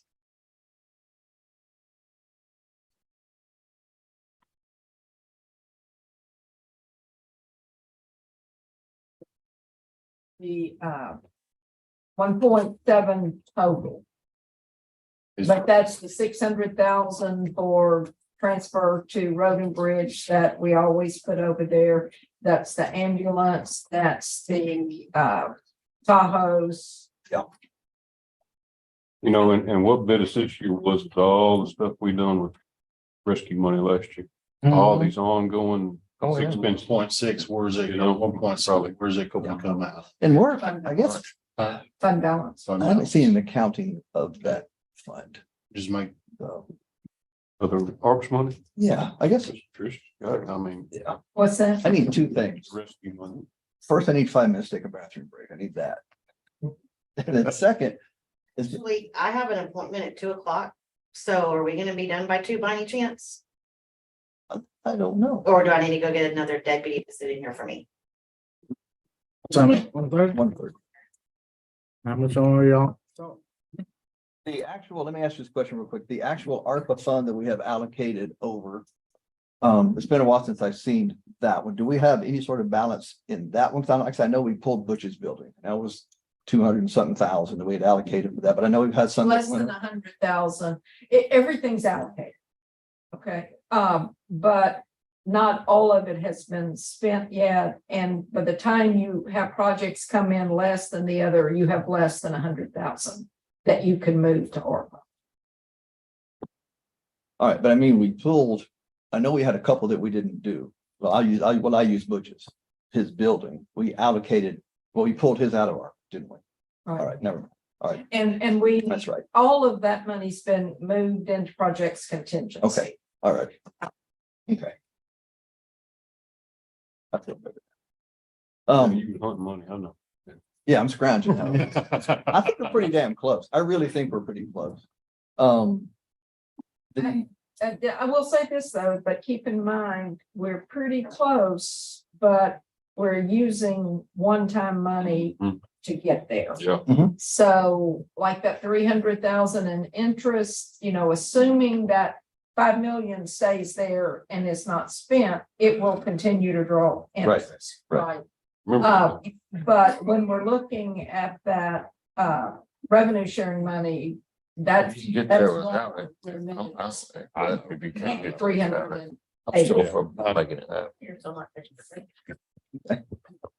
but I'm okay. Are you okay? What'd you say, a cent and a half?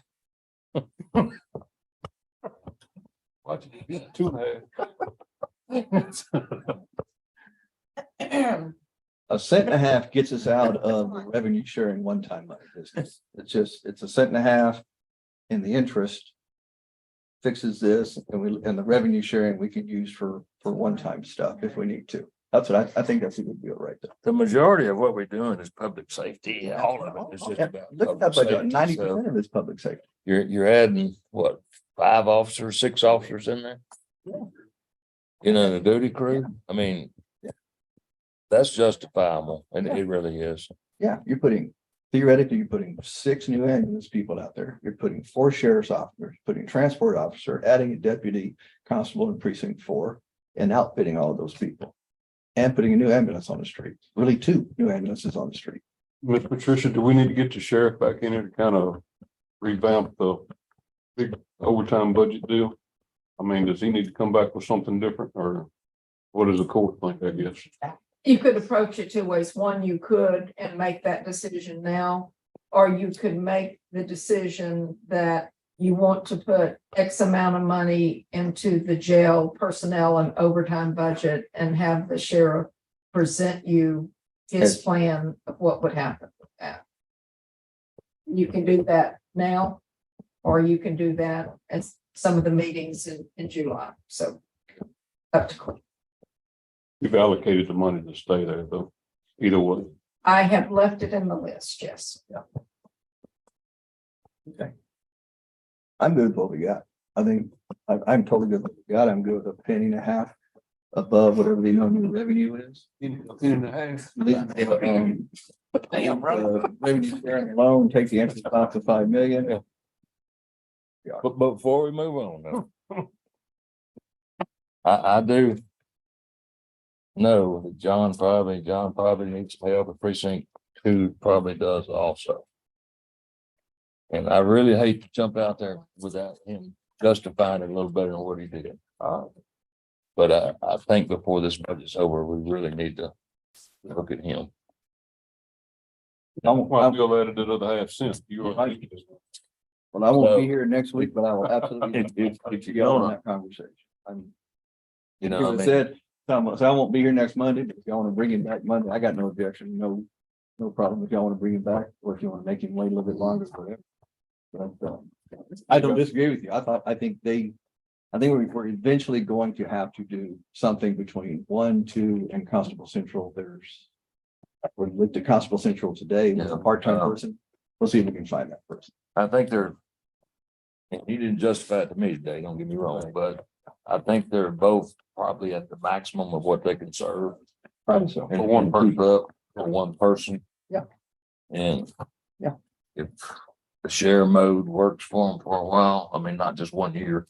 Yeah, no, It'd have to be several years engaged there. well, and for me to it may, consider it, but it may help us work our way into another one along the line too. so that's something, I mean, I think we really are. All right. Look at, but. If you're gonna do it, you need to do it all at once. I don't disagree with you at all.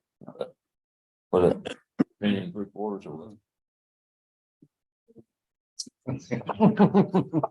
So next step is that. I heard this. I was for one, y'all losing me. Next up, George has heard all the input. He'll put together the budget he wants to present to court. And then court can take it from there and change it at will. Sounds good. Yeah, y'all get ready for y'all. All right, time is 1:30.